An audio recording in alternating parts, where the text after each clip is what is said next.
I just came to win, never will I lose. Long as I'm breathing, I'ma have something to prove. Ay, y'all can sink or swim, but I'ma make a move. Doing what it takes, I'ma always pay my dues. Yeah, I just came to win. Off the shuttle and I'm staying locked in. I was always underrated, now I'm in the top 10, making big plays. I was going for the big stage, suited up, about to take it over. I'm going hard on the rampage. I'm back up on my grind. Y'all be on the grind, watching from the sideline while I'm steady getting mine. Yeah. Even on the road, we've been on the winning streak. Every day and every week, I'm performing at my peak. You should know it's really sweet when I walk into the game. Poker face on, trying to get another ring. When my back against the wall, I'ma show up in the clutch. Y'all ain't doing nothing much. Hold my team up like a crutch. We gon' eat them up for lunch. Check my appetite. I'm the perfect prototype. Even with the odds stacked against me, I'ma win the fight. Ready for whatever. My skin tougher than leather. I'm on the bigger endeavors. My game plan is too clever. I came to win, never will I lose. Long as I'm breathing, I'ma have something to prove. Ay, y'all can sink or swim, but I'ma make a move. Doing what it takes, I'ma always pay my dues. I just came to win, never will I lose. Long as I'm breathing, I'ma have something to prove. Ay, y'all can sink or swim, but I'ma make a move. Doing what it takes, I'ma always pay my dues. I just came to win.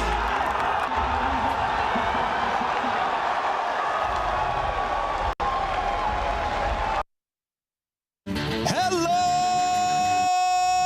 Toronto! We're back on this beautiful Championship Sunday to crown the winner of Major 3. There's a lot on the line as Optic Texas and New York Subliners kick things off in the elimination semifinal. Will Sunday Whites make magic for Optic Nation, or can the Subliners dig deep back to championship form? They wanted it, we got it. It's Draza versus Scrap in our winner's final. Atlanta FaZe is looking unstoppable on their historic quest to break record after record and go back to back. But the strength of the North won't make it easy. Toronto Ultra is out for blood and want nothing more than to see their rivals go down. 4 teams left. Only one can call themselves Toronto Major 3 champions. It all happens now, live from Toronto. It's the Call of Duty League. The time has finally arrived. Major 3 coming to you live from Toronto. The best Call of Duty players in the world, all here under one roof. Attach is lining them up, taking over. Drop, here comes the flood! Skies by himself could do nothing! Gosi wins a big one. Gosi, can he get 2 as well? What a round! Thieves finally equalize. They are going to be red. Oh boy, oh, gets it. Oh my god, and Gosi the run around Flames! No way! Even one player left, Gio takes 2 1 versus 1. Underdog's alive, 15 seconds to go. He's on the hunt, trying to scramble away. Still gonna work the play, he's hearing all this. I'm gonna push. What's up, boys? Takes out 2. Diamond, Lumen, 1v3. Oh my god! Come on, go quickly. This is going to be out. Oh, beautiful second. The third as well. Oh boy, oh, gets it.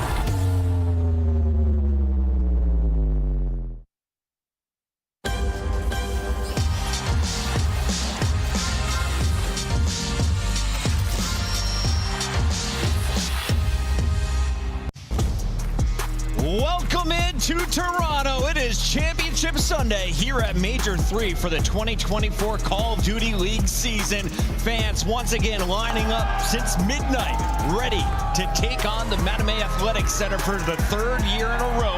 Yesterday we had a sold-out crowd. Today, it's gonna be even louder. We've got Alley Cat Nameless up here on the desk, and I want to start with you, Nameless. There's something special about Championship Sundays up here in Toronto. What is it? Man, listen, it's the crowd. It's going to be jam-packed in here today. I heard a kid walk in. He said, Champ Sunday, I live for this. And I was like, you know what? I agree, dude. It's going to be a banger today. I was like, I need a coffee on that guy's level. Alley Cat, what are you looking forward to? We're down to our final 4 teams. I'm looking forward to see which one comes out on top because Toronto's looking for the win, Atlanta's looking for the win, and Optic Texas may be the first one of the season. We've had so many fantastic moments, some incredible upsets throughout the weekend, but yesterday, well, it's good to see guys like Insight back on top of their game. Here he is, Colin Game, with one of our best highlights from a Super Saturday. What is this, a 5 spree at the end, Nameless? Yeah, 5 streak, man. And, you know, Insight, listen, the reason he's able to do this is because Optic's sitting there like, it's Insight. Ain't no way he's going to challenge. But he was Chow, man, feeling confident. You know, for Toronto Ultra, they really needed this win here. It was a tight neck-and-neck hard point. They wanted to close them out before you go game 5. And who better to call game than Insight himself? Toronto gets the 3-1 over Optic Texas, and that sets up Scrap versus Drazo, because on the other side of that winner's bracket, it's Atlanta taking care of business, Alley Cat. Yeah, and they've been doing it all weekend long. We haven't even gotten to see that much from them because they've been making quick works of their opponents, and mainly Sib. I mean, he had an absolute masterclass performance in the past 2 days, going 13-5 in this search and destroy. There was simply not a single person on the map that could trade him. Yeah, the 6-star Search and Destroy looks very good, especially their offenses. You know, they played it against Miami, they lost it. They then play it against New York, and they fixed everything. They 3-0 thrashed them. By the way, this is our only 3-0 we've had in the tournament so far. So Atlanta FaZe feeling very good in our winners final. With that win, they tie a record they set for themselves back in Cold War. Now they're doing it with Draza in MW3. But this man, in his very first year of the CDL, making claims that he may be the superstar up in Seattle. Yeah, and continuing to remind us why he's still in the conversation for Rookie of the Year. Seattle Surge now finding a little bit more success as the year goes on, and it's from Abuza having absolutely takeover maps. In that Rio alone yesterday, went 31-18. What is so funny is we look at the squad, it's all like, oh, well, Four is going off, Hook's going off. Like, we forget that they have this guy on an AR looking over them at all times. Yeah, he's just been so consistent throughout this tournament. Like, we were waiting on that. We finally got excited to see if Abuza can continue it and stay in the Rookie of the Year conversation. And also Miami, they got yeah, speaking of rookies, we got to talk about Real, but also what his teammate Lucky were doing in Search and Destroy. Heretics taking the search from Optic Texas, and they go on to impress everyone with one of their best records we've seen on LAN. I mean, I think one of the biggest takeaways from Miami Heretics is that you now know your rookie and your most impactful player in Real can not only do it online, but can do it on LAN. They not only win a map, they also got a couple match wins under their belts and now solidified the fact that they should stick and invest into this roster moving forward. After big wins for Miami and Seattle, here are our standings. The top 4 teams are locked in for Championship Sunday. Everyone else is done. But what's the biggest move that you saw this weekend, Nameless? Yeah, I think Heretics, you know, moving up the leaderboard, getting themselves in that 5th place spot. They've improved so much. Trying to just pull away. We haven't had a team, you know, 5th or 6th pull away from the bottom of the pack, and I think they could be the teams to do it. Look how tight that is from 5 to 9. You've got just 10 points separating these squads. It's going to come down to the wire. Every single match matters as we go into our Major 4 qualifiers. But here at Major 3, it's all about this thing. The nuts get bigger every year, and this thing is gorgeous. That's a huge nut, I ain't gonna lie. Love it, dude. Acorn. I want that one. That Big trophy. fan. You want that Chat, one? that's what that The is. trophy. Wow, what's wrong with Who's going to raise it at the end of the night, Allie? I really Say don't it loud. know. To be honest, I'm in between Toronto and Atlanta FaZe right now, but there's still plenty of opportunity. When we look at the way the bracket shaked out, Subliners now trying to make a run going up against Optic Texas, and Optic Texas have a little bit of a rematch that they're going to be feeding for here by the end of the day. Our first matchup of the day is that fight for 3rd between Optic and Subliners, but everyone in this venue is dialed in for Atlanta versus Toronto, the hometown squad, going for their 2nd trophy of the year. Same thing can be said about Atlanta, and there's a lot of bad blood between these players.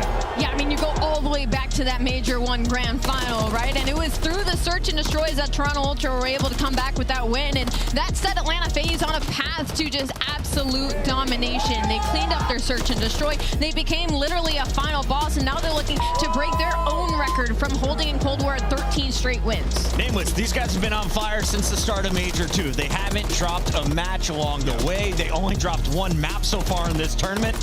What's going on with this squad? I mean, they have been unbelievable. Like you see in the bottom, final boss phase, they've gotten better with every single match. Obviously, the meta sort of plays into their strength, their skill set, with the SMGs and maps like Vista and 6-star being added. And they're also getting crazy performances out of Draza. He's gotten so much better. But let me paint this picture for you, okay? They played Toronto, Major 1, got smoked, right?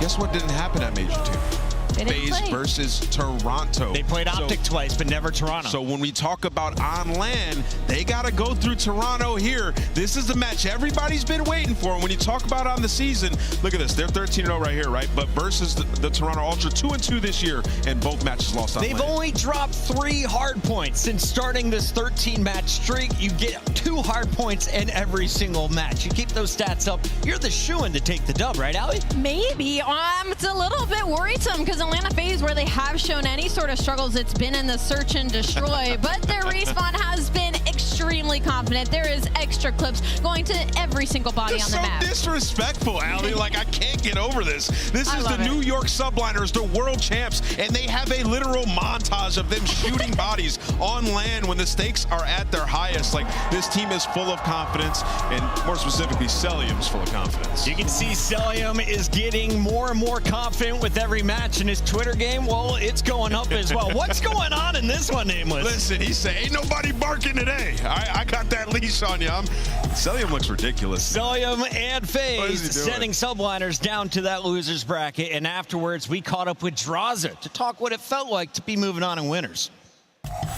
How awesome would it be to win back-to-back here in Toronto for these fans? Because it's been a while since we had a back-to-back champion. Yeah, I mean, I did it in Vanguard. I'm trying to do it once more, and back-to-back would be amazing. I'm hoping to get Toronto next round. Okay? I want them here. He wants you to run. I want them here. I want the chance. I want everything. I love this. He loves it, okay? I want it here. I want that chance. I want everything. Bring on the hate, says Draza, and he gets his wish because it's going to be Scrap and Toronto Ultra that they draw in our winners final. We caught up with Scrap after Toronto's win. Here's what he had to say about battling Draza in his hometown. Coming up tomorrow, you're going up against Atlanta FaZe in the winners finals. How does it feel to go play up against them and Draza again? Yeah, no, I'm always down to play them. Come on now. I was on them at Major 1. They didn't get a chance at Major 2, so I'm coming for Major 3. He said he coming to Toronto, okay? A lot of confidence, both sides of the ball tonight, and Toronto takes it to Twitter.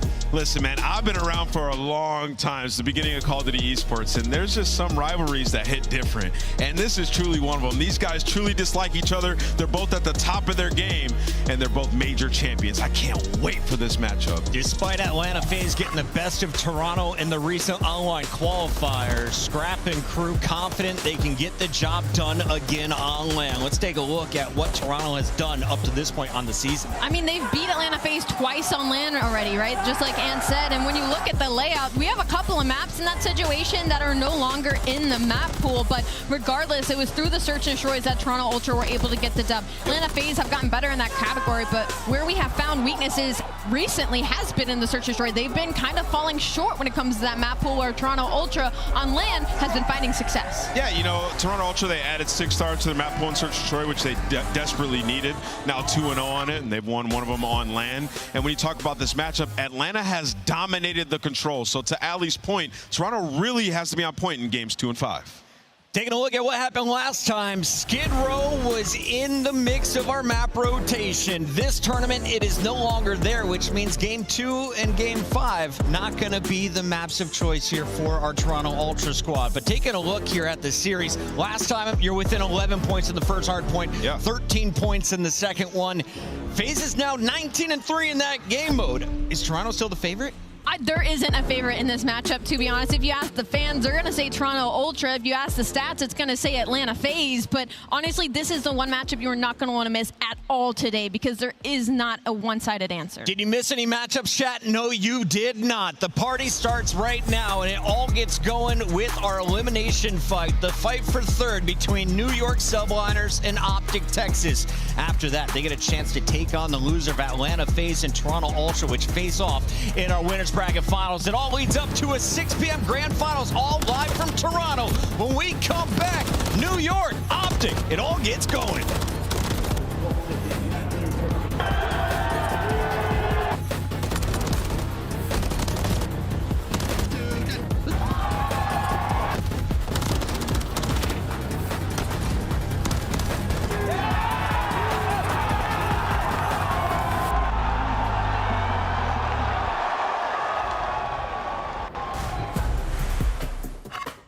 The Cataclysm Pack is available now. This bundle includes the Cataclysm Operator Skin, Dystopia Weapon Blueprint, Iron Lung Charm, Vroom Animated Calling Card, Alpha Vinyl Guiding Light Emblem, and Scratch Tally Weapon Sticker. Use these items in both Call of Duty Modern Warfare 3 and Call of Duty Warzone. Available in store now using Call of Duty points. Never miss a match of your favorite teams with the Call of Duty League Calendar Sync. Here's the fun part. When you add a calendar, you'll also receive a Squad Up calling card you can use in-game.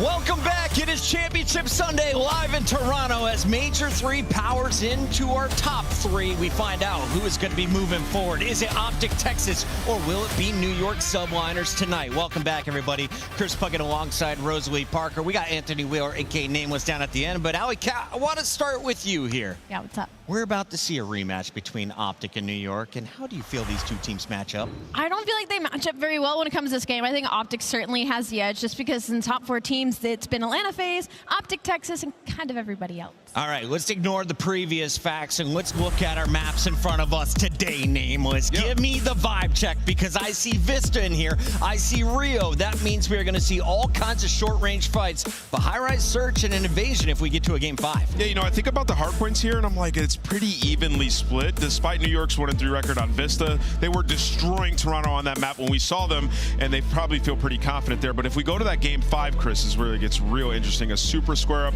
both them 4-0 and 3-0 respectively during this stage. I hope we go all the way to 5. Allie, give me a player to watch from each team across these 5 maps. I think for Optic Texas, it's going to be Kenny. He's kind of been the X factor for the squad, and he didn't have a great day yesterday, but we know what he can do on land. On the flip side, for New York, it's kind of got to be Sib. I feel like everybody's put that big question mark on New York and their roster changes, so, and it works because they're both in the same roles. It was Sib getting the last laugh against 0-4 last night. We'll find out if he can keep it going against Pred and Optic Texas today. Let's get to our Scuff Pick'ems as the players are ready for the walkout. I'm starting with you, Nameless. It's time to make it a $120.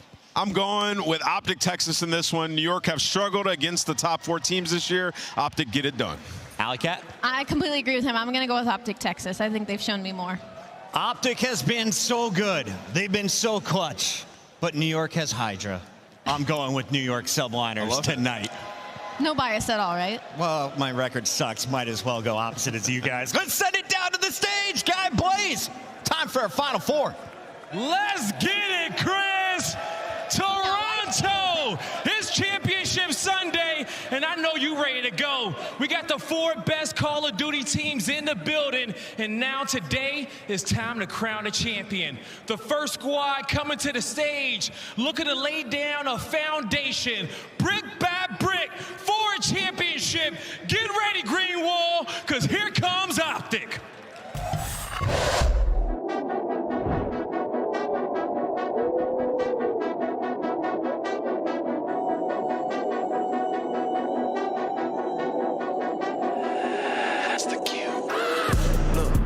From a city, you hear signs when we sleep. Heaven sent, hands down, vibes so unique.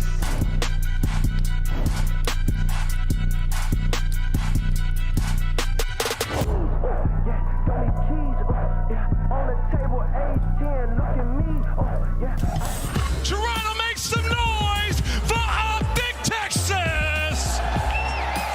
We got Shoxy, Kenny, Pred, and Dashy looking to tear down the competition.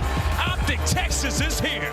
The Green Wall has showed up. They made it to a Sunday. They had some tough games, but that man Pred was going off. But I'm going to focus on Kenny here. When I see him on Sunday, I expect championships. I want to see him pop off in this series. Let's bring out their opponents.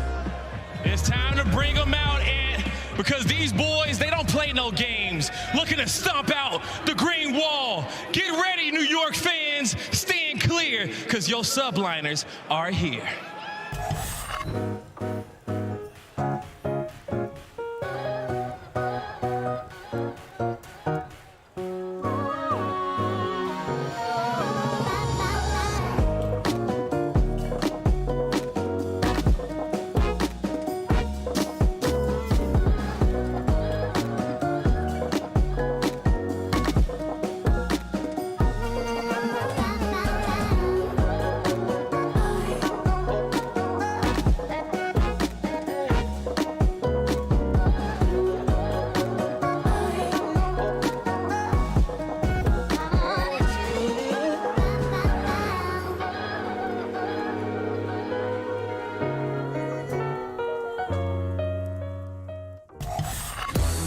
Coming to the stage, the New York Subliners!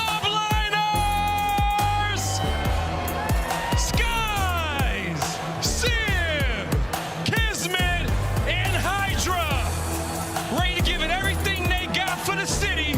The New York Subliners ain't playing no games. It's been a roller coaster for New York Subliners fans. You have been the best in the world, and you have also been middle of the pack. But one thing you can't do is ever count them out of Championship Sunday. It's time to start the day against one of the toughest crowds they'll have to go through in the green wall. It's time to get this one started, Allie. But Toronto, help me set this stage ablaze for the first time today. Are you ready to get this started?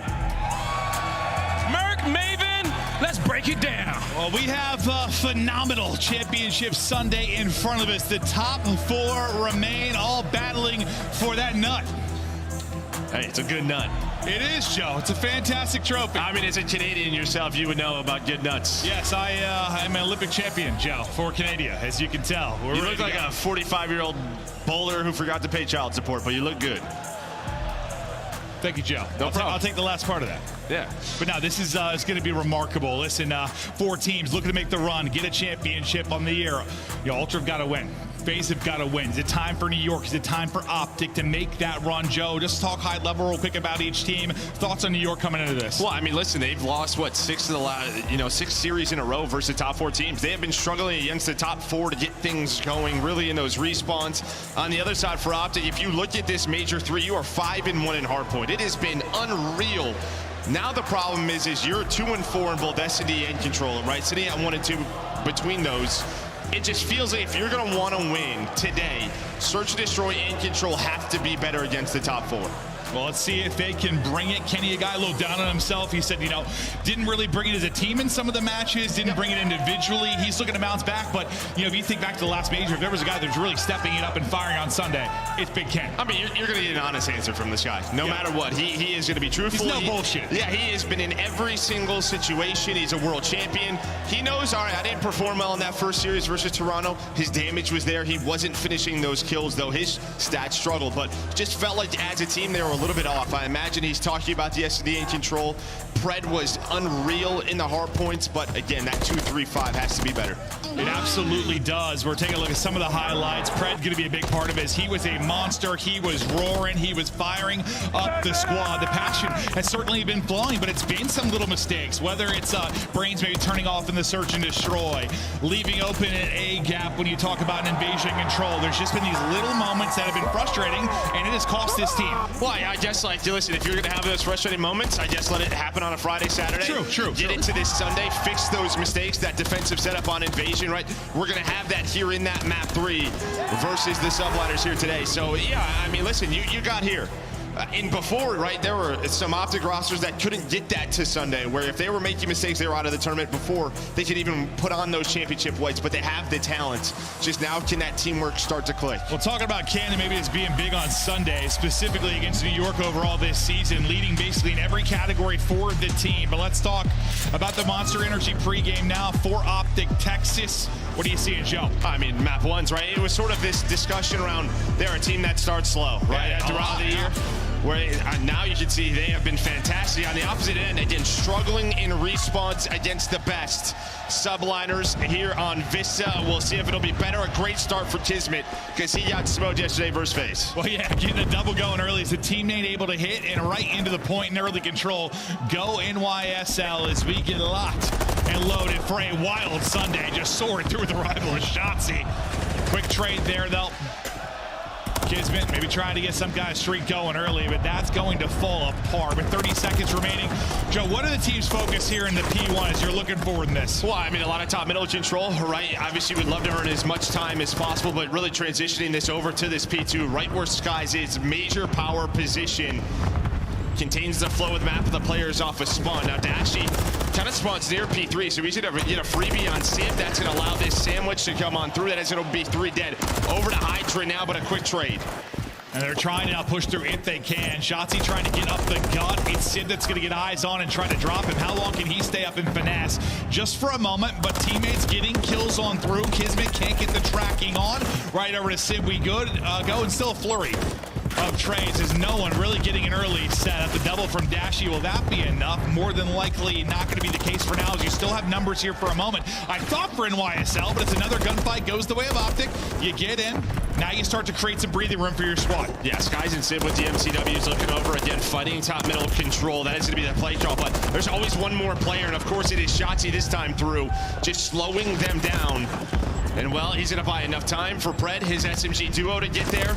Now we have a tie score. You see number 3, Pred going on a route, trying to get spawns for this P3. At least focus NYSL on his position. That is what he has done. Created some room here from that play by Pred. Yeah, now can he make another play? Because obviously he gets one kill now. Everyone's going to try to isolate him. Spawning out deep is going to be the rest of Optic Texas. They'll be able to step Private out. So the fact he gets that one kill with still 15 seconds remaining on the rotation, you have time to deal with it if you're NYSL, and you will do that. But a bit of an opening now for Optic Texas to surge on forward. Shotzzy able to win one. Kenny follows it up, and you get right on through. You never get that perfect setup you wanted for NYSL. Too easy to crack there for Optic Texas. Yeah, but similar to Pred, his old duo and Sid was alive. Able to find one, maybe buys enough time for his teammates to put pressure on the hill. But Shotzzy doing what he does best, finessing, playing his life. Now you have a 2-man push with Kenny. And he has the rival in hand. Big Ken, 4 in a row! Bring it out to haymakers, up to 5 in a row. NYSL are on it, but that's what you want to see. Ken making plays. Yeah, I think him getting fired up, maybe not just gassing the guys, but getting a little confidence in his own game early on a Sunday. Everything you want. On the other side of it, Hydra started a little bit slow. He's been a big part of why this team has seen some success, gotten to another Sunday. We'll see if he can start to rip and roar as we get later into this one, but you see P4 ready to pop. Teams locked and loaded. Pred and Dashing can be in position to hold on one side. Kenny is on the other, still kind of being a nuisance, trying to stagger this push across the map, at least delaying it for a moment. We'll see where his spawn comes in. Well, he's in his spawn, yeah, right next to Sib, right? His position really blocked one player there for NYSL, so it's a bit of a stagger, and then Kenny had to come off spawn and find Sib. And now you have Shotzzy top middle, cutting off the reinforcements. Hydra, the last one through. You know, we see this at times from Hydra in these respawns starting slow. Vista is a map where if you don't have top mid control, it can be so difficult for your subs to roam out and slay, do what he does best. But NYSL now down 80. They're going to have to turn around here at this P5. Yeah, he's been the blender. I mean, ever since I even called it like 5 and 10 or whatever it was, 6 and 14 now, it has continued. He's going to have to turn it around. NYSL have to turn it around. You are down 80 right around. NYSL have to turn it around. You are down 80 right now. Optic 80 right now. Optic Texas running away with this one early. If they approach a 100-point advantage, let's get over to listen now with Optic Texas. Yeah. He's just behind P3 though. He's in power. I spawn P2. I'm off hit that side, hit that side. I'm off. Take it down. You guys P1 on us. P1 door. Take it down. I'm got him off. Off this. What's up? Take it. Yo, what's up, P3? I can't see the down. What's P3? On top. Wait, on time. On the bridge. On the bridge. He's muted. On the bridge. Nice. I'm dead. Once I'm one shot it. I push up. I can't see him. I scaff one shot. Kismet, absolutely. And what's mid-bridge and rails? I want him P1. Right there, AJ. He's rails. Gonna challenge right there. I'm looking for him. I'll send it down. That's fine. Hold that. Wait for you guys. You want this? Smash up. Native town. Low red. Look at his low bridge on time. I can't take on time. I'm in it. Kismet, absolutely this. One shot. I'm gonna get hit again. He's absolute on the stairs. Absolute. One HP on the stairs. Run that guy, Brandon. Run that guy. Okay, I help you. I'm gonna I'll get it. Low time, change it. One time. Absolute time. And then rails. Nice. One on you, me. Run him, AJ. That's all you. Absolute rails. Bridge the rail. Bridge on you. Listen, I'm taking a route left. What's the time? I hear you. I'm tower stairs. Give me a second. Wait for Ken, guys. Let me tower stairs. I got it. I stun your mid end. Let's go. I got the vines on me. You guys still real. I'm getting captures. I got one. Vines late. Hold it inside time. All right. Nice job. Bridge back up. Live on bottom. Nice. I'm living. I'm one shot. Still bar, y'all, bro. Still bar. Pocket right enemy. Rails one shot. Couches. Argo one shot. He's couches. Take your time. Go together. Buckles couches. I return you, bro. He's out there. Couches aren't. I'm happy to the right. I push right now. I'm holding mid. I can't see the rails. You've chipped away at this a bit if you're NYSL, gotten some big time in state in this game. Going into listen, we're worried about them maybe being down 100. You battle back, and who need to pick it up? Hydra, 6 straight for him. You already earned a cruise if you are Kiz. The subs have got and going, and Hydra take it over nearly positive after getting smashed early. I mean, just, obviously Dre listening for Optic, but problem is they just couldn't really get a break. Had a couple of moments through that P5. That's able to get them off of it, but through that P1, we've seen so many comebacks on this map due to this P1, P2 combo. Team's so good at finding so much time, and then the SMGs. A cruise on one side, one is called in, so you still have one to work with, but extra utility. Now for NYSL, they are only down 20. One cruise used, one more in the back pocket, bringing it back down, maybe looking for a lead change in this. It was all Optic Texas for the first half of this game. Second set of rotations, looking to do a bit more work in who has come alive. It has absolutely been Hydra. Kismet was trying to carry the load early on, but Hydra to 18 and 17. What a turnaround it has been. On the other side, right, you were 16 and 9, I believe, for Shotzzy. So this is just how this map plays out. But New York, they take the lead. Let's go to a listening with Subliners.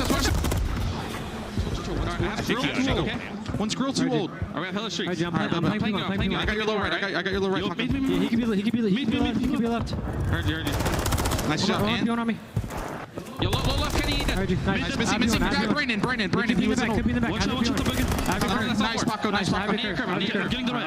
I'm helping towards time. Middle. Nice, good job, Paco. Let me help. Nothing curve. Yo, one short, dead! Last guy mid. We got hella streaks. We can streak to bind them. No, we good. Middle dead. Yo, he's short guys. Short dead, Dark Pillars. One shot, P1. Dark Pillars on desk, One shot, Ant. I spawned back.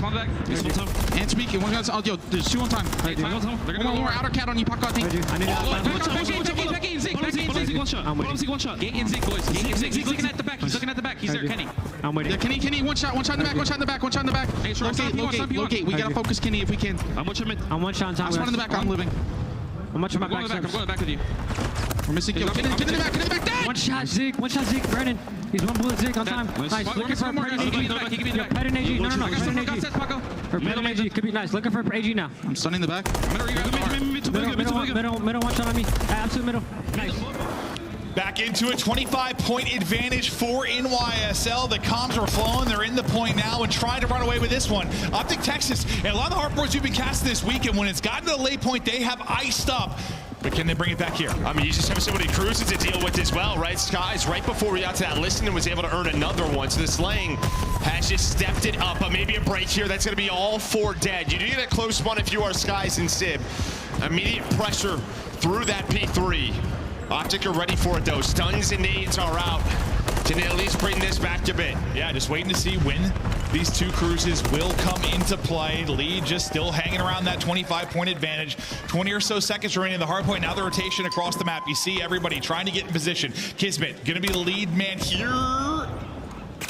Takes a shot, not for a second. Actually wasn't going to react, but he'll be able to pop up and get the kill. Now one of the cruises going to come in. Hydra looking for info, looking for blood, able to take out Shotzzy. Now what can you do behind that if you are NYSL? It'll be Optic. In the point to get us started is Pred. We'll get the first. Yeah, I think the problem with that cruise is that you really you had nobody pushed up middle of the map, so it's going to come into then the one player off spawn. You're just into your setup here for Optic, so they're going to have to use another one. This is what Optic would want, to use these right away. This time, though, Kismet's P1. You have Sib worked in the pinch, pretend he's still alive in the back. He's going to find this kill, and now Optic all P5 control. Both cruises gone. Everybody's hitting. Yeah, Dashy 1 HP in a dream, but he wins it as they try to rally, maybe get the lead changed here, trailing by 10 and bringing it back 20. Again, left in the hard point. Dashy 4 in a row. Kenny 4 in a row. Big time players making big time plays. Up the point man. It is Pred that's able to get down 1. Kenny out of 5 as he looks to get a cruise. They can maybe answer everything you've seen coming out of NYSL, but back in front is Optic Texas. Here we go down the stretch. Yeah, and then who's got control early? P1. Tiz with the opener. Can you get Kenny with the cruise? There's going to be the 6. You can use a cruise to break this P1 if you have to. Or P2 up next. And that's why I think NYSL just used too many over towards that P5. Now Optic 20 points away. Big 10, 31, 8 in a row to find number 9. Putting shots in, but the nade does connect. Yeah, that's a hell of an arm there from Skies as he'll slow down that stretch, and now you get in cruise when you absolutely have to if you're NYSL. Will Kenny use the cruise? The answer a quick yes. Here we go. From the sky, what can he find? Onto the point. No, it'll be down my P2. It'll be Kenny that's able to get the kill onto Sip now. What do you do behind it? You send it in, a team kill in. Dashy may be able to follow with a second, but the help is there for Pred and Kenny. They'll find all the kills. They're in and fighting. Enough time remaining. The ticks are through. The win is in. Optic Texas strike first.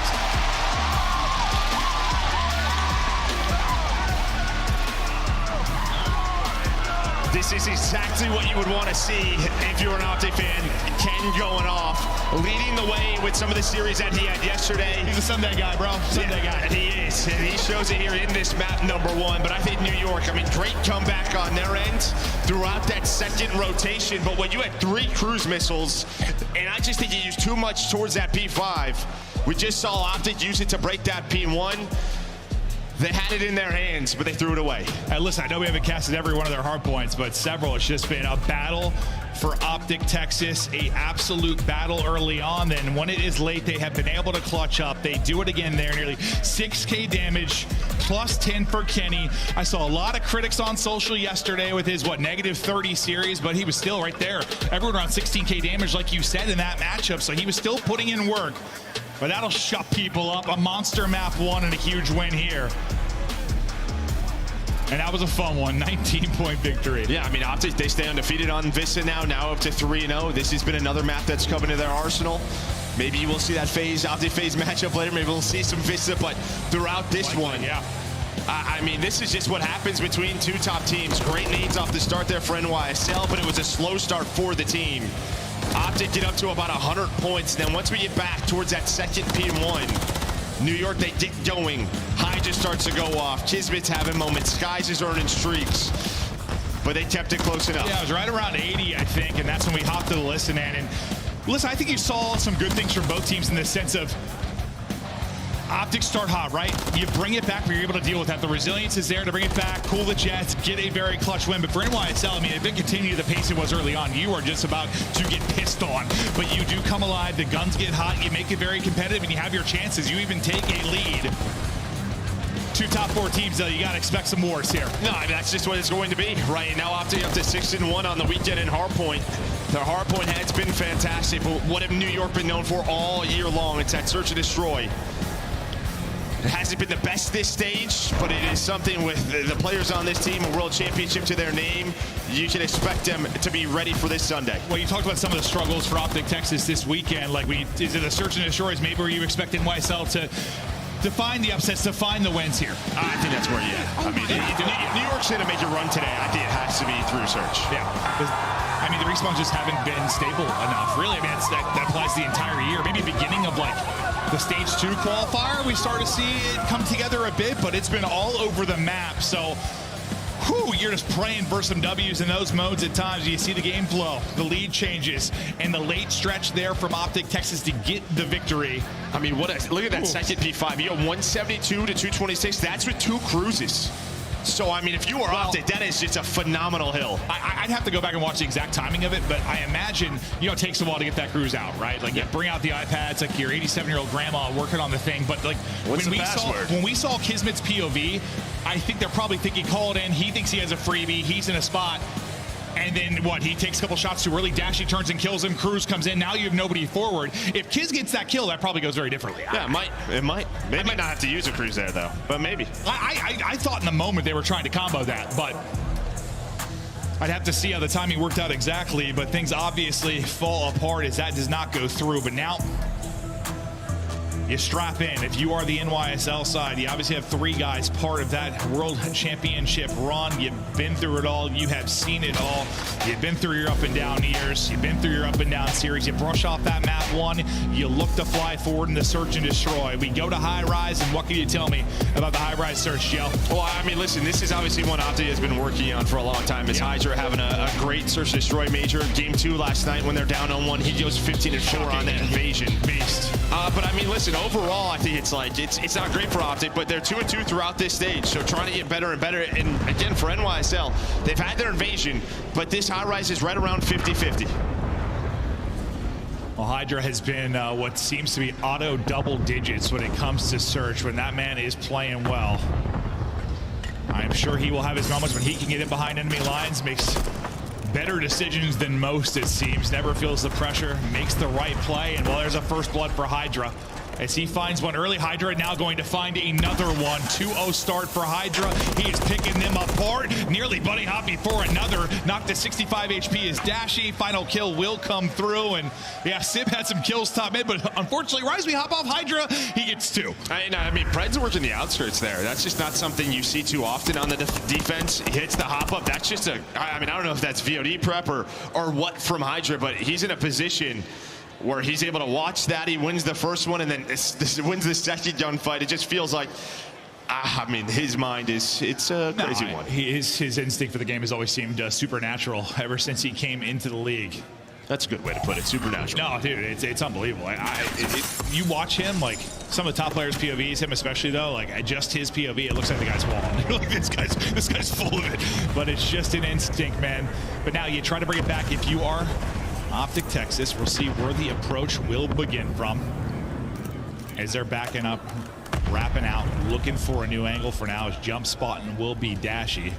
You are just holding deep with the MCWs. I mean, for subliners, yes, Hydra's a threat, but also it's one of the reasons they're a best high-rise control team in the game. Like they can shoot at range. They can find their openers. Hydra MCW this time in his hand, not able to put it down. That's gonna be the rival up close. That'll punish him. Shotzzy with the first blood. Yeah, I mean, Shotzzy able to just go right up the stairs. He's gonna find the second. Hydra put a couple of shots at a few players.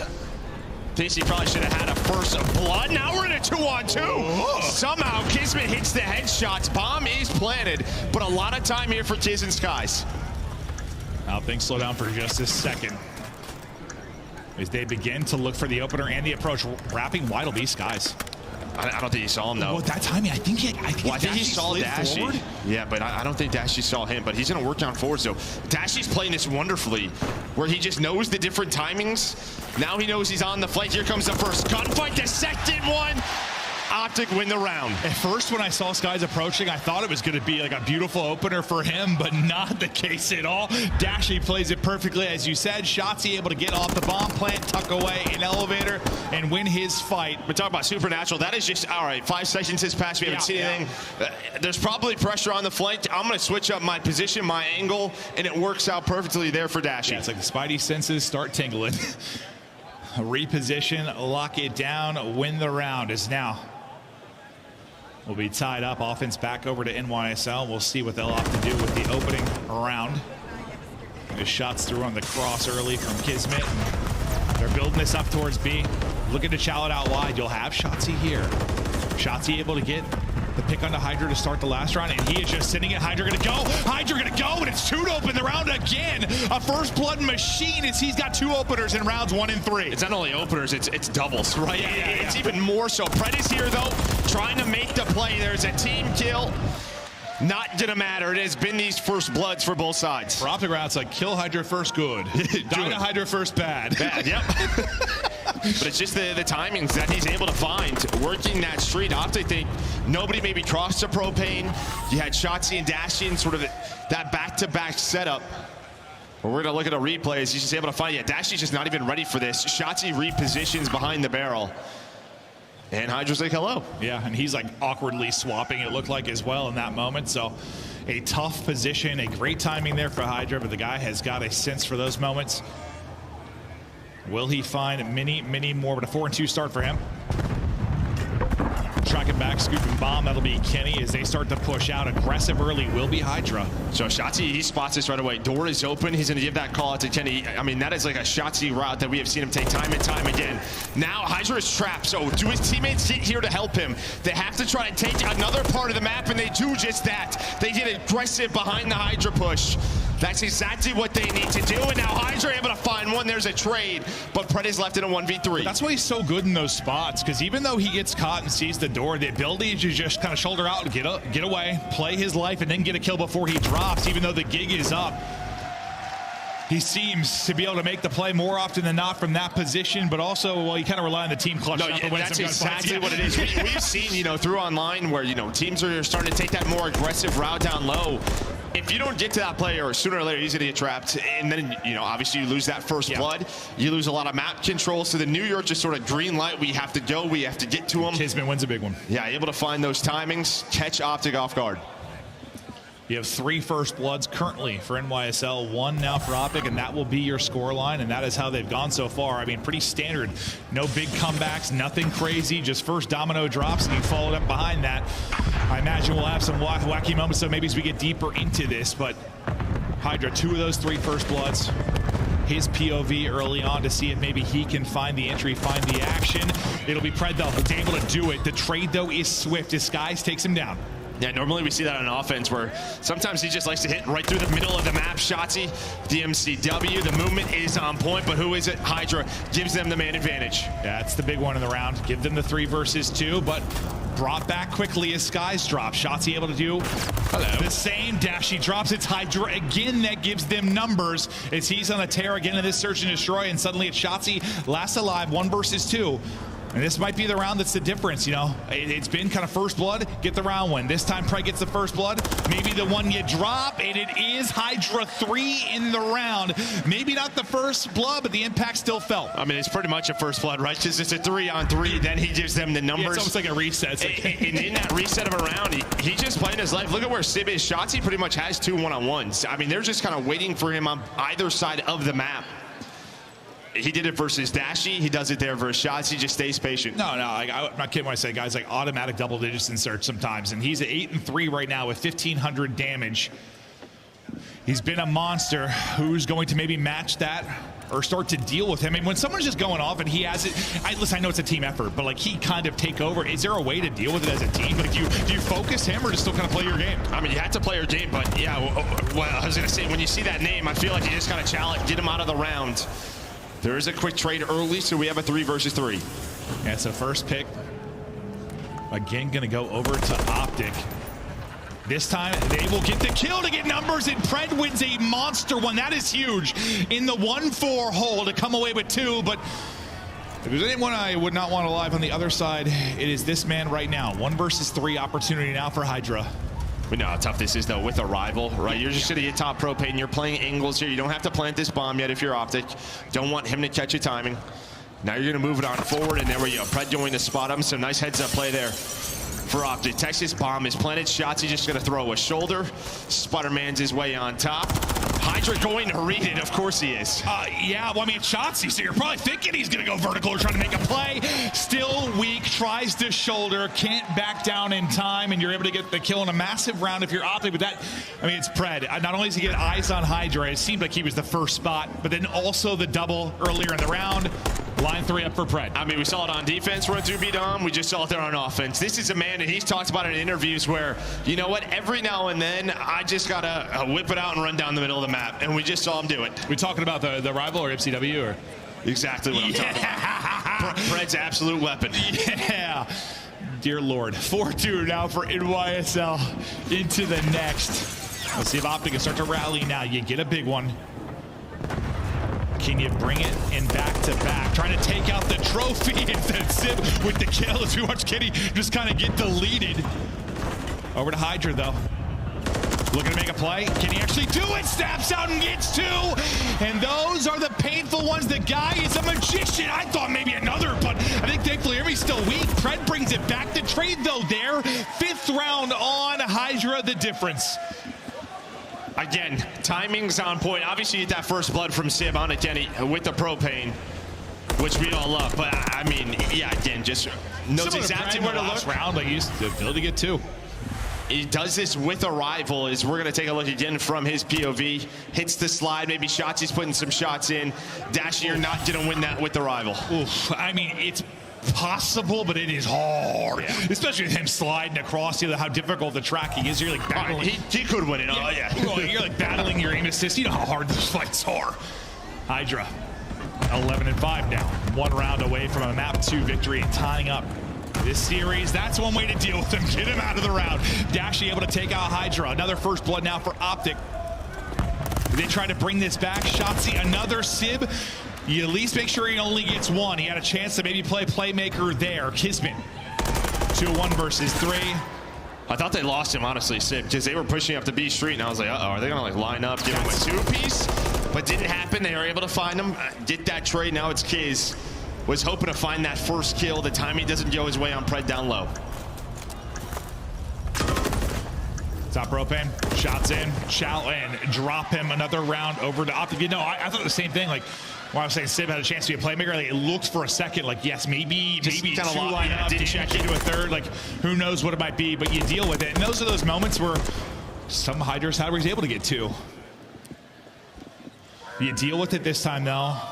I mean, you've found a lot of success when you've got the first blood on the Hydra. That is for sure. You get him out of it again. Dashy able to do it behind an explosion in that one. You're going to have to rip off 4 straight. You bring it to 3-5 now if you are Optic. You have matched them in the first bloods. It's 4-4 now for either side if you were down, what, like 3-1 early. Yeah, I'm waiting to see when they do an aggressive Shotzi round. It might be this one. Now, looks like he's going to slow down through underground. We saw them run that online quite a bit, but Hydra watching this cross. And maybe it's another B-Dom play. You see the smoke above Hydra? He's just going to take his time. Oh, my. That was unreal timing. Child of mine. But you see, now it's going to be Pred. Pred's pushing on through. This time he actually worked out because the player underground, oh, I thought wasn't going to look this way. Now it's Hydra running out, but there is a quick trade. Oh, it's just insanity and some 1v1s on either side of the map. There you at least have the extra body to trade it if you are in YSL, but everything hinging in this map too on Dashy and Kenny. Kenny, after the monster map 1, brings it back, but map's blowing up and so is Ken to Big Brucey. That's like twice for him, dude. That's unreal. I know, that is not Is fun. that just the... I thought he saw him for a second, but he doesn't. Just playing it patient. Eyes on 1. The second child able to dive away, 7 HP. 1 versus 1, not enough help. Skies chases him down, closes it out. A wild final round. It's a 6-3 victory there for NYSL. But a whole lot of Hydra, a little too much. I mean, dude, it's just a fire extinguisher down low. Did you see Ted's face? Yeah. The guy just had a heater of a map. In 2 of those rounds, he just blows up to the environment. Yeah, just SBMM slowing me down. Map's exploding. But you did what you want if you're New York, right? This is your formula. You've gone down 0-1 in series throughout this event. Hydra has another double-digit map where just right from round 1, able to find a double. He's got 10-9 traded, able to add a couple of first bloods to his name and leads the lobby in damage. And most of those rounds are with a rival, so that's pretty crazy on our rise. Yeah, no, he's got an instinct for it and has an impressive one to bring us now to 1-1. Yeah, I mean, you're thinking just in general, not just against Optic. If they're going to make a run, it's going to be through Search and Destroy. You get it done there. You get the victory. If we go to a map 5, it'll end up being an invasion. Speaking of invasion, we've got that coming up now in the control. Overall thoughts? I mean, you know, we saw Optic yesterday. There were some, listen, they look good to great, and then these little moments can cost them. Yeah, I mean, that's invasion control for top teams. I think obviously this has been the go-to for New York. They're 5-3 throughout this stage. On the opposite side for Optic, it's 1-2. It's just a couple of tough losses. Just hopefully you fix those mistakes coming into the day. We'll see if they can fix them. We get to go deeper into the series now. Tied up 1-1. It's the battle of the top 4 today. Everyone putting it on the line for that. Not trying to get the championship here in Toronto. Don't go anywhere. We'll be right back after the quick break.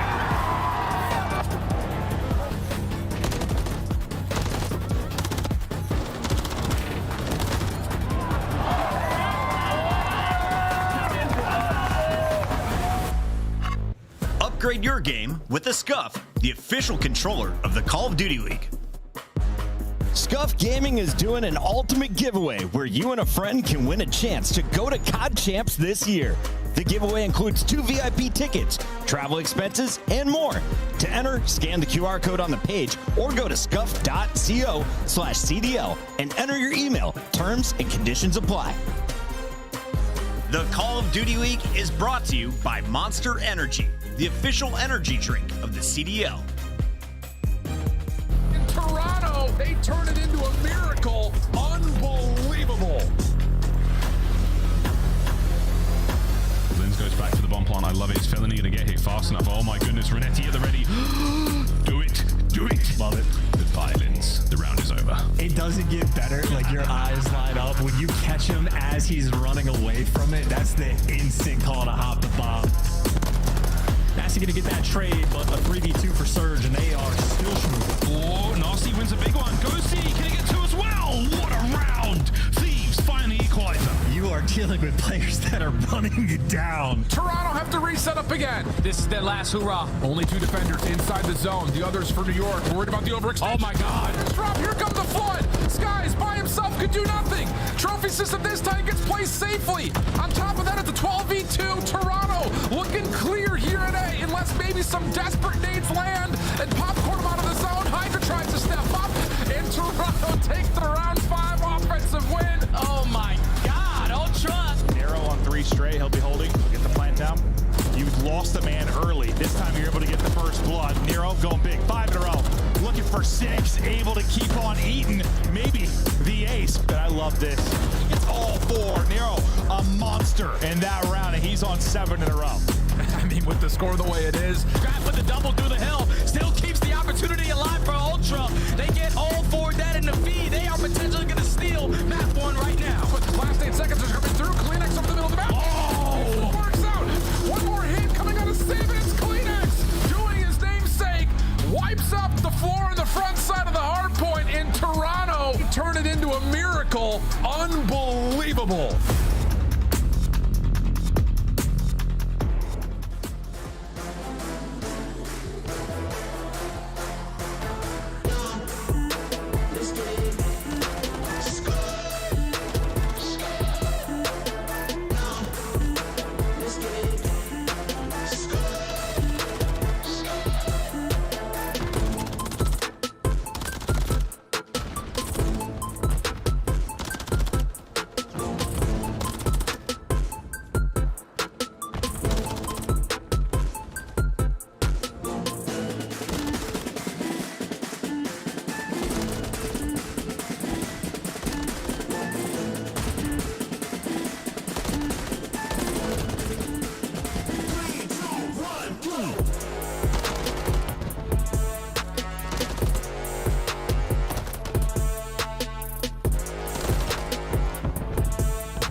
Hello out there, sexy people. Welcome back to Toronto as we continue on a championship Sunday. Looking for a bunch of bangers here as we continue on the top 4.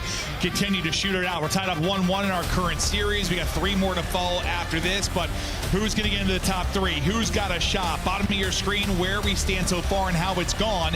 Invasion control up and against top 4 teams. I mean, I know there are times where oh, it can be boring. Oh, it can be slow. It can also be insane. Like we had a nutty one yesterday. No, we did. Yeah, obviously Optic versus Ultra. There were some offensive round wins, some mistakes on the defensive side. I think for Optic, I mean, you win that offense, you had Shotzzy. The timings for them were fantastic. A lot of the times, the teamwork was on point. Just a couple of lapses on the defense where they struggled. And on the other side for New York, this has just been your go-to when it comes to control. Is it just an undisciplined moment, a lack of focus? Like what happens these little moments where teams get punished? Or just getting, I mean, sometimes unlucky? I think it's a little bit of unluckiness, right? Just maybe just some miscommunication on our setup. A lot of the thing yesterday was the defense couldn't control the A street. Yeah, no, it was tough. It's tough. You're trying to go all the way pushed out bridge side, trying to milk all that time. It can be so hard to do, but into the front and shooting it forward. Hydra just sending it. I thought the Damper goes into one teammate. Maybe the other going to focus it, but in a gunfight of his own, and it leads to Hydra getting 2 and right over to A. So you've got 1 sitting it through and number 6 on one side. Right onto the A point, you got 2 here as well. What progress can you get, Joe? I mean, you're probably trying to hope to get 1. You don't have a trophy. They should know Hydra is still here. Well, he's going to win it. Can he get a progress? There we go, able to hit the slide. The rival's so strong in this area. There is that tick of progress. Now, should be able to get him off this. The rest of New York, though, they're going to try and run and get here. If he hits 2 ticks, great work already for New York. Yeah, it's one of those, do you go to B and just make the progress Sib's there? flanking. Do you leave Hydra instead? You just send it on forward. Sib able to get another. The flank is on through. And now you are stacking the point. You got 2 here. Third coming. I mean, I'm thinking like, okay, A is done. Nothing we can do. That one is out. Focus over to B. Now, this is flipped on its head, but we have seen teams that have been able to hold this. It's just hard. No, it is, and you need broken control, and then off spawn, guess who's here first? It's going to be Hydra, so he just knows what Optic is going to try to do, and now it's going to be 3 dead. Another multi-kill here for Hydra with the rival. Shotzzy, the last player alive. Did it take his time? There's no trophy yet for New York on the point. Dude, Kismet's 0-3. They already have a point done. He was like 7 or 8 for Hydra. He's like, all right, the boys are getting in work, sacrificing his body as you bring it back, and that's exactly what you need. A 3-4 down, the ability to layer the map forward, start to punish, because you can absolutely hold this. Listen, you just lose A, even some ticks at B, you're good. You just need to not lose the round. The problem, still 90 seconds. The positive, 17-17 live, so you didn't get like bullied in that department. Yeah, and I mean, New York, they're like, screw this. We're not going to try to retake it through that tank area. There's so many power positions. We're going to try to take some routes. Kenny, 7 HP. He knows that Kismet was pushing him, so great play by Ken. Nice patience to be able to win the first. But of course, it's the man we've been saying time and time again, Hydra. It's just so different. You know, it rarely goes in this order, right? Usually, like when you're trying to work offense towards A, B's done, you know, you have to work up the B street all the way through because A's locked down. It just like flips and gives you some different situations. This time they kind of hit it just up the B street, not going to try to work their way around. They'll continue to fight here as Skies and Hydra able to get to. Yeah, but they get broken control. They get broken control. It was nice patience from Shotzzy, but he was the last player pushed on up. So he knew that he was still alive, and he was able to find the first. Tries to wrap back to help his team, so Optic's gonna have to retake this position again. You do get another tick. 11 versus 12, Hydra almost with another double. There's no way Kismet's gonna have a goose and they're gonna win an offense on invasion, yeah? It could happen. It's getting darn close, 0-8. He just dropped again, but you're still here and fighting if you are Sib. It's perfect bait. The clock. 9 versus 9, yeah, Kismet, get your body back in the mix. Get it on the line. It's the boys looking to hit through the stun. Fire and flame, Sib able to hit. Skies over the top. Second tick done, Kismet on the board as he'll get in and be the final body here. Well, he's got Skies to work with as well. That will end it. They strike. Hold on. First. Finally, a little lapse there, but they'll close it out. What a wild one. Hydra, massive impact early on. Sib with the flank to help them get A. Kismet ends up with 2 late big ones. Now, I get it. I mean, the break-off, right? Just simplifying things is New York. A lot of the times, the last couple of months, that was the key, like stage 1, major one. An A hit. If it works out, we're probably going to win an offense. Teams got away from that. They knew how to stop it. All right, what comes back into the meta? You throw that in there. I think it just catches them off guard. Obviously, you have the individual moment from Hydra with that 2-piece. But yeah, again, just not retaking that 8 point for Optic. Just not able to deal with the early playmaking from Hydra. Now Optic's turn. Can Shotzzy beat that same playmaker now? Yes, he can. He's the one that kind of needs to match it. You know what he's capable of. Getting to a back spot spotted by Kismet, but how elusive can he be? Able to take the fight as well. And with Deddy Pop now, just shift as many people here, find as many kills as you can. The progress is ramping up at B, a more standard round. Dashy just won a huge one-on-one on the point. Sib was there. And then on the other side of the map, Pred was able to win a one-on-one. So they have A street control. This is what Optic do just as well as anyone on an attack. Shotzzy able to get on through. Now you're on the 8 point. Everything lining up. The finesse just can't get there. Hey, this is how it works usually in control. Like the good teams just get better and better in offense. It's Pred. He's still alive, still dancing. Can't quite get away, but able to take down 2. But now you try to slow this down big time if you are NYSL. You have a 5 life advantage if you're Optic, so that's big, but you also have 2 minutes to go, so lots of time, but you're probably going to need to get some bodies on this. You might have a massive one-on-one here. Kenny, start to move it up. Yeah, he doesn't even know it. Everyone else is mid-tank, just trying to watch the cross. Now on the A street, here comes Optic. Hydra is there. He should bait his teammate. All right, he's going to be on the point, so he has some room to work with. Wrap it back will be Kismet. Is he able to get back to full HP? He is, and he gets another kill. Trying to wrap back, but Kenny, oh, he is firing. Heat check on that third one. Can't quite do it, but listen, these gunfight wins have still kept the map pretty open, so you continue to get to points of dominance. If you are Optic Texas, I thought awkward there for Dashy, but able to win it. Again, this reminds me of yesterday, right? Nobody on defense is able to get pushed up on a street, so the pressure is on. You're all the way stuck back, Dash. You're on the 8 point. There's just not a lot of map control for the defense to work with. That's when it comes down to these one-on-one gunfights. And who is it again? Shotzzy lurking on through the trophy, just out for Sib. Makes it a little bit trickier, and he takes way more damage than I thought he was going to. Shoulder showing 14 HP, but getting back to full, able to pick one up towards VDOM. That will be Kenny that'll locate the kill. Shotzzy, as he drops, the last person lurking, it's Pred. Pred traded out as well, so you reset this for a moment. Yes, you have not pushed out X3s. You can see after all the pressure now coming for Optic Texas, but 50 on the clock. Will the lives matter? 13 versus 10. And again, Dashy able to get there, so this will pause the clock for a bit. Almost able to win it, but the headshot in for Hydra. Yeah, one more bullet and he is down.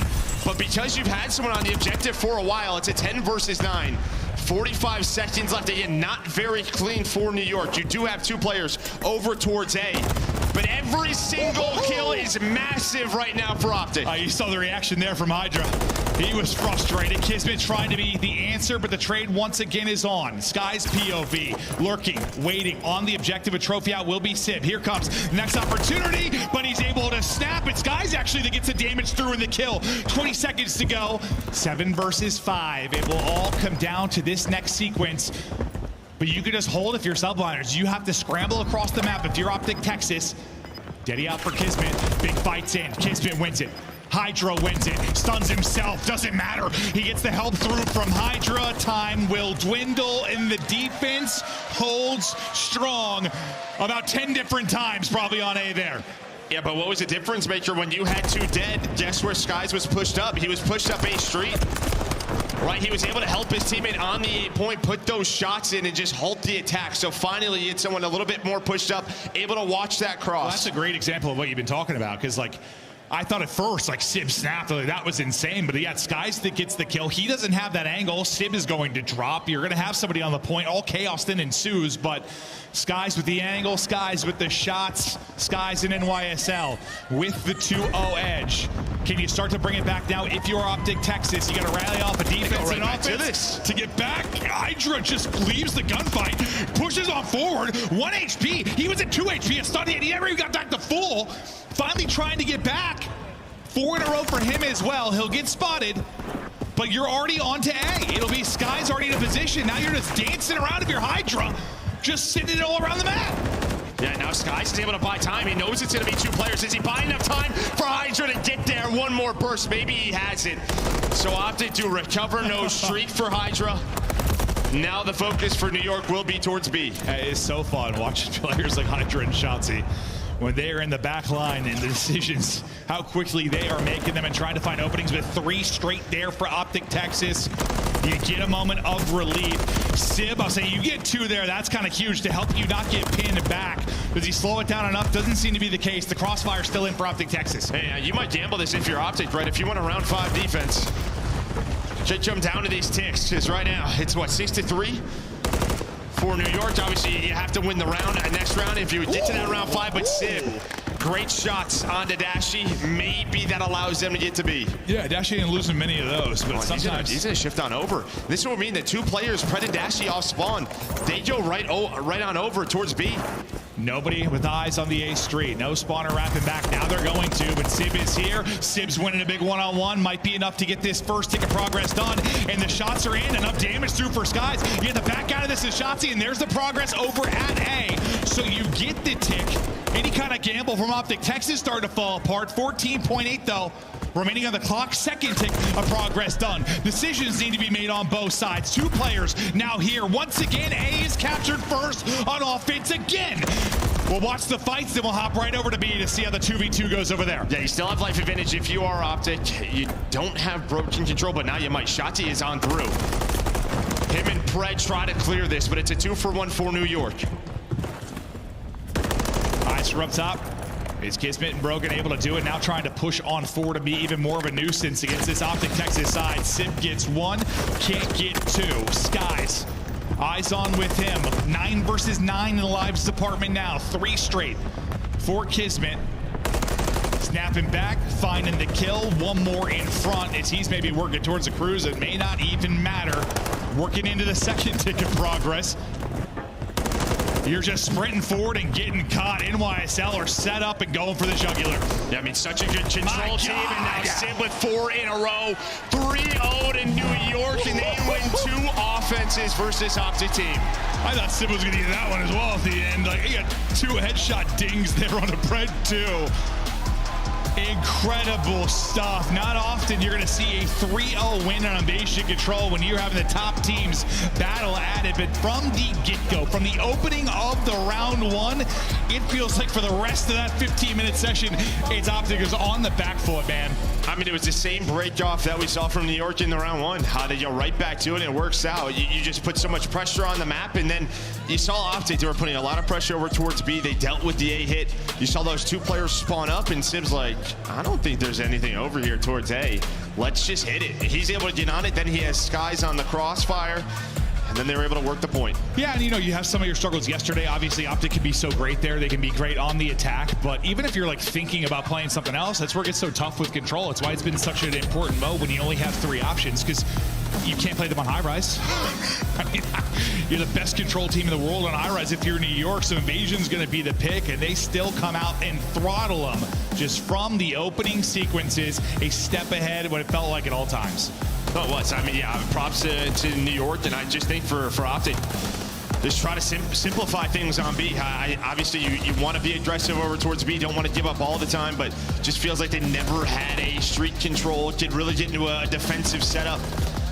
And I guess you just give props to New York and the pressure they were putting on time and time again. They lose a tight map 1 by 19. They kind of handle business in the search and destroy with a 6-3 victory. Hydra goes nuts there, and he keeps going right into the map 3. I mean, he was fired up multiple times. When you saw him on the player cam just shooting Sib. He was dialed in, winning some massive fights, and it just felt like, I don't know, every offense there was just pressure. There wasn't like 1 second of comfort, it felt like, if you were Optic, like ever. Yeah, and then, I mean, they did the same thing in New York. They were just able to recover, right? You could just never get multiple bodies on the point from Optic. It was a solid offensive round with multiple attempts towards A. Well, typically, I mean, that's one of the things that really defines like your great Control teams on Invasion is like when you're pushed up against it and trying to deal with the defense at A, like the comms have to be perfect. You have to avoid every 3 down. You have to have eyes on every crossing. You have to be picture perfect. And they were able to do it for a little moment they had to, but yeah, I mean, the highlight's got to be the offense. I mean, the fact they get A first both times, how many times have we had that in a series? I don't have a stat in front of me, but not many. Not many at all. Wild stuff there is for the most part. You heard the Optic Ultra match yesterday, how loud the crowd was. You know how crazy these fans can be for Optic, but so far they have been silenced. We take a look right now at the Toronto Major last year. And this is how it played out. Just a reminder on how it went down is NYSL were able to make the run, win it in a best-of-7 fashion. Who knows? Maybe in the hunt again. Yeah, I mean, obviously you start here in losers round 1. They lost it at game 5 right away to Ultra, and then they just go berserk. What, how many 3-0s is that in a row? 3 3-0s, another game 5. Then they get to that final, win in at game 7, and that started sort of their run to win the World Championship. And this year, you're still, everyone's going to talk. I mean, the talk, listen, Sib's going to chirp. We know he's got the gunny. You saw it there. You know what he's capable of. But win or lose, there's going to be so many eyes on him just when he comes in for Priesta, the Winter World Championship. So far, seems he's dealing with just from like a mental side of it. Like, you kind of have to have a strong mental. I think at this level, you're playing for a top team. You have to own it. Okay, so we'll see if he can somehow get this team back to another one, but it has not looked as good. The vulnerabilities have been far bigger. But for Rio Hardpoint, I think Rio Hardpoint is one of the bigger conversations when you talk about just the top 4 teams when it comes in to the vetoes, whether we're going to play it. Well, someone decided to finally veto Subbase versus Optics, so that works out now. Yeah, New York plays Subbase. Maybe an idea, but well, Vista too, though, I guess. Yeah, and then I mean for New York, they're 5-3 here, but a couple of those losses are to FaZe, so they were one of the few teams that would square up with FaZe on it. So they're at 5-3, but Optic, they have to know this is going to be a big map for them at this tournament. Absolutely. I mean, Not really against FaZe, as you said. It's going to end up getting banned, but when you talk about the other three and their hunt, and maybe dethrone them, it will certainly be in the conversation. The time it's accruing early right now for Optic Texas, but is Kismet and Sib able to disrupt that for a moment? It's very quickly answered by Kenny and Dashy. One team kill in the mix, but 3 through for Optic Texas. Now we start to focus on the P2 setup and rotation. 15 seconds remaining here. Number 8 in Sky is going to be kind of the first one over. As he starts to cheat over and get set up, holding the back push through will be Sib. Yeah, but Pride gets through, though. Pride gets through, and I mean, what a start here at P1. That is 42 seconds for Optic. Sorry, 41. Tick doesn't come on through, but a great start. So New York early under pressure. It's right away. There are 3 Optic members near the hill. Dashy 3-0 start with that MCW. He's got the help of Kenny watching over him. So many different angles, but the nades were on point. Kenny was Mr. Sunday in that map 1. Can he do it again here? Some big multi-kills early as he leads things off for them at 5 and 3. And yeah, the fact you get all that P1 time and you stop NYSL from really getting anything here. You have 3 points despite the fact you had the early setup and control. It just leads to nothing. Now you're able to get in with 25 left. It's Hydra, Skies, Sib through on the feed. And we're now with 20 remaining. Let's think about the other side of things. It'll be Sib pushing up bridge side, maybe looking for that one-on-one against Kenny. Yeah, I mean, the problem is, right, Kismet goes down, so that spawn is not open yet for an Optic member. Now it might be, so Dashy and Shotzi, they should spawn out here at Old. It looks like that's not going to happen. So they're going to get into not the best setup here for P3, but they still have numbers. Yeah, still spawning out Old. Instead, it's going to be Hydra. You win the fights. Sometimes you're wondering what's influencing the spawns. Is they're going to spawn at the next before it pops, and it will get set up to lock it down. Now, one person lurking here will be Hydra. He's disrupted so many moments here for Optic Texas, trying to do it again, but this time you trade him out and you get right back into the point. You maintain the 40-point advantage if you're Optic Texas. Yeah, I love that from Pred, though. Able to push out and find another player top middle, so you are very staggered right now if you're NYSL. You see Kids off spawn, he's just going to rotate, but even without the numbers, they make it messy so far, but nice recovery here from Optic. You recover, you hold, you get this up to around 80. All the stuns hitting, so they know he's tucked away. Good luck with that one if you are Kismet. As a rabbit and Shotzi comes flying around the corner. Next one ready to go. Inside the garage will be Hydra. Which corner is he going to be tucked away in? First kill there. Simtics out to maybe slow pressure and trade. You're waiting on Sib here for the pinch, right? You see what New York's doing. They obviously are rotating, but number 4 in Dashy has been watching it this entire time. Great heads-up play, but from the hill. Can Optic get there? Hydra inside a garage, and I think the ARs have done it as Dashy. He is beaming. He was doing it since his first life on this map. 5 straight. You win it on the flank. You win it on the objective. Bruce shooting as the wall bang hits. Number 6 is in. The cruise is through. Sib's head sent to another dimension. It's actually going to be locked down now for Optic Texas. About to eclipse a 100-point mark. Continue to push this out. 7 straight for Dashy. How far can he push this, and when will the Cruise come into play? And I mean, this is what you don't want if you're New York, right? When we see these leads get out of hand, it's really a P3, P4 combo, and now you have a streak as Kenny is 4 in a row, locking down rotation. Big time Ken doing it. Dashy making the plays well. He's still on that streak. He's going to be rotating out towards Ol, or from Ol. We'll see when he gets involved in the action, but now you need this time desperately if you are NYSL. Down 80. Set up early at bridge, but here comes Dashy. Does he want to use this yet? Yeah, does he want to use it? Looks like they're just going to use their guns, their nades. He's trying to break this. Nobody is pinching bridge control. Both teams fighting for it. 8 in a row, almost able to find number 9, but Hydra will slow things down. We'll see if maybe the streak comes in here. You have 30 seconds remaining, or really hold on to as we get deeper. I mean, you have the luxury of a lead, so really the option is yours when you start to invest it with so little time left. He's going to hold on to it for now. Through our first set of rotations, it has been all Optic Texas. Kismet, he had a tough start to that map 3. What, 0-7 or so to start here? 6-17. Hot start to the map 1, but in the respawn sense, he cannot get any flow going. Yeah, you know, he's had a couple of those, right? Even versus FaZe, just some slow starts in those hard points. Maybe just his timings are off a bit. Still have the Cruise, not going to use it. Nice heads-up play from Skies. Those pinch plays, so important Dashy's been able to find him on one side, Skies on the other. But this is where you need to get the tempo going in your favor. You go, what, 41-0 here at the P1 when we start the game. A chance to answer and control the pace, kind of get ahead in rotation. You know that domino effect, that snowball effect you're able to do, but as you get 3 kills of your Optic Texas, take everything I'm saying out of the equation. Optic Texas burn through that, still 30 seconds remaining, and that's a great answer there from Texas. And yet, stay patient with the crews. They could have used it there, maybe on P1 control. They have P2 spawns, but they just opt to trust in their gunny. As Shotzzy just lurking, as Dashy washing over him.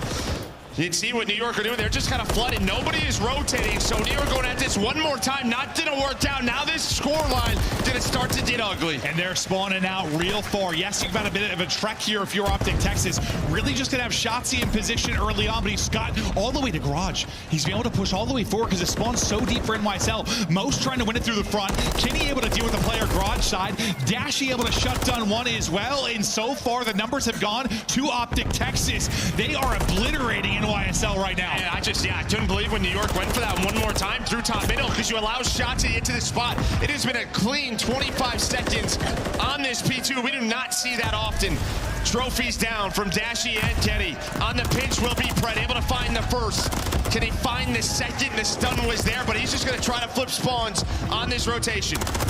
You still have 1 cruise. Kenny is working towards, okay, never mind. His heat drops on 4 straight, but the lead, it's building 274. Oh, they flipped him as well. This is unreal from Optic. Absolutely bodying them so far as Kenny gets another one. NYSL in the absolute blender. Optic are smashing them. And what an answer as another cruise is earned there from Pred. You get destroyed, dismantled in the map 3, you brush it off, you start to fry. Optic deep in the bag of goodies here in map 4. Yeah, I mean, you had suppression through top middle. That's really what's going to come down to. Sib is just wasting this player's time. Sib just trying to take him down. But through the middle, subliners do get here. They just got a lot more work. Yeah, a lot of work. And a couple of missiles that'll probably hit him in the face. Yeah. You're working a double shift, maybe a triple. A 16-hour workday to try and bring this one back. As it has been so dominant, still streaks to use. Inside the hill for now, it'll be Optic again. Skies double, triple, still not enough as they're spawning out, back spawns in. Skies was going for so long, but for now, a breath. There's just a few seconds left and we get over to next. Hydra able to win that opener, so another maybe setup here for NYSL. Yeah, but 2 cruises. You can just get 5 seconds at a time. You have the cruises to use. Yeah, and this is probably where you're going to use one of those, I would imagine. Through the middle of the map, though, Shotzzy had some bad timing. Kids is going to flank. Where's the comm? The comm has to be there, and it is there. Nice play from Pred and Kenny. As Pred's able to find another, doesn't connect, but Shotzzy's there on the pinch. Feels like you always have one more body, one more missile. Going in, finding its mark. Sib gone. 10 seconds away for the victory. Maybe not a 100-point club, but it is damn close. Holding the line is Optic Texas. 5 more for the win. Shotzzy trying to dance, snap it back. It's flashy. It's winning it. It's closing it out to a map 5. We go. And Shotzzy shuts it down. And what a response from Optic, what you would want to see right after losing an insane Invasion 3-0, losing 2 defenses. Right from the get-go, they go up 42-0. Dashy has a perfect start. He was so crucial in so many of those moments when New York were trying to set up breaks, trying to set up pinches. He was able to pick it up, won the gunfights, able to earn that first cruise. He got them going. Yeah, for NYSL, like Rio, I mean, we were talking about against the top 4. You tried to ego phase on it, got smashed. You tried to fight against Optic here, you get smashed. I don't know if that one's going to be working when you're talking about the fight against top 4. Well, I mean, their hard point just hasn't been working. That's true. That's the question here, right? We don't have a lot of strong maps. You're likely losing one. Yeah, their hard point has just not been strong at this tournament, but again, they've relied on sort of 2-3-5 to go 50-50 in hard point and try to win a tournament. No, the assumption is that'll be the recipe for success. Struggling in hard point, but still a championship contender. is New York. Can you do it through 2-3-5? When you talk about the 5 going to Invasion, I mean, the talk's got to be Hydra. I mean, he was making the plays over and over again, whether it was in the control on Invasion, whether it was in the search and destroy. The guy's been a myth. Can he do it again, or to Optic keep that positive momentum from the map 4? This is a square up. I mean, throughout this stage, you're 4-0 on this if you're New York. You're 3-0 if you are Optic on this. A map that both teams have been working on. We just saw Hydra on it yesterday, 15-4. Yeah, this is going to be a fun game 5. Yeah, usually we talk a little more about the map 4 before we get to the map 5, but this is usually like, Joe, which one of these points is where the game flipped? Well, it flipped the 1 second into the goddamn match. Is Optic just smashed them. They tie it up in 2-2 in Championship Sunday and onward we go. A quick break and then we're back with a massive map 5.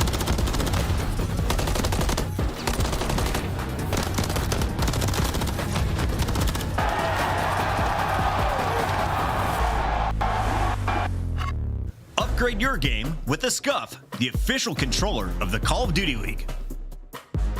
Slice up your competition with the Executive Chef Operator, now available in-game in the Call of Duty store.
Here we go, baby. Map 5 time. It's just the first match of the day, but here we go. The entire way. The ultimate map 5, Optic Texas, NYSL. NYSL trying to do it through 2-3-5. Can they get it done? To Invasion Search we go. You said it's an old-fashioned square-up. Talk to me about the final map. Yeah, again, I mean, this is sort of what New York is relying on throughout the year. It has been Invasion, but I mean, Optic are ready for it throughout stage 3. 4-0 for New York, 3-0 for Optic. A map that they've improved in. Map. This is elimination match. Loser out of it. Winner into the top 3, and they battle on. Shotzzy and Map 5s this season, a 1.43. The man can be an absolute magician. No, again, and it could rely on a lot of the plays that he makes over towards Broken. Right, we'll start to see how Hydra is playing, what openings he tries to find. But yeah, 6-4 overall, but again, 3-0 throughout this stage. There we go. Here we go, everybody in attendance. The final map before we continue on this weekend. Hydra, can you deal with them early? It was big success for them in the map 2. Kismet maybe in trouble as well. So far, people able to squirrel away from the opening fights. Yeah, right. Obviously, just an early contest over towards Broken. We know that's where Shotzzy likes to play, him and Kenny with that duo. This Pred will be around middle of the tank, Dashy over towards A Street, and everything's just kind of slowed down for now. Still a minute to work with. Not liking what they're seeing maybe on the B side of it, starting to wrap out, maybe work the other side of the map. The point man will be Pred, more than likely a mid-tank that will get info on this. You sort of have a 2-2 game set up for NYSL, but Hydra has already taken 200, 250 damage in this round. We'll get back to full, reevaluate. See what Sib can see is he might take the one-on-one. Damage in, finally able to finish it off, though it's the other side of it. Sorry, it's Kismet that's able to get the kill. Trying to snap back and not able to do it. Dashy, Kenny through, Sib winning 1, 2 versus 2. 20 seconds now to go. Bomb's got to get planted though. Starting to rally back, you're by yourself if you are Sib. Yes, you've got Bomb, but you've got no time. He might have some time. Now Dashy's gonna pick it up, and Dashy with 3 in the round. An incredible map 4. He holds it down, and honestly, you had Kismet inside of Broken who found a kill, but somehow out of all that, Pred stays alive. I have no idea how. He just ran through connector. It was like an awkward swap there on the observing side. Like we saw, like Pred get tagged, and I just saw a kill in the kill feed. I thought it was Pred dropping it first. Well, you know, it's Kenny, I think, because he tried to help Pred. He gets caught. You know, Shotzi's the one that ultimately died and Broken, and yeah, Pred stayed alive the whole time somehow. Like, I don't know. He had to be 1 HP. I thought he was dead for sure. Sib, I thought he had some great shots, but it's Dashy with 3. It's an optic win. That's the headshot multiplier being yawn, right? I mean, if that is the old MCW, probably, that's a kill. Yeah, well, thank God that's gone. See if Dashy can continue to work this. He has been so clutch for this optic team. As the opening fights maybe started having shots, he able to get some information. He wants to go. He is flying, trying to catch one, but can't quite get the timing maybe to get the kill. But he's got a lot of information now for the Optic Texas team. Knows 1 rally back towards B, 1 is inside of Broken. Trying to hit the nade, but instead his arm ripped clean off. Sib, that time, able to finish the kill. Yeah, and he just didn't know where he was inside of Broken. Obviously, you're cooking the nade, trying to just find out where he's sitting. And now behind that, Sib gets aggressive for his second, but trying to cook the nade, he gets caught. In New York, have Dashy left in a 1 versus 4. Dashy maybe just trying to play his life, earn a streak. Trying to do what he can as he is shooting straight. He is shooting. I don't know what straight of the straight is, but he is shooting. This guy is lights out right now. But can you carry the 4L, maybe work towards a cruise? Do you let him sit or do you try to hunt him down? They are trying to hunt and they're able to drop him. I think Hydra gets the kill. So you can't take that 4-0 stretch into the next round if you are Dashy. And after the chaos of that first round, Sib able to kind of stabilize things and get stuff going early for NYSL. Well, and I think on both sides, right, throughout both rounds, New York saying we are going to contest this Broken setup, whether it's you on defense, or whether it's us, like we're going to play for this point of the map, right? Sib was able to do it throughout that round. We saw Kismet try to get Shotzzy out in the first round. So it's like, do you leave him there and ignore him, or do you deal with it? New York's going for it. We'll see how things switch up. Round 3 now underway. Kenny in opener. Big first blood for him, and that'll be bomb drop deep in spawn. Hydra in a tough situation as well. They are swarming. They're getting Hydra off the map. Don't allow him to make a play. Massive numbers here for Optic Texas. In a corner is Shotzzy and Broken. Shocker. As he's able to find the kill, suddenly Sky's on an island, and it's island, you're likely dead. Yeah, I've heard of that island. Yeah, don't recommend it for a vacation. Not great. I thought maybe he's 180ing someone, but not going to happen. Skies falls. Optic take it. back and forth we continue to go in this map 5. Yeah, I mean, obviously the round barely develops. It's a great first blood for Optic. They're able to find Sib on that street, maybe with a nade, a little team shot combo comes on in, and I think Hydra's just like, all right, we're down a man already. I'm going to try to make a play. Well, I think that's like, you know, a lot of his like doubles he had in the playmaking ability was usually the first blood, opening of the round. Like if you were able to pick one of his teammates, yeah, but I think it puts more pressure on him to not maybe take his time, maybe not be patient, exactly, try to make that play and things unravel. So even if you don't take Hydra out and just get the first blood, can be big. Just due to how it changes the pacing maybe for NYSL. Can they continue to do it though? They struggled with the first bloods early in the map too and started to ramp it up. Now with the 2-1 advantage. Look at this setup. You have nobody far towards the B bomb. It's really only Sib Connector. That's your B player. The other 3 over towards A. So Sib just trying to gain info. He's got to be careful with this. See, throwing shoulders fine, but yeah, just going to wrap all the way back. Well, this is one where you hope you waste time, but you kept showing pressure at Broken, and you kept sitting it and taking that fight. Like, how much do you maybe just slow this down by them trying to clear everything? But it's Kenny again with a first blood. Where did he even shoot him from? But he's able to find a middle courtyard, maybe just like an angle. Able to take down Kiz, and now bomb already planted. Kenny safe with this plant. You see Pred just kind of playing safe over towards Cafe, watching the flank, but maybe setting up a play for himself. The rest of Optic locking this down. I mean, you set this up for a retake here. You just wish you don't lose one in the process. Shotzzy takes down another. Pred, by the time he gets involved, this round may be done. Difficult one there at the tree. He almost gets fried by Hydra, but he wins it. Skies, again, on island, likely dead. Yeah, sometimes when you're that A Street player, there's just not a lot you can do. You are left alone time and time again. But Kenny with, I think, an insane first blood on the Kismet. Gives them so much room on the B Street, and yeah, I mean, it was just Sib spotting. He rotates back. He doesn't have an angle on the bomb. Kind of gets bullied away. They use their numbers to go up. What, 3-1?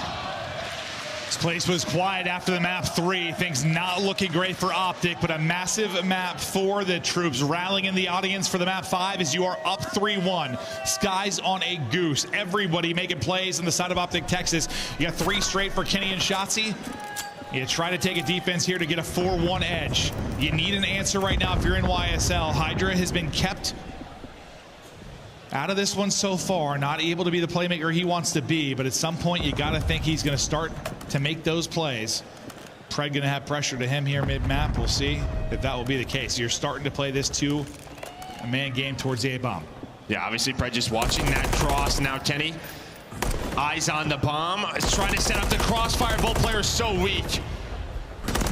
But on the other side of the map, Optic get active. They're able to isolate Sib. So another first blood here for Optic. They have played this one great. Kenny has all 3 first bloods in this map 5. He is 5-2 on 4 straight, trying to give haircuts on either side.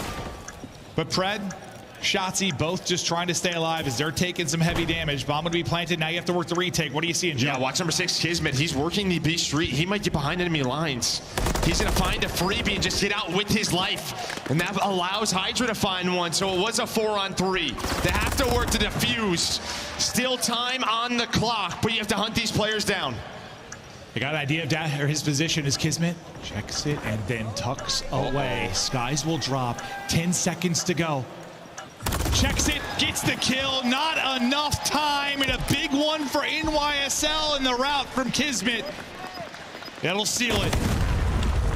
Yeah, I don't know what the timing was. You obviously had 2 players work that B Street, right? One inside of blue, one all the way back tank. He must have just cut through DVD alley. As soon as Optic were starting to work up towards A, and that just changed everything. Him and Hydra able to flip the script. You needed that one so badly. You have another first blood for Kenny. You're in a good spot if you're Optic. Seems like it might be the dagger round to go up 4-1 maybe if you are Optic, but you stabilize now if you're NYSL. You stay in the hunt. Sky's still looking for his first. Nobody kind of playing from tractor or close B again for NYSL. They want to get aggressive, and we'll see how they back it up and set it up. But once again, wanted to challenge Broken. Yeah, I mean, 3 players just right from the get-go, putting trophies down, smokes down, making sure they want to contest this point. they have time and time again, and now they're trying to go to a more natural setup as Hydra is the only man mid-tank. Sky's over towards the A Street, but how do Optic want to fight this? You just get so much info, like this three-man Wolfpack just pushing it out, making sure Texas can't get to some of their spots. Going forward, stiffing it out, it's Shotzzy. It's Mr. Broken who's able to get the first blood and the kill. Now another 4v3 scenario for Optic Texas. This time, can you get it done? Sib brings it back, and it's Sib trying to stay up. Dashy, though, able to give them numbers. Kenny following it up. Hydra left alone in Texas. It's round number 4 up on the board. Yeah, I mean, they're just saying, all right, going to Broken, like, we're just going to contest this with our nades, right? Put shots into Sib from Treehouse, and then let Shotzzy do his thing. Worst case, we trade that out. Kismet has to turn that a little bit more play. Maybe he just needs a little bit more help. Or if you're New York, maybe just give that up. Yeah, I mean, that's such a tough gunfight on both sides. Like, you're kind of guessing where the position is as you slide in. If you're Shotzzy, you're dealing with the moment, the movement of Shotzzy. If you're, getting cambered, if you're Kismet, it's so tough. But as Shotzzy, it's able to find the first blood. 2-round advantage again for Optic Texas. At some point, NYSL have got to rally together multiple rounds. They've yet been able to do it. Knock through the door. This time, the Bulldog ready and waiting. A little bit of revenge. Yeah, I mean, you try to get aggressive through B. You're up a couple of rounds. Maybe you just kind of go for the jugular there. But they take the risk. Doesn't pay off. Still a 3 versus 4. And Kenny trying to find number 70. Will Kismet. He gets impatient. Kenny almost able to take down 3. The guy's done 1,200 damage in the round or something. I don't know. He's hitting everybody, but Hydra's somehow going to win it. Dashy's still on 4 straight, maybe working towards the cruise. But you've just kind of left Hydra over towards B. Bomb's still just taking their time. That's going to be Skies. But there is Hydra. He just caught. And now on the run is Skies. He's yet to find a kill, so he's just going to try to play the objective. Maybe not using the gunny, but trying to use his feet. Bomb getting planted and under 30 to go, so plenty of time to do that. And now we get into this 2v2 scenario.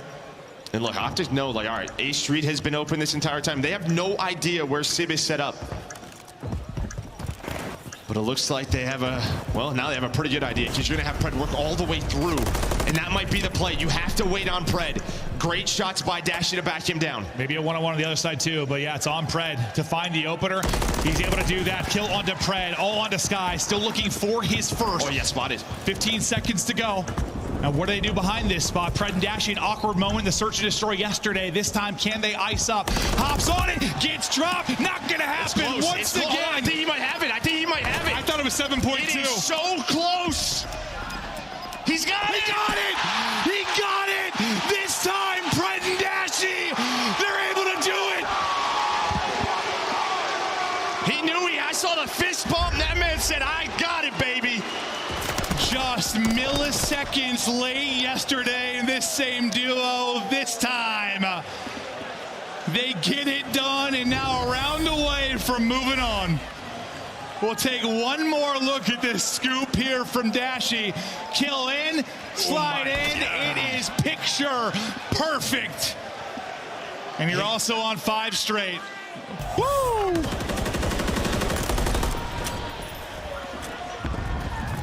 One more round, you're into the top 3, and you're battling deep into a Sunday again if you are Optic. The fans can taste it, as they're so close to closing it out. Again, you get aggressive through B Street, right? Look at this setup from Kiz and Hydra, not contesting Broken, but 2 through the DVD alley. Just when are they going to pound? Just kind of waiting patiently. Gonna have Sib looking over them. Really, I mean, A is wide open, but New York just kind of knowing. Look at this. As soon as they put shots in, they fly. So Hydra's able to find the first. Do they know it's 2?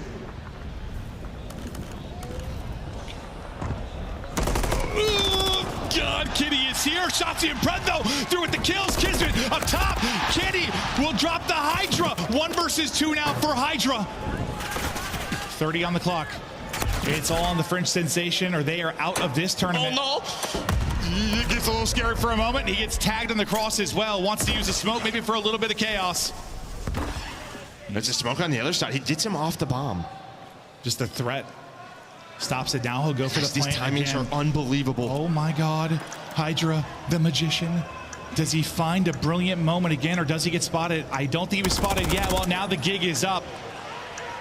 Shotzzy toying with his food. Brilliant shots over the top. And Optic move on.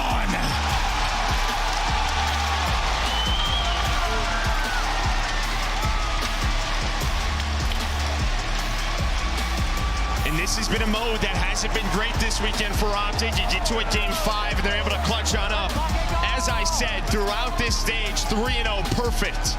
Now up to 4-0. It is such a strength for them.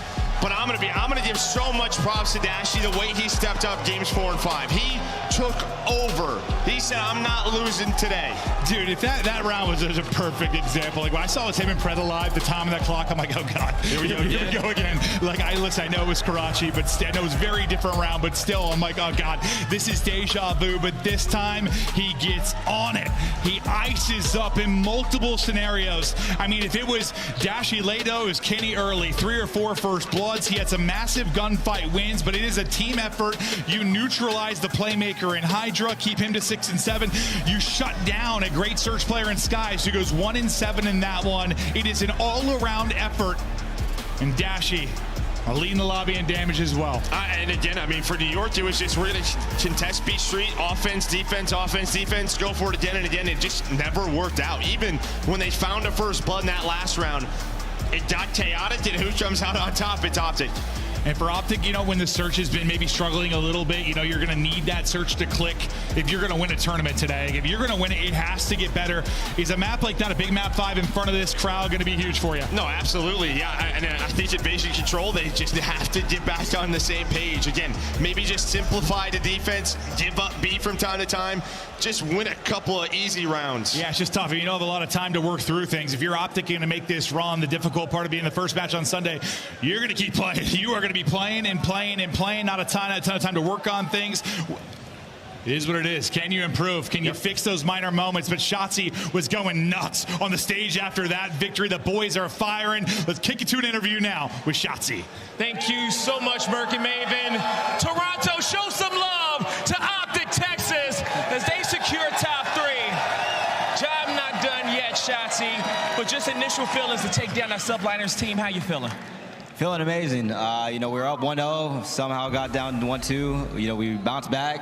I ended up winning the next 2, so, you know, I'm proud of the boys. Proud of the boys. Okay, now, you know, I don't want to talk too much about strategy because I know the ops are watching, but when you guys were down 1-2, what was said by the coaches there to get you guys motivated in those last 2 maps?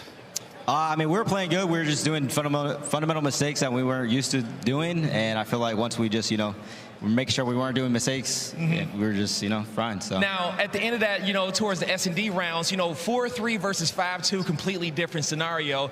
What were y'all saying to Dashy to gas him up after he hit that defuse? I didn't think he was going to get it. I mean, I think it was, what, 7.5 exactly or something like that? So, I mean, I don't even know. I was screaming at him. I don't know what I was saying. I'm not going to lie. I was just screaming. So. All right, one more match for you. Get ready. We're about to get the winners finals underway. But what you want these Greenwall fans to know here and all around the world as you get prepared? Keep going crazy.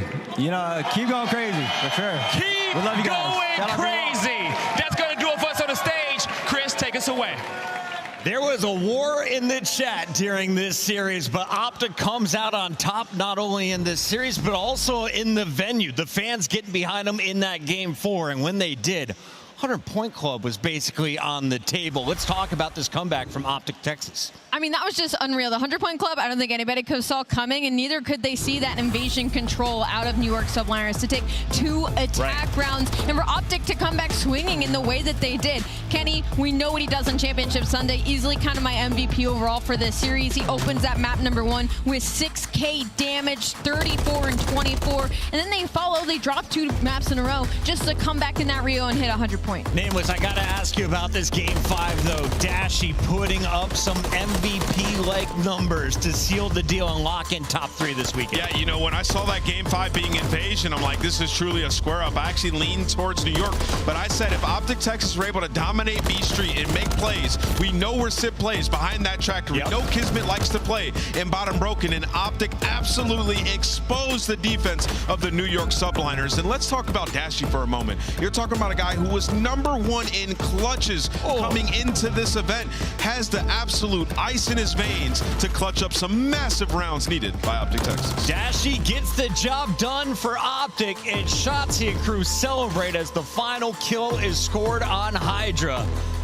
And now they power into our top 3. The question is, if you're Optic, do you want to play Atlanta or Toronto next, Allie? I had to pick your poison in that matchup. Maybe just they want to get the revenge on Atlanta, but maybe wait for the grand final on that one. Might be a good business decision right there. Good luck to whoever they draw. Optic is looking very confident, and we have their scuff play of the game. Not only is the final kills, it's also the reaction. We wanted you all to be able to listen to this one at home, Nameless. Yeah, you know, just an incredible round here by Optic Texas. It gets down to the wire. You're thinking the timing, like, this guy's going to be able to clutch up, but he gets the kill, and Dashy gets there at the very end. And you saw earlier in the game, too, it was tough where they didn't get there in time. Retribution.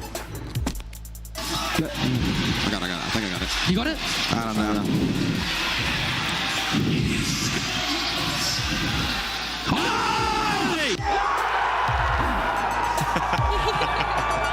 Even Dashy didn't believe he had it. Press like, you got it.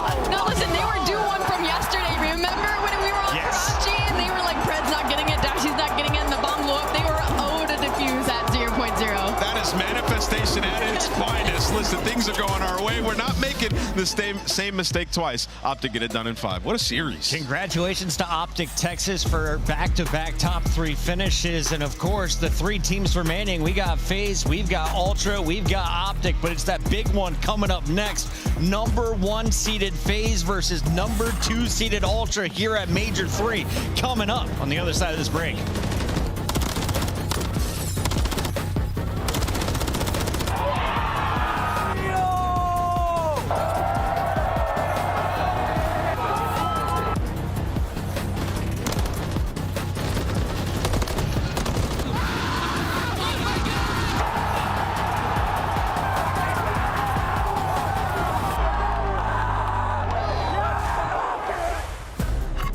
Upgrade your game with the Scuff, the official controller of the Call of Duty League.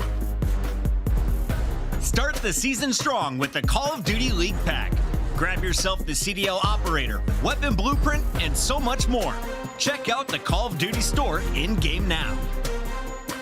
The Cataclysm pack is available now. This bundle includes the Cataclysm Operator skin, Dystopia Weapon Blueprint, Iron Lung Charm, Vroom Animated Calling Card, Alpha Vinyl Guiding Light Emblem, and Scratch Tally Weapon Sticker. Use these items in both Call of Duty Modern Warfare 3 and Call of Duty Warzone. Available in store now using Call of Duty points.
Take a sip of syrup now. Right? Oh, do I need to? Okay, all right, I can. Okay, here we go. Can I open? Am I strong enough to open this? Yeah. You can open it for me? I'm not strong enough. Are you serious? I need you. Well, we got to take this You're off. my work husband.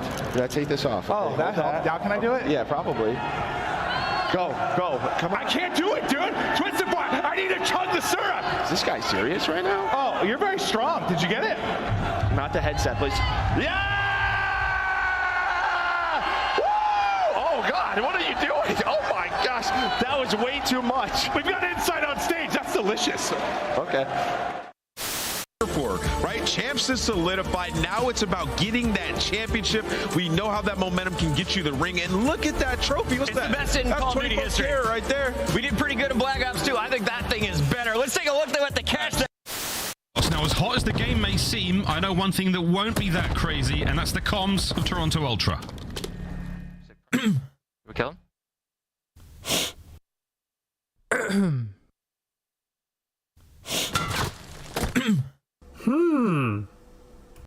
Calm as ever, Toronto Ultra. Now to the other side of the stage. Unless Priesta can come up with something magical, something historical. Few players falling. Priesta ends up getting traded out, but Standy's still here. No respawns right now for Rocker, but hey, we've got to put ourselves on pause. 1.5 seconds on the clock. Atlanta FaZe, they've got to push their way in. They've got to dig their way through. Nades, tacticals, utility tossed out. But take a look at this. Take a look at right now from Minnesota, and they do not push on to the Picking up Zig as you watch the white arrow start to funnel out. Simp and RCs have that crossfire. It's a lot for Simp to deal with, and he is dealing with it. 4-0 start. Just sensational. And he gets stuck. That was directly to his forehead, I think. Yeah, Toronto Ultra trying to get water side to, flip spawns for the second hill. We're going to head towards the left side of your mini-map, dude. Over towards Kitchen. All right, but at least they're sticking them. Was that deja vu? It's like 4 in a row.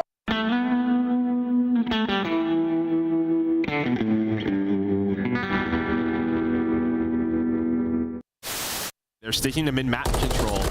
Vico trying to find it, but doesn't check for Scrap inside a bending corner. He's able to take down 2.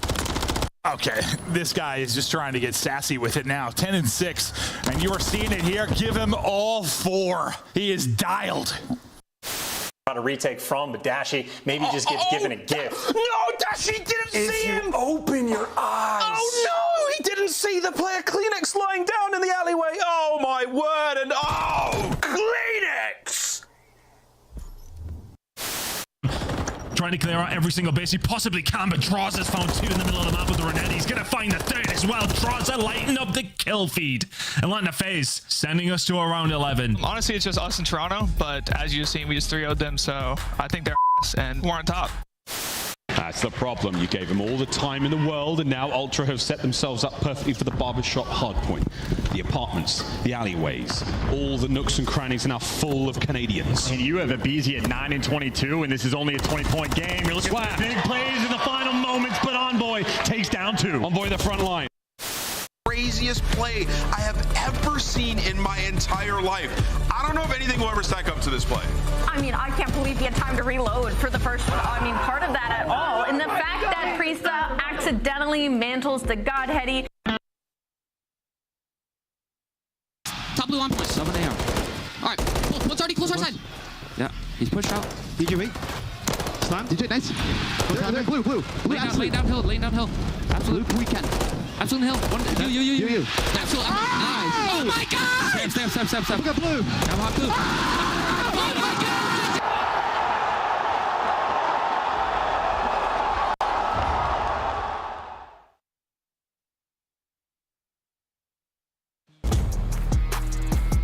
Last night, this place was roaring. Tonight, it gets even louder. Welcome back to Major 3 for the Winners Bracket Finals. Just 2 teams remain unscathed in our Winners Bracket as Atlanta FaZe puts their #1 seed on the line against our #2 Toronto Ultra. Welcome back in, everybody. It's Chris Puckett alongside Alley Cat. We've got Nameless down there at the end. And Nameless, I want to start with you.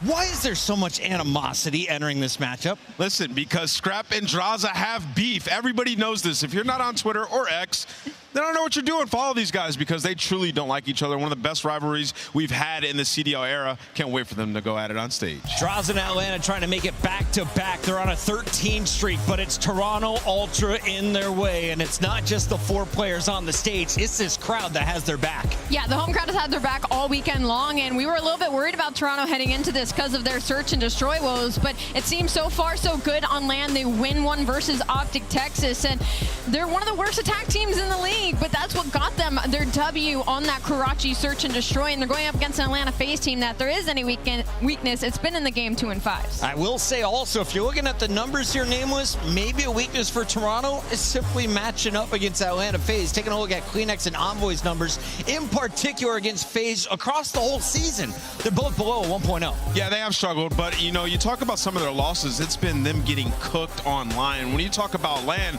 Toronto had a great time against them at Major 1, and as we mentioned, they did not play at Major 2. So for Toronto Ultra, they're probably sitting there feeling like they're still the best team in the game. Atlanta has yet to go through them. Allie, walk us through our Monster Energy pregame for Toronto Ultra. Yeah, for sure. The good has been the hard point. Toronto is the best hard point team right now overall in this season. They're number 2 on rotation, then top 2 in just about every other category. And not only that, the slang has been there for this team as well, specifically an Envoy making a huge step up here on LAN. But the bad is their S&D attacking. They're 11th overall in the league. They're 11th in post plan as well overall in the league.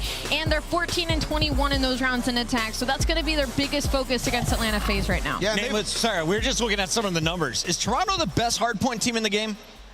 I would say on the season, yes, absolutely. Their record is ridiculous. But right now, Atlanta FaZe has been unreal with the new maps that we've added to the map pool. Atlanta looks almost unbeatable in that game mode. If there's a team to do it, though, it would be Toronto Ultra. But let's talk about Atlanta FaZe for a second. On a historic run, if they win this match, they will break their own record that they set in Cold War for most consecutive matches won. You talk about across the board in all 3 game modes, they've been unbelievable since the start of Stage 3, completely working on their craft and mastering the new maps in addition to our map pool. Allie, what I find craziest is the fact that they've only dropped 1 map this tournament, and that was back to Miami. They 3-0'd New York, and they looked clean in that 3-0. And what they dropped to Miami was a search and destroy. And at first, we thought it was just an invasion search and destroy problem because they lost 2 of those back-to-back during online qualifiers, but then they lose the 6-star to Miami. That's now 3 in a row. So maybe raising some question marks on where they stand in the league and their S&D map pool. If you've been watching the CDL era of Call of Duty, you'll know that Atlanta has more silvers than anyone in this league. But you see what Draza has brought to the squad as they are looking for back-to-back golds. Yeah, you say more silvers, but also more golds as well. True. And when you talk about Draza, like this team, 6-3 in Search and Destroy, fantastic.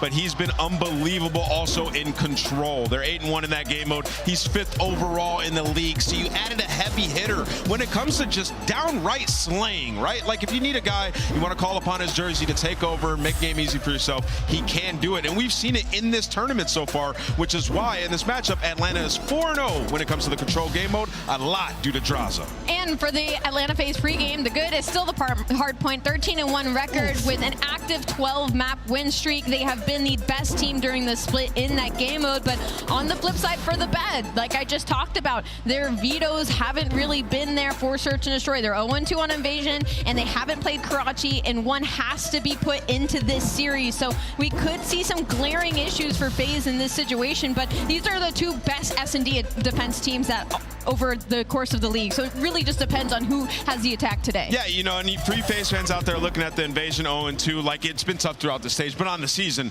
they've been great at that map mode specifically. Right. And then also, they've been working on their map mode and playing a lot of 6-star, which I believe we will see in this series. We got to take a look at the numbers one more time before this best of 5 kicks off. If you're looking for the best slayers in the game, well, they got the top 4 spots. Draza, Scrap, Abizi, and Celium have been putting in work, and you got all 4 members of FaZe here with Simp coming in at the number 8 spot. Yeah, all this leaderboard really tells me is that Scrap needs his teammates to step up a bit in the slaying department, and we saw it a little bit yesterday. We saw what Insight was capable to do to close out that final map 4 versus Optic Texas and close out. So they're going to need to have those guns hot and ready versus Atlanta FaZe.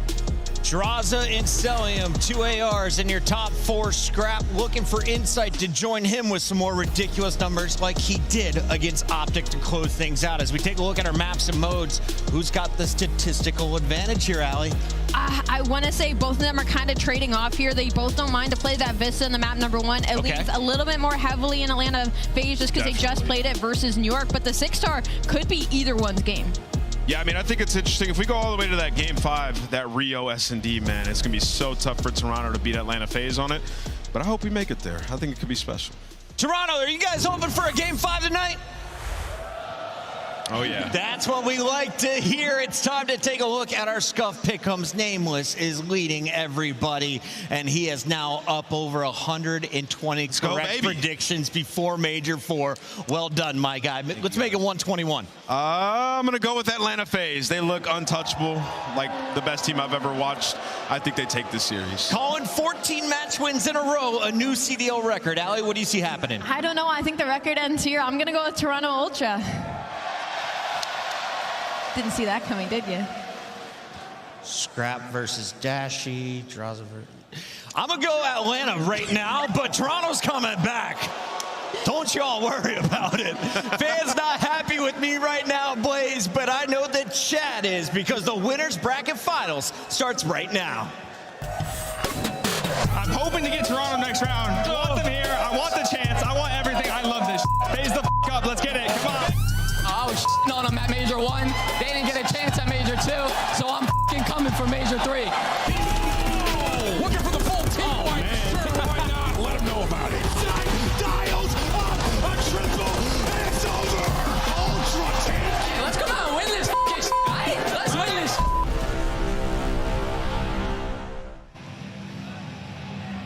Now, some matches out there, it's about the points. Others, it's about the money. Some is personal. And this is one of those series. The first squad coming to the stage, looking to shut up this venue and hush the crowd. Get ready for those bad boys from Atlanta.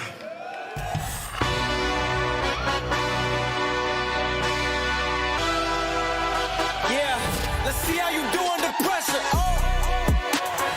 Ain't no errors, baby, it's a new era. I wake up early feeling rich like I'm Kesha. I get to the paper, boy. Extra, extra. Work with me, you know that I got it. Come with me, let's take a trip to the islands. We up on the jet, we'll do more than just fly on it. Stand on that hill, you gon' die on it. Boom, boom. Back with a vengeance, I show you the ropes. Beast in my town, I can show you the coast. Up in the shots if they wanted to smoke. If you know, then you know. Hey, let's see how you do under pressure. Let's see how you do under pressure. A moment can live on forever.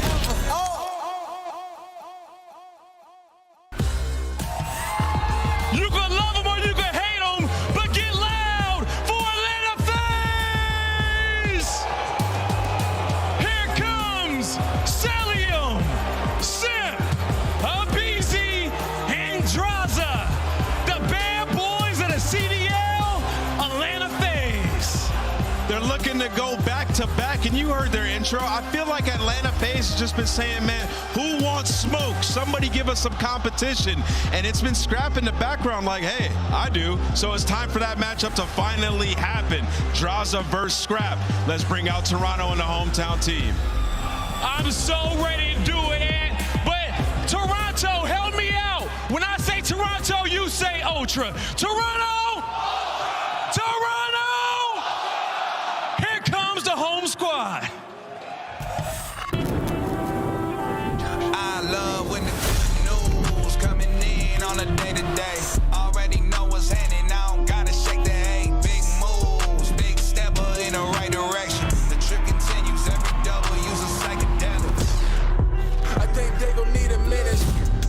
Look, I'm interested in making ends opposed to making friends. Double bags, I've been paranoid, I've been the safest place. I'm taking check. Finishing this drink should only take a sec. But Mark just cut me off, he told me that I go on stage and tan. Walk out to my own shit on the main event. Givenchy, my cologne after the show, she told me that shit was a favorite sin. Sprint event is spacious, we can take it friends. What happened next, you could take a guess. Ladies and gentlemen, here comes the Toronto Ultra.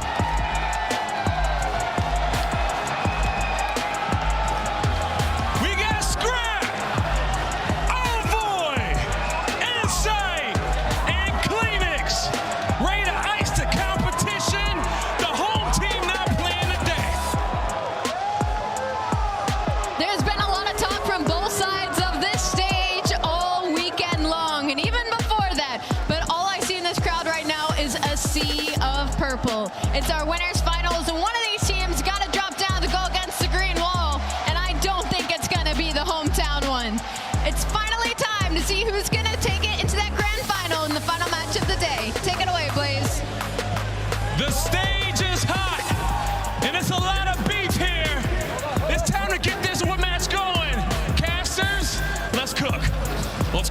Sunday, my friends. This is one we've been waiting for a while. A couple of teasers online. Hasn't been as competitive as we were hoping for, but this one feels different, Jay. Yeah, I'm super excited to get into this one, but I don't want to be that excited because we were blessed with the opportunity to cast the last two matchups between this team. I'm sitting there right now in every note thinking that it's going to be an absolute battle from start to finish, and then Atlanta FaZe just do what Atlanta FaZe do, and that is just beat the hell out of Toronto. So they have some bad blood between both of these teams. Toronto has to try to come out here and answer early into this series to not allow Atlanta to get any momentum. Absolutely the case, and I think the thing about it is we've started to see some of the online performances from Envoy and CleanX really turn up here on the main stage. That's what they need, because we've seen the Tiny Terrors decimate every other sub-duo essentially in the league.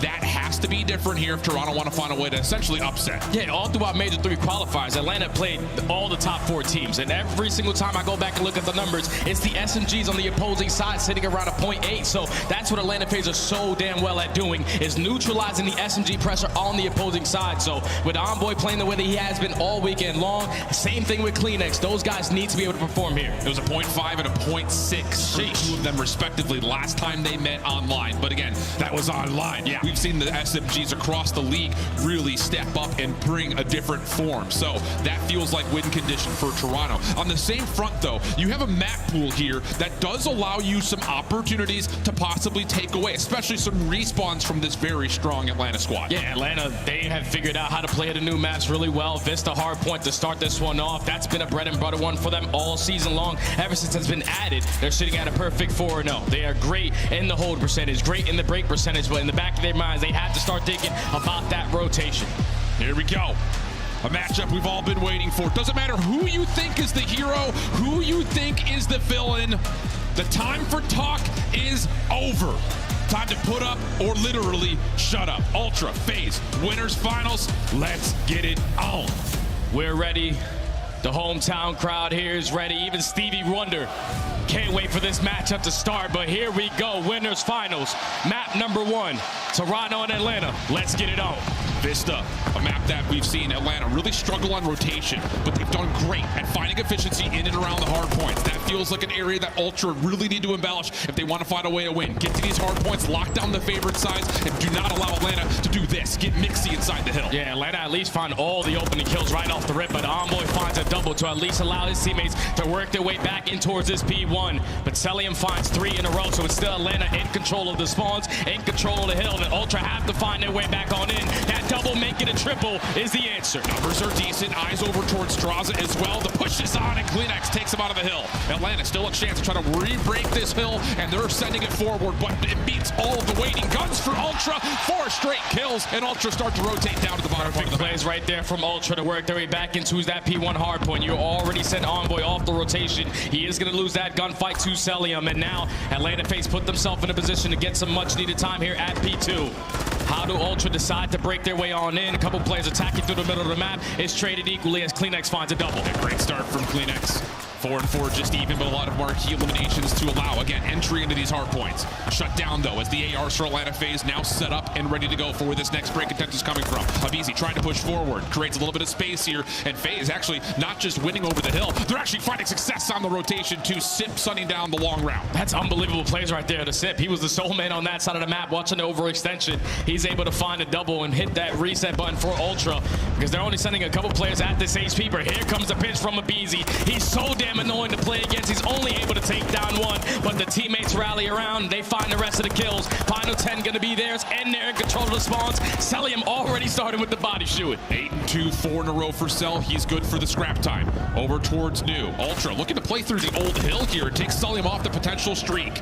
Good mitigation of damage. CleanX, the last one, kind of lurking around the New hard point. He gets shut up, and now it's just down to can Ultra find success around the back. Simp here to meet him. Yeah, this push has to be perfect. They at least trade effectively onto Simp, but Draza and Cellium, the ARs, hold down that back position.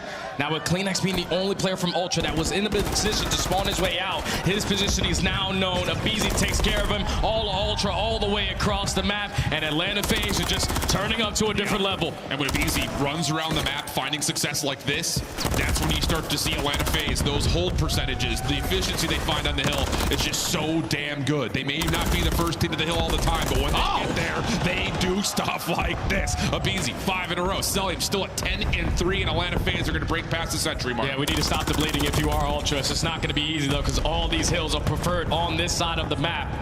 So you have to work your way up to that middle side. It's going to turn into a 2-on-1 over that rotation in the hands of Drazah. A couple of his teammates dropping around him. He also does fall, so perfect plays right there from Ultra to find the kills to flip the spawns. Oh, Sim seems to think he's got a timing to jump on in. He gets punished for it. So now a bit of a staggered spawn for Atlanta. Ultra looking pretty clean on this setup, and boy, do they need a clean hard point here. FaZe trying to stretch across the middle of the map. Keep your eye on Envoy. He's trying to cut this all off. Good look towards Cellium, but backs away, just trying to hold off this FaZe approach. And right now, they're just trying to flip these spawns as well. Trying to play some good Call of Duty timings, but Envoy's at least able to find one. The rest of Atlanta FaZe applying pressure through the front is going to fall into the hands of aBeZy. He wins a one-on-one. You see the spawns for Atlanta. They're now all in towards the back. This final 25 is going to be theirs. Envoy maybe a chance to jump on in from the high ground.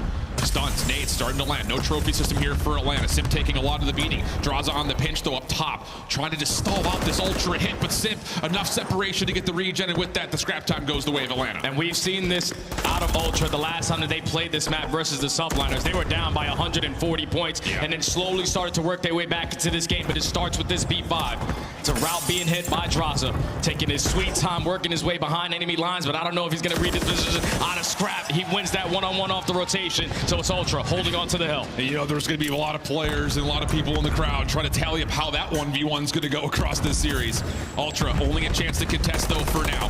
Reinforcements held off as Simp, again, on this deep play through mid, just keeps making sure Ultra are uncomfortable, and with that FaZe, now again, earning more time. And look at how heads up Drazah is. He knows that it's a potential spawn out for Ultra, and he's trying to set up that pinch, but inside reads it. So Ultra from the front, from the back, able to find all the kills in the feed that lead to the break. And with those spawns now for Atlanta, this is an opportunity where Ultra can chain that P5 to this P1. This is their comeback. Front, back, side to side. Ultra sliding their way right back into the hill and right back into the game. A chance to possibly not just win this scrap time outright, but maybe get an early look over towards P1. Simp trying to save the play for Atlanta, but shut down as CleanX's on 4 in a row, and a perfect time as Ultra step into the new hill to see how they calm, and the Ultra listening.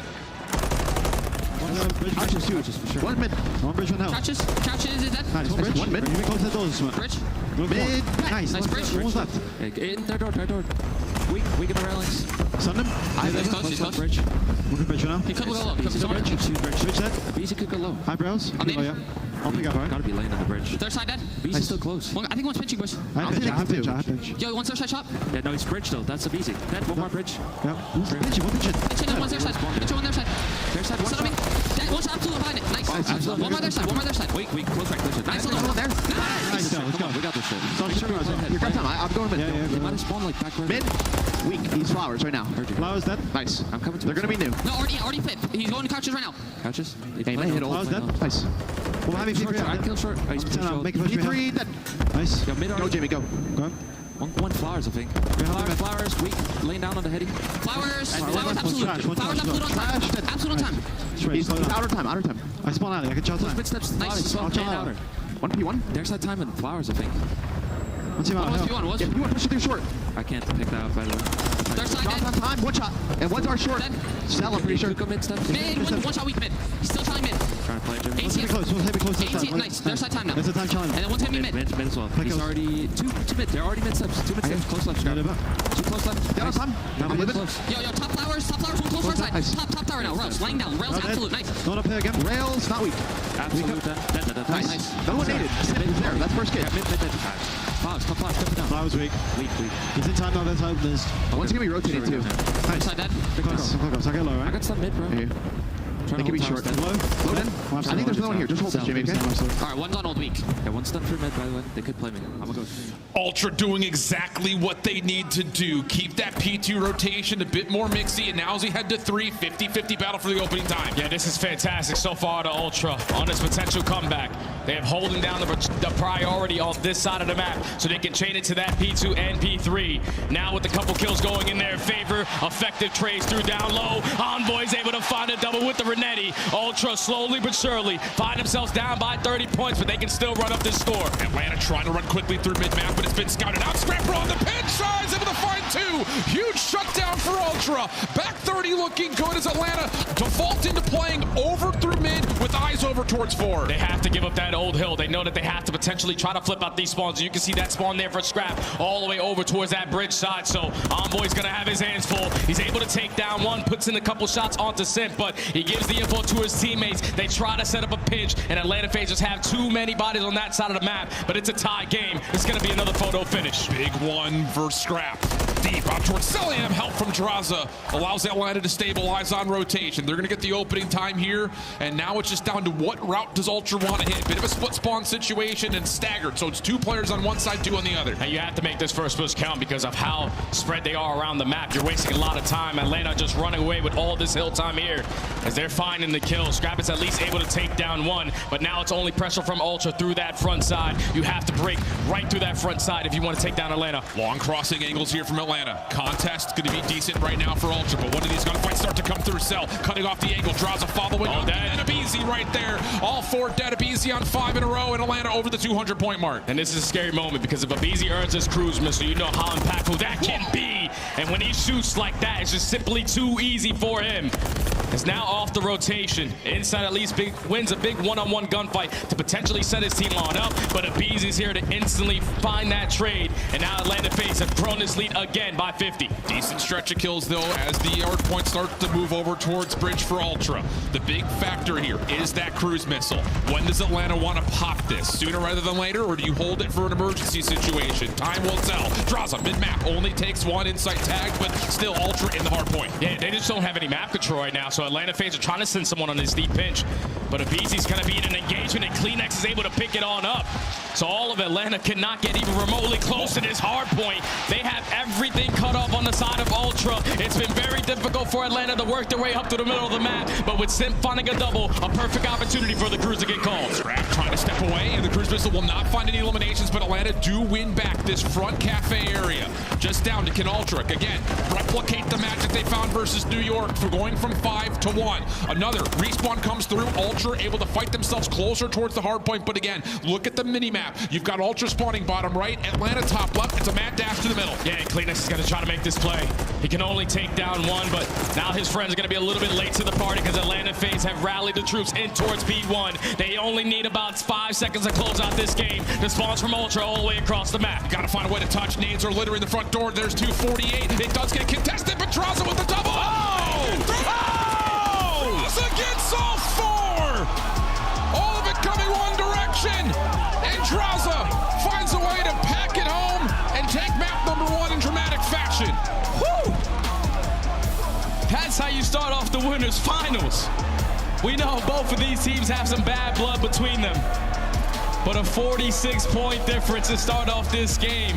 It was just simply a slow start from Ultra. They were always playing catch-up at the beginning of the game, but Atlanta FaZe cut their losses at that second rotation at P3, send all 4 players off the rotations. There was not a single guy trying to challenge O, trying to win some insane gunfights on that side of the map. They were, as a collective unit, off the rotation and were able to trade effectively to flip those spawns. That was the turning point of the game, and now Atlanta FaZe, what? They pushed their hardpoint record in a row to 13. It's unreal stuff, man. And again, it's in the form where we look at the numbers very heavily, and you see 11th in rotation, 12th in rotation on these 2 maps in this pool particularly, but it's just how they win the map over. Yeah, they might be late to the hill, but they're winning the mid. They're winning the long routes around the back. So maybe you get the first 10 seconds, but they get the next 40. That's where they really pack a punch, and they pull that off absolutely beautifully on a number of money hills here. And that's the biggest thing, is about the money hills, because a lot of these hills can tend to be scrappy, but every single time Atlanta FaZe know that they're going into a money hill, they're hitting early rotations. They are setting up properly for that hill to get a lot of time. They've been one of the best, if not the best, in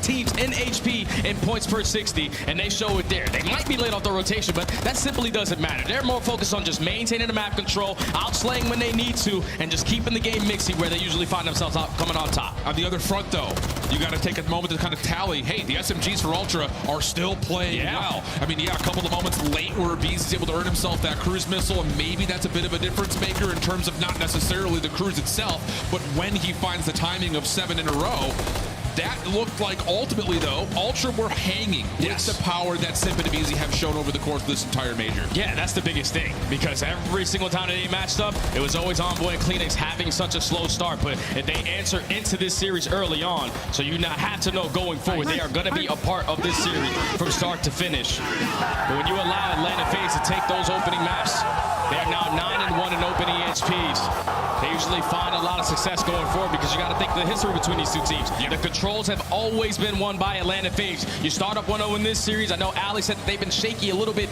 in Search and Destroy, but you cannot always count on Atlanta FaZe to continue to be that way. Absolutely the case. The only bit of good news when it comes to the possibility of there being vulnerabilities in the Atlanta Search is that Ultra are going to love seeing this 6-star come. Oh, yeah. They have been unbelievable on the defensive side of the bomb. And the funny thing is, and it's kind of weird to say it, just like we were talking about with Atlanta not rotating well on hardpoint, but winning hardpoint time, Ultra aren't great in opening 4 stools, but they're still finding ways to win. Yeah, that's the crazy thing about it is when they are great on the first blood column, they are finding themselves 100% conversion rate because of how they play as a collective unit. Atlanta FaZe, we spotted them yesterday a couple times on this map, and even though they have a couple reps on it, they still haven't really figured out that defensive side. So if you are Ultra, let's work that objective. Let's try to get that bomb down because the retakes for Atlanta FaZe are only at 23%. Yeah, not a great statistic.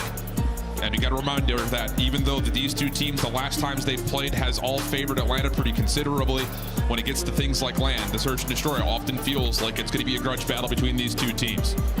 Lots of things to still look forward to after a tight map number 1. But I think the biggest thing is, again, how exactly can Ultra dictate the tempo, the pace, stop aBeZy from finding all these first bloods that he's so consistent at grabbing, especially in a map like 6-star where you expect him to kind of go a little bit more rogue. Yeah, there's so many different routes you can hit on a map like 6-star. But you also have to account for Simp, who's been an unbelievable player all season long, especially in Search and Destroy. The way that they like to play this, especially on the defensive side, is 3 stacking over towards A. Simp being the island man over at that B site.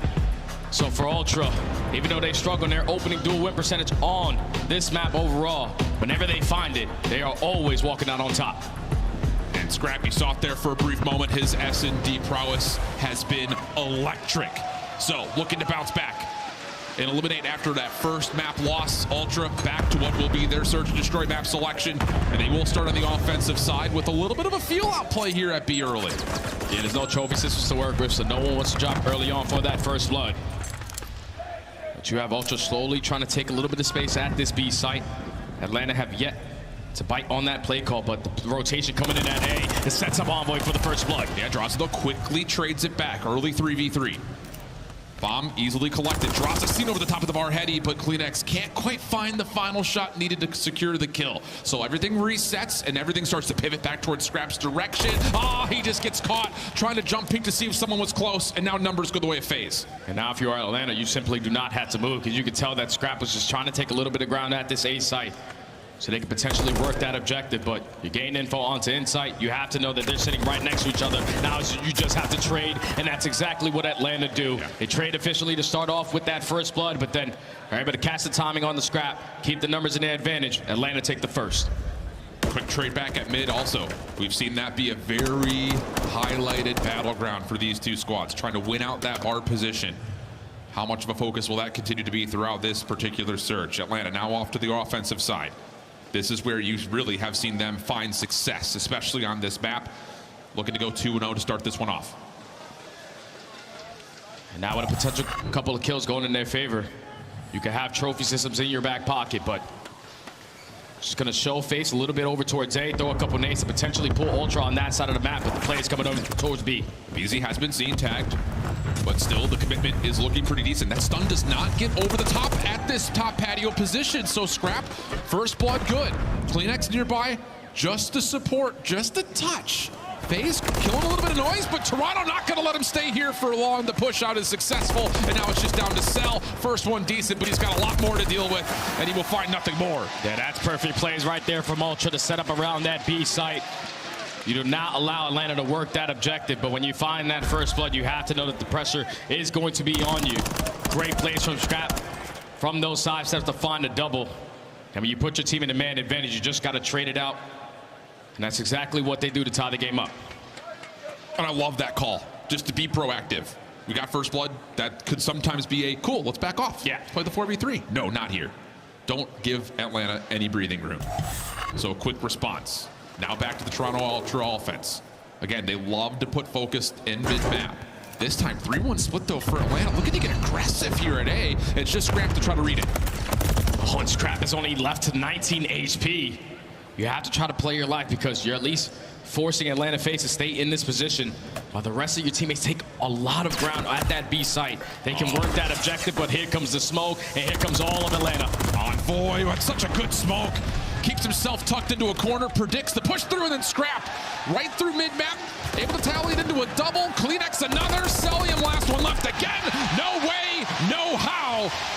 Clean round from Ultra, 2 in a row. Atlanta just way too stacked together. Like you're playing a 3-man stack at that A site. You had the last player going up through the middle of the map, so you're leaving that B bomb open every single time. And Toronto are perfect on their reads, taking space around that side of the map. Envoy finds another first blood.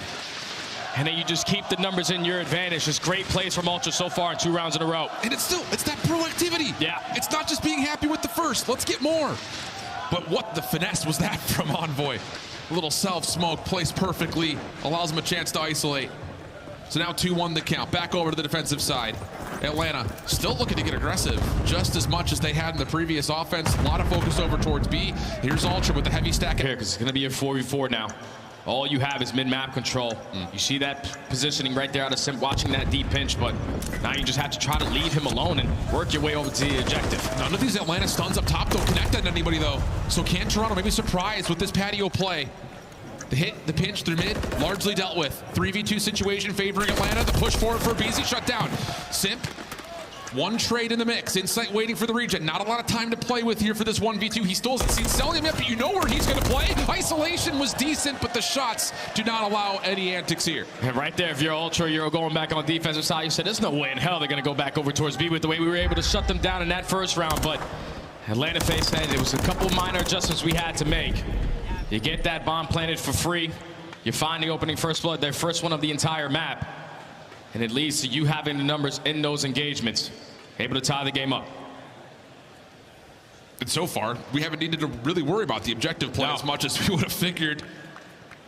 Just the 2 plants, one from either side to this point. Defense for Atlanta, same 3-1 split off that we saw from a couple of rounds ago, but this time lots of focus on early crossing nades, and they may have read this perfectly. Trophy system does keep Ultra safe, but the read is on, and Atlanta know the threat is imminent. Oh, and Draza, you have to try to play your life in this scenario, but only 7 HP. Kleenex is gonna send it for another first blood out of Ultra. And now you have full A site control. You're forcing Atlanta to make a very difficult play, and at least Cellium finds one to keep it still a manageable 3v2. Envoy now sticking for the plant. Insight watching on one side, Scrap on the other. Atlanta trying to play this one together. They both run out, and Insight nearly takes down both. Abizi still alive. Backs up. Rival 9 in hand. Tough angle to go at. May have seen the head of Scrap, but it's just headies all over the place.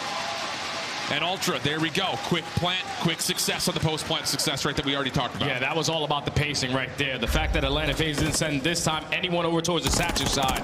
Ultra have gotten the perfect read on it when you put someone in towards top security. They're not aggressive, so let's be aggressive over towards A. You get the smoke down through mid-connector, you find the opening first blood, you work the bomb plant. And that's usually where Atlanta FaZe tend to struggle on this map. 9th overall in retakes, and it showed there. Incredibly well formed. And the smokes from Envoy have been clutch. A couple of different times to this point. Atlanta still not hesitating to try to get their playbook going. Quick hit across. Envoy is able to see one on the transition. There is no actual defender here though from Ultra, but the nades look like they've staved off this Atlanta hit for now. You're gonna slow them down, but Abizi still finds a first blood. So numbers in favor of Atlanta. They still do not want to try to work this objective. They're trying to at least isolate this player through mid-U, but the team fires from Ultra, even up the numbers. This is a bit bizarre for Atlanta. No one really lurking in through mid. This is just a 4-man hit purely over through the A site. Kleenex trying to jump over the hedges to catch any info he possibly can. Simp playing at the dry bar right in front. And the bomb will get planted. 3v3. Simp just counting pixels. Pops up, sees one. Trade is decent. Follow up from Scrap. Lots of damage over towards Draza. Cell's gonna back off. See if he can kind of play this more of in a clutch position as Draza will smoke himself to a little bit more safety, but not fully. And now here comes the full retake. 1v2 for Cell. Does he even bother to give this a check? Ultra, still looking, still hunting. Then finally, we'll track him out. Shots on the response, still time is ticking. 14 seconds, you gotta make a call here if you're Ultra. Cell trying to push forward, but Insight catches him off guard. And that will turn it into a 4-2 tally, a small cushion here for Toronto. The best retake team that we have on the map. You see how patient they were when it turns into a 2-1-2. All they wanted to do is get info onto one player. Even with Draza investing that smoke grenade to try to stay alive from that angle out of scrap. Insight was fully ready for that gunfight. And then once he takes care of him in the 2v1, Draza was just trying to throw a couple soldiers left and right. And unfortunately, just simply not enough time for him to work with. Toronto starting to pull away. First time we've seen the First Bloods not go the way of Atlanta yet. Again, talking about that opening duel win percentage, it has not been statistically great for Ultra. That has been different so far in this search, and they've used it to great accord. 3-1 split off here for Toronto. A little bit more of a patient approach over towards A, waiting for these nades to come through. Not pulling the trigger on theirs yet, but Atlanta in a 2-2 split still feeling largely safe in this setup. Yeah, they're just trying to get info early on where the hell they're trying to get that objective done at. Last time it was everyone through the middle of the map, and it came back to bite them. So a 2-2 split, trying to play for some early info. But all the time being wasted right now out of Ultra. Basically putting Atlanta FaZe still in the pickle. Like, where the hell are they? Yeah, both teams really just executing on some patience. But now that First Blood goes the way of Toronto. Keep your eye to see what timing CleanX can find over through mid-map while the bomb is simultaneously going to get planted. CleanX on the hunt. Dole holds off for just long enough. He was about to run into the waiting arms of 3 Atlanta defenders. We go 4v3 retake now. And I think Droz was at least able to spot CleanX. If he can get this kill, such a big one, he's able to turn it into a 3v3. Now all of Ultra trapped over towards the site. You have Envoy playing in towards security, but Sip and Sully working their way through mid-connector. Not good. Envoy has to decide, does he commit forward or does he hold the pinch? He's going to commit forward. 1v2 situation. Smoke comes through. He's got both weapons, I believe, now to work with. Oh, and I think he may have seen Cell on the cross. Scope is up. First shots are decent. Steps away. Bang! 1v2 for Envoy.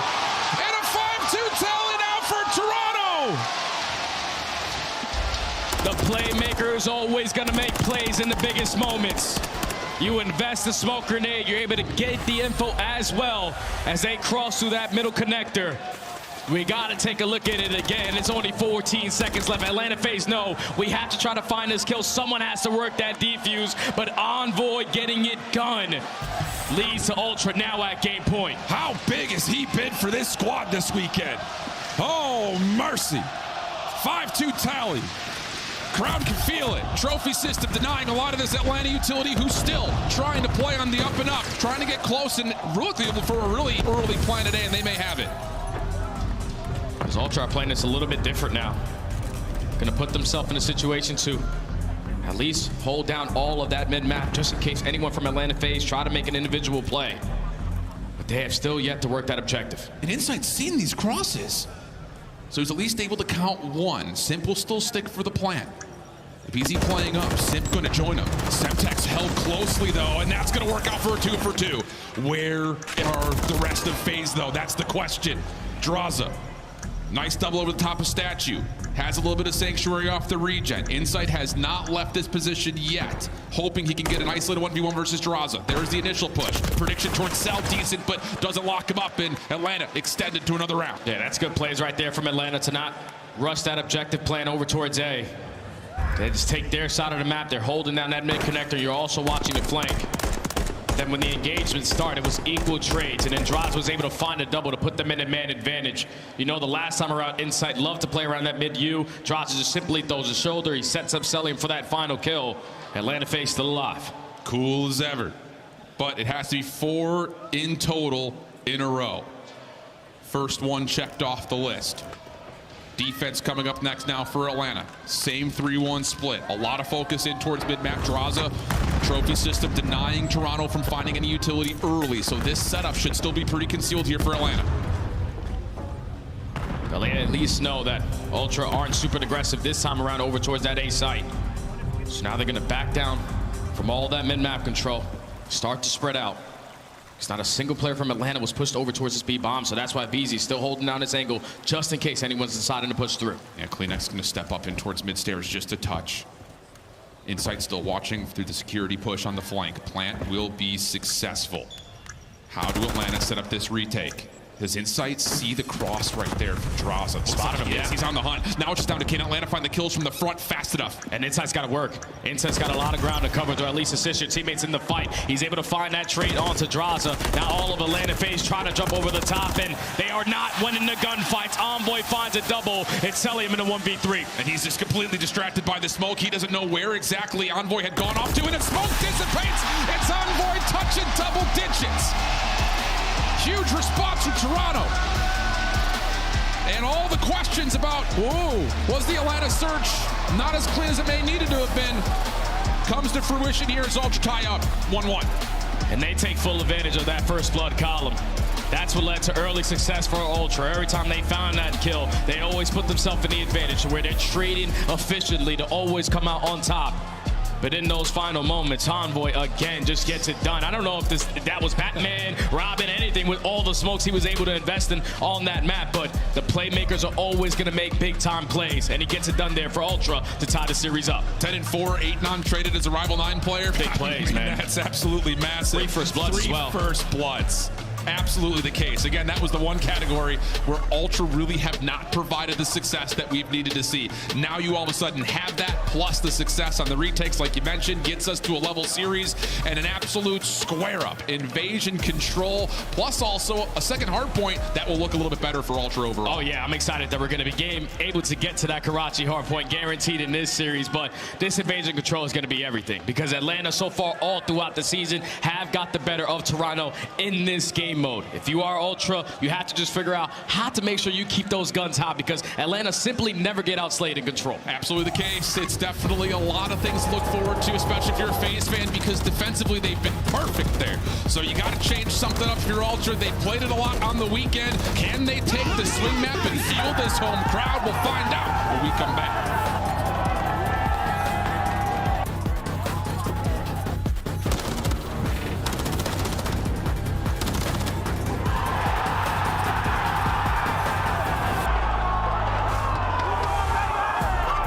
Upgrade your game with the SCUF, the official controller of the Call of Duty League.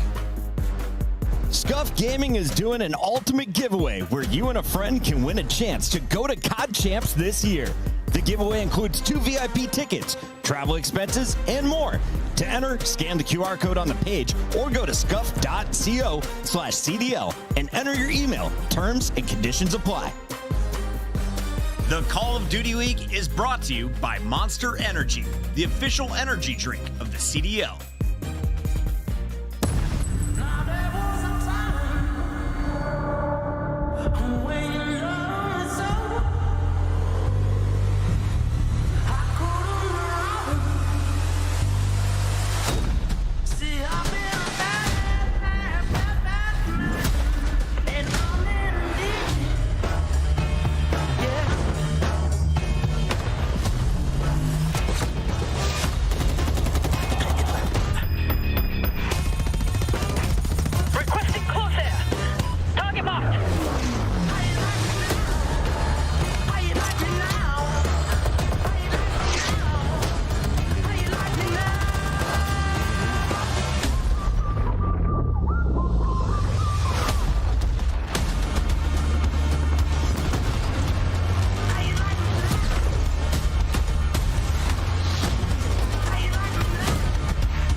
In case you needed it, the heat is up.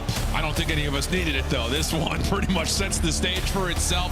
1-1, the current map count. Lots on the line. A spot in the grand finals, but maybe even more importantly so, a mental edge between these two squads. But Invasion Control coming up next provides some really interesting storylines, Jay. Yeah, this one's going to be scary for both teams because obviously if you're Atlanta FaZe, you're foaming out the mouth to spawn in on Control versus Toronto because you've gotten the better of them all season long. But if you watch Toronto yesterday versus Optic, all they needed was 1.9 seconds to walk away with an attacking round. So it's going to be all about the segments, all about the kills.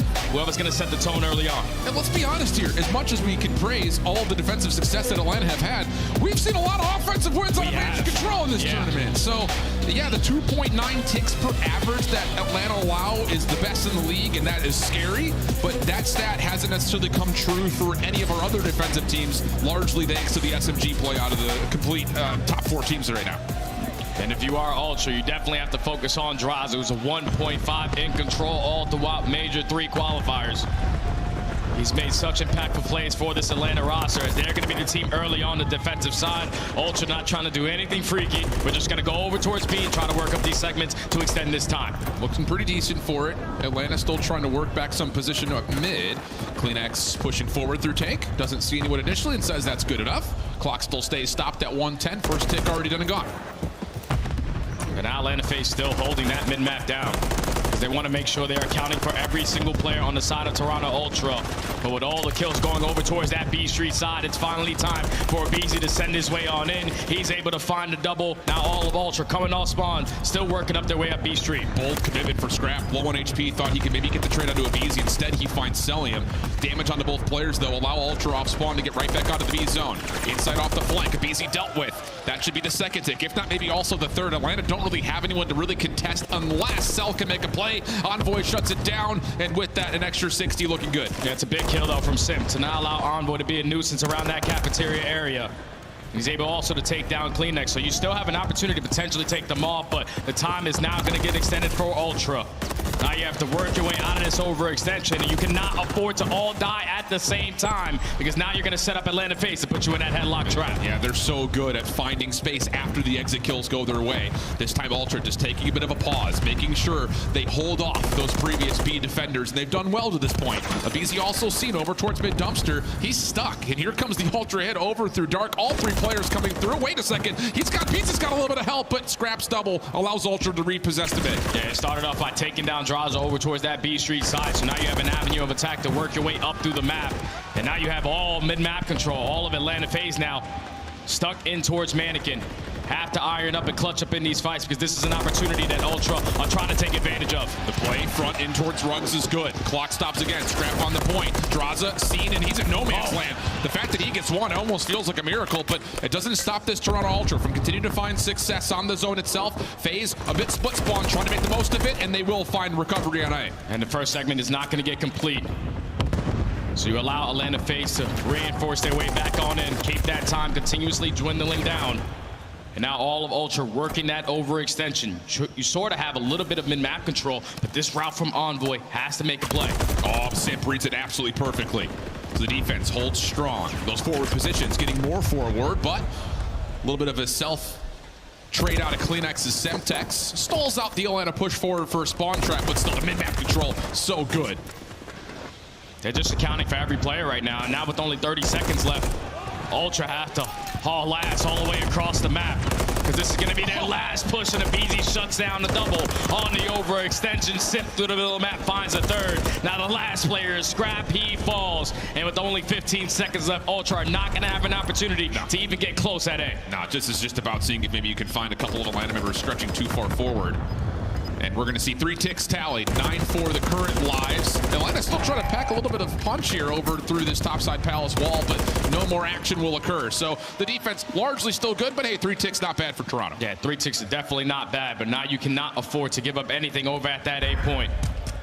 And that's usually where Atlanta FaZe find a lot of success around that middle of the map, just making it mixy, forcing the players from Toronto Ultra to watch so many different angles, but you expect it on a map like Invasion. You get 3 segments on that attacking side. It's already job well done. Now it comes to the defense for them where they have to stand strong. Absolutely the case.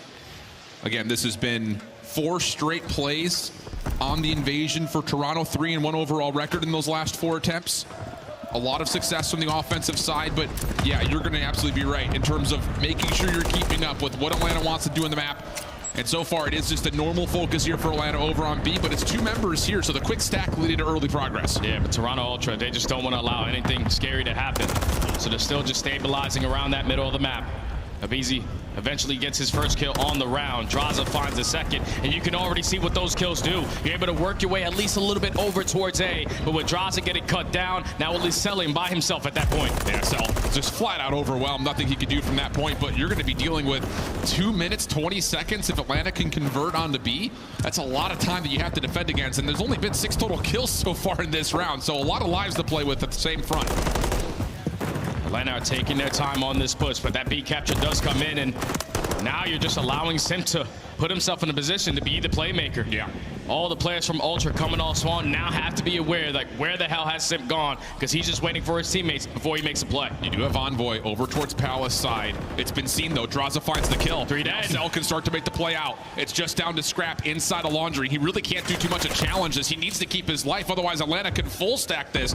Nade's starting to come through. No trophy system for Sel at the moment. First tick already done and gone, though. Here comes Scrap for the chow on the backside, but unfortunate team kill comes out. Someone else has to step up to try to chow this. Trophy now earned in play. Second tick is good. Oh, and Simp with the insane gunfight onto Insight. Second segment already going to be complete. The 3 stack is going to be in, and Ultra not going to have an opportunity to slow them down on that attacking side. And with Atlanta FaZe walking away with that attacking round, they basically set themselves up to walk away in this with a 3-0. That was about as clean as you've ever seen. 7 total kills for Ultra in that round from the defensive side.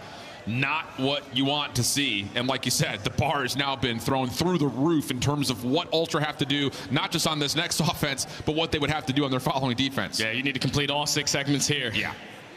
Because you find yourself down by 3, but now you just got to get an answer and not allow Atlanta FaZe to put you into that trap. Because they're just so difficult to take down. They're going to show a different look early on in this start off. Already pressure in towards A. Envoy finds one through the map. And now if you are Atlanta FaZe, you have to use your attacks, but they don't have any. Yeah, and that's the big key is Envoy through mid-map essentially stalls Atlanta from being able to reinforce this. It has to be Selling to commit forward. A little bit of a wallbang spot possibly underway. Follow-up from aBeZy. That works out, and the zone gets cleared just before the second tick gets locked in. And now it falls into the hands of Simpu. He's going to put himself in position to contest that last player over towards the Ace tree, but now he knows that the pressure is going to be on Drazah. He's able to find 2 in a row.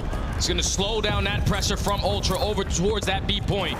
And now you're allowing the rest of the teammates to rally around to keep them trapped as long as you can. Well, a couple of kills allow Ultra a pathway on towards this B zone. Selling him watching the cross right in front of that water street. He's dealt with, though. So now it really just is on aBeZy, and as he gets tagged up, the clock will stop at 52 seconds. Ultra now getting a second player nearby. And they have to make this one count, because all of Atlanta FaZe know that we're just going to surround them, potentially play exit kills, but if you can chain a couple kills together, that's when you can shut down that play from Atlanta. 2-2 is the split, but Cellium makes it a 3rd for Atlanta FaZe. Now only Envoy on to the point. You have to try to play your life. Yeah, he's got help on the way, but it's going to be a little bit staggering. aBeZy right through mid-park. Drazah behind him. They're trying to envelop this player, Atlanta, but it's not finding as much success as they were hoping for. Now Envoy can try to step up. Follow-up fight from Simp. How does he get 2?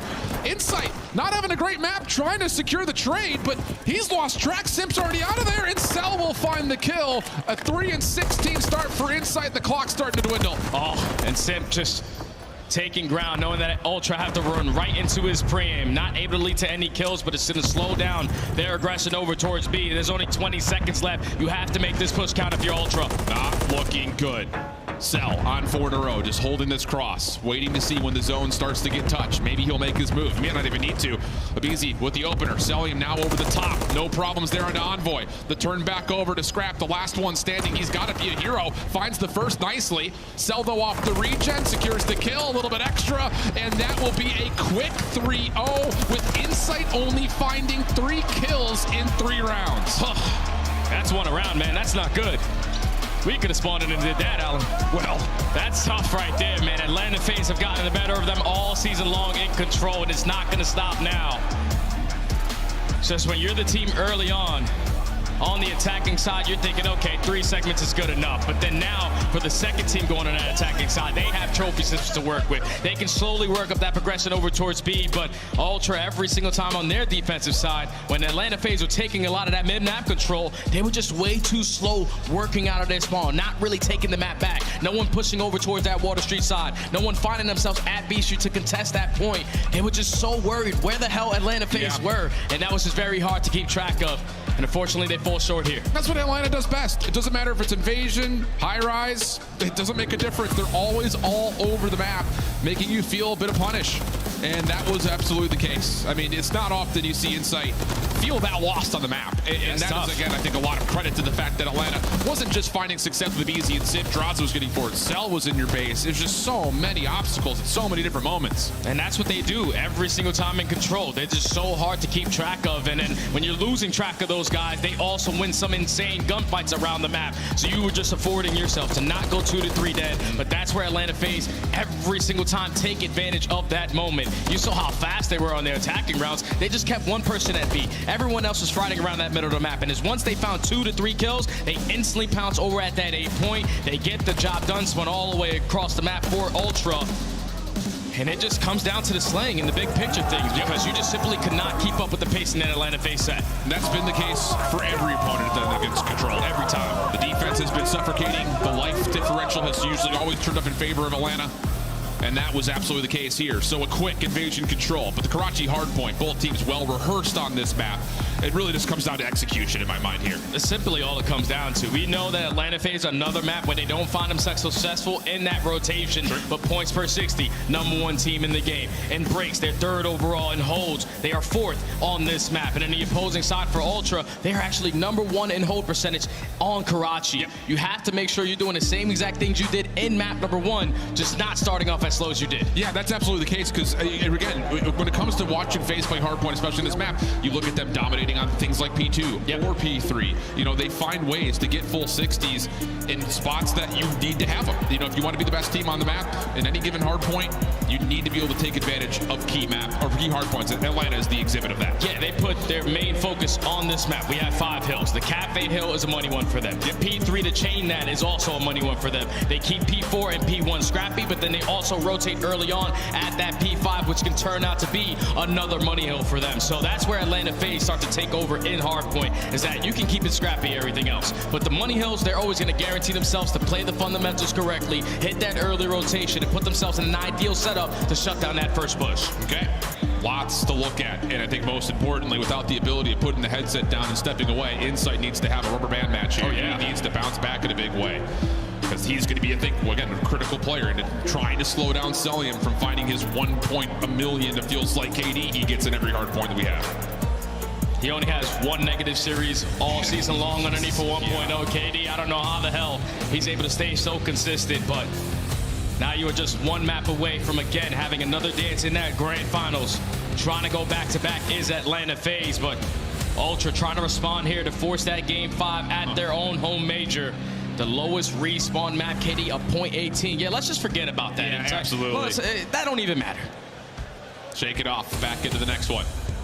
Well rehearsed, both of these teams are on this map again. And this is the thing, is this map has been kind of the storyline for all of our top 4 teams. Yep. Is if you're gonna beat Atlanta FaZe, you better know how to play Karachi. So the work has to have already been done.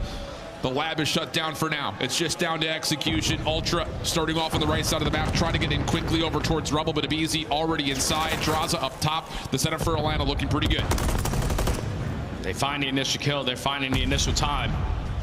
Now Ultra have to work their way back on in. Currently have top 3 control, but Simp finds a double somehow, some way.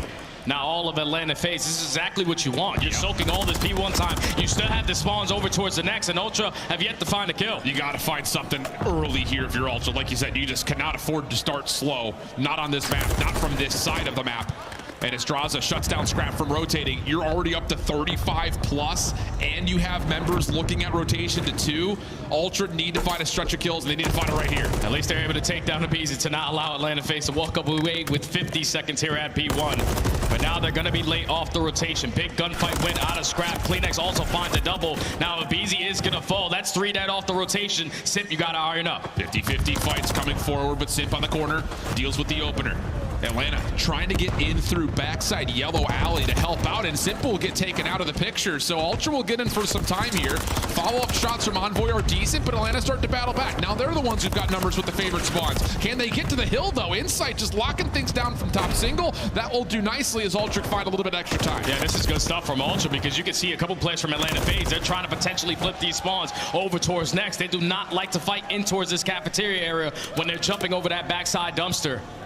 We're asking for a response out of Ultra. They're able to tie the game up. It's going to be a 2-on-1 in towards the HP. Scrap's only able to take down one, but at least if you're Ultra, you win the rotation to next. You got all 4 players spawning up right at this cafe. Draza testing it. Only able to get 1. Should still be a favorite spawn here for Ultra, and it is. It's over towards Drunk. So we're going to have his 4-man set up here for Toronto, down 15 points. And now you can allow anyone to slip on by. Going to put Envoy in the position towards top 3. Simp is working his way to potentially find that kill, and he might have read it to perfection. Now the first one goes their way. You also have a Beezy going on that pinch. Where's the spawn for Envoy? Now he has a re-pinch as well. He's got to get here quickly, though. Scrap able to find the first on towards Simp, but the contester draws it decent. CleanX doing what he needs to do best, which is get him out of the hill and get him out of it quickly. Beezy also drops, and the hold is good with the follow-up kill from Scrap now on 3 in a row. Number 1 whole team on Karachi so far throughout Major 3 qualifiers. They were able to stabilize in that moment, shut down that push from Atlanta FaZe, and now with only 25 seconds left, they know that they're going into a P4, where neither team is going to fight for a majority of that hill time, so they're going to attempt a break once again. Simp flies in, he's able to find 1 kill. CleanX trying to wash across, he's going to fall as well. So the final 20 is going to go in favor of Atlanta. Draza just had a takeover moment. Yeah, the stuns from his teammates allow him a chance to finesse, dance around the Ultra, and with that, we've got essentially a dead-tie game. Draza, Scrap gonna let him know about it, falling off top 3rd. A double comes through, and Ultra are immediately into the new hill. Tie game, but now you see the spawns for Atlanta all the way across the map. They had to work their way up through 3-story. Had to take a little bit of control of the chicken coop side, but Scrap in the perfect position to try to cut them off. It's a route out of Simp, but it is getting picked up on Insight. Can he kill this player to take him down? No, Simp makes it a manageable play to at least find a break for a small second. Trades are decent. Scrap gonna get isolated over towards Bridge, and now Atlanta from the front can at least contest the hard point. Insight seen backside sandbags. Draza's shots decent. Pistol out. Still finding good use for the Renetti. No trade immediately, and Simp over towards New. Also wins another gunfight. Scrap can only try to do what he can to make this exit more difficult on Atlanta. Such a big kill right there to Simp off the rotation, because now all of Ultra still have to apply pressure at this old HP. It's only 10 seconds here, so they're going to be able to walk away with it, but Atlanta FaZe are giving it up for free. They know that they have the spawns for next. They're trying to trap Ultra as much as they can through the backside of this milk truck. Simp can just be an absolute devil from this position. Slips back in towards Fountain. 2 members for Atlanta, comfortable. They could kick their feet up right here on towards Junk. And more kills on the exit from Atlanta. Ultra are a mile away from this hill. They have to get past every single crossfire setup from Atlanta. First job done, taking down Simp. Now you're sending a couple players to try to take a little bit of control of top red. Draza's only able to find 1, and now the pressure is going to be here because a route from CleanX might be perfect enough to set up that pinch. Here comes the break opportunity for Ultra. Well, this is where Beezy thrives.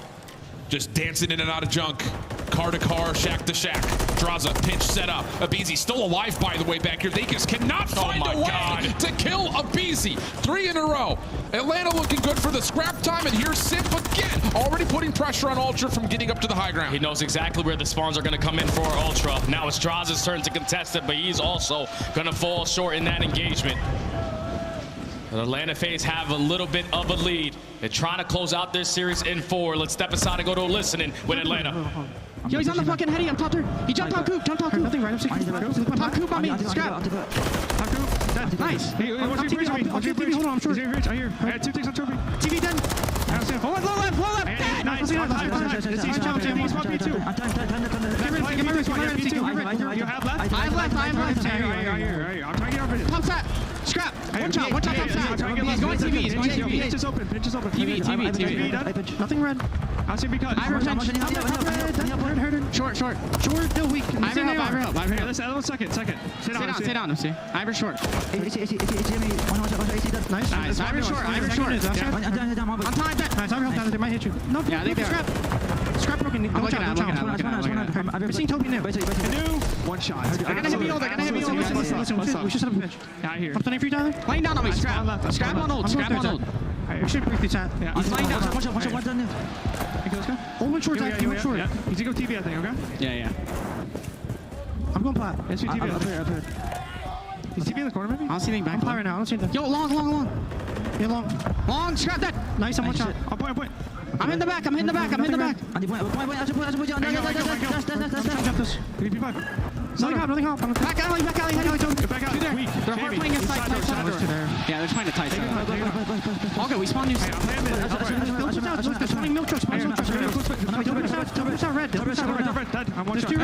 Bottom middle, pushing out. Or he's going back.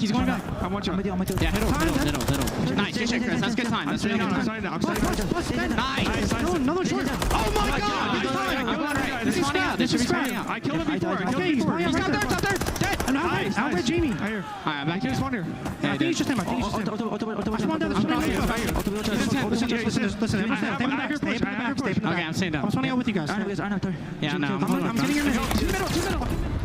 It just doesn't feel like on any given day, if the SMGs for Atlanta are playing like this, anyone's going to hold a candle to them, both Simp and Abizi in takeover mode. And right there, if you're Ultra, you had the opportunity to chain that P2 to P3, but when you find 3 kills and then you allow Simp to walk in by his lonely and find 3 of his own, you now spawn all the way at the old hill, so you allow Atlanta FaZe to win that rotation over towards next. Now you're forced to break in to a money hill at P3. Trades are effective. Ultra have all control of Drunk, and now Atlanta FaZe are not in the HP anymore, so this is exactly what Ultra need. Stuns and nades all littering over towards this tire position. Envoy, backside dumpster, held by Celium, but the focus from the front for Toronto still holding on to this one. Big time here for Toronto. They need to lock in this last 15. Abizi trying to force the break forward. Gets the first backside dumpster. Now looking to jump into the scrap time, but ultimately speaking, Ultra job done. Scrap also on 5. Lifeline here for Toronto. Trying to set up Scrap for this final kill to earn that cruise missile. Could play a big part. He's able to walk away with that life. 7 HP left. He goes for the Eagle Child. We know how confident that young man is. But still a 20-point difference in this map number 4. Ultra trying to set up Scrap for this kill, man. This cruise missile is so big. Insight does take care of Draza, just trying to play his life out as long as humanly possible, but Abizi from up to the high ground shuts down the potential of the cruise. Lots of dancing around mid-map here for both these two teams. No one jumping into the hard point as of yet, but as Celium steps in, he finds one, forcing Toronto to have to continue to make plays into the hill. But Atlanta FaZe aren't playing for the hill. They aren't playing for any time. They're more focused on maintaining the map control. And now this can get it scary because Ultra is still only down by 20 points. They have the rotation over towards next. Someone from Atlanta have to put themselves on that HP. Now with those 3 kills in the favor, final 20 is going to be theirs, but you see the spawns from Ultra a little bit scattered. Major moments here for Envoy and Scrap. They have to get at least a 1-for-1 trade. Allow your teammates to come back in through front red. Scrap does his job, gets the first. Abizi for the trade, but the rest of Ultra have now stacked inside the point. Trophy system at the ready. And now that spawn for Scrap. It's going to put him in a position to potentially set up this pinch, but you have to make it count quick, and you already see Simp on your minimap. He has gotten a read on it, but he's not able to win the gunfight. So Ultra holding on to every single angle, know that the pressure's coming from everywhere out of Atlanta. They're only still down by 20. Abizi dealt with Draza, though. Now he hits on the pinch. Good kills from the front, and then Toronto turn around. That is exactly right. 30 seconds on the clock. A chance for Toronto to retake the lead. Simp from the high ground. Decent shots towards Envoy, but he can't shell yet. And Ultra need this time. You need to soak up this time because you'll be able to find yourself in a little bit of a lead going into that P1. But you know Atlanta FaZe, they're not going to give this up for free. CleanX is at least able to find a double to stabilize a little bit, but Celium last man standing. Final 20 going to be theirs, but this is important. This rotation is everything now for Ultra. Scrap time going to be hit by Scrap. Able to at least get a couple of net points back in their favor. High ground control, though, looking decent for Atlanta as we step back over towards Rubble. Simp waiting for the next bit of information, and he just commits. I'm going to jump right on in. We have the lead. Let's force Toronto to come to us. And look at the route being hit by Scrap. Puts himself in towards Fountain, trying to open up an angle for his team to apply pressure at this hill. He takes care of Simp onto the point. Scrap from up top is able to find a double. That's now all left up to Celium to simply stay alive in this moment. Even though Ultra in that hill, such a close game again. Have to receive another hit and rotate if you're Ultra. FaZe currently hold the favor on the spawns. Looking to re-wrap around the back. Scrap shutting down a lot of this. Back to 4 in a row. Hit markers over towards bottom side shops. And you've got a player in CleanX coming from the backside on the pitch. One more contested. It's Abizi. Should be overwhelmed, and he is. 5 in a row for Scrap. Rotation going to be challenged for both teams. Oh, but I'm pretty sure CleanX is able to slip behind enemy lines.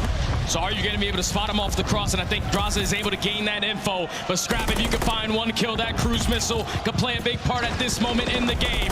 He's trying to line up the kill onto Celium. Only 8 HP left. The Renetti is out. Everyone is losing gunfights around the map. And Atlanta FaZe stabilize and win the rotation to new. Couple of players on this backside spawn could maybe help Ultra set up some sort of a break, but Atlanta have numbers, at least for now, inside the hard point. Drazah trying to play his life. Assistance from FaZe coming from the junk side. Can they get nades over towards this jump wall? May not be able to. Insight seems to have an idea that Drazah's playing in the back closet, but they can't find him. Drazah's still alive, able to go 1-for-1. Oh my God. The trade is in. Ultra can win here. They can win it here. Look at the spawns for Atlanta FaZe. It's so far away. Ultra trying to force game 5. Envoy from the front. He's able to take down one. Not able to do more. Can anyone touch in time? No. And we're going the distance in the grudge match. Let's go 5. The ice in the veins for Toronto Ultra in those final moments.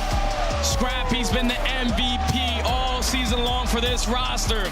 He found himself on 2 different 5 sprees in those closing moments of that game. But if you're Atlanta, that's an opportunity you want back. You found 3 kills off the rotation. You just couldn't find that first wave of kills when you were actually in the HP. Ultra stabilized, everyone calm, cool, and collected. They just needed one break, one opportunity, and they get it done to force game 5. And what a bounce back map, especially considering how things were going. Envoy really not staying in line with what we saw from aBeZy and Sid, but it's the ARs that really start to show up. Scrap, of course, in particular, 6,600 damage. Dude. Unreal stuff, 24 of those non-traded, but you also have Insight, who was so pivotal on a couple of those rows. Insight off the rotation was making some very valuable plays, but if you were looking at a guy to give you a spark, to give you some life, to keep your chances alive in that HP, you had to look at Scrap, man. 6,000 damage, leads the lobby entirely, 29 traded kills, also a minute of hill time with 8 objective kills. That's how you take over, man. I know it's Drazah versus Scrap, but he just put that mark on that map. Unreal stuff. You like the tango? Let's go to Rio.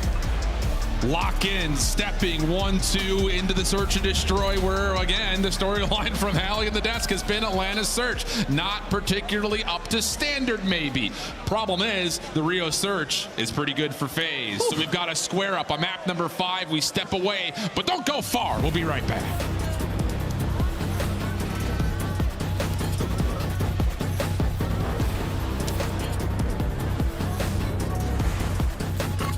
Upgrade your game with the SCUF, the official controller of the Call of Duty League.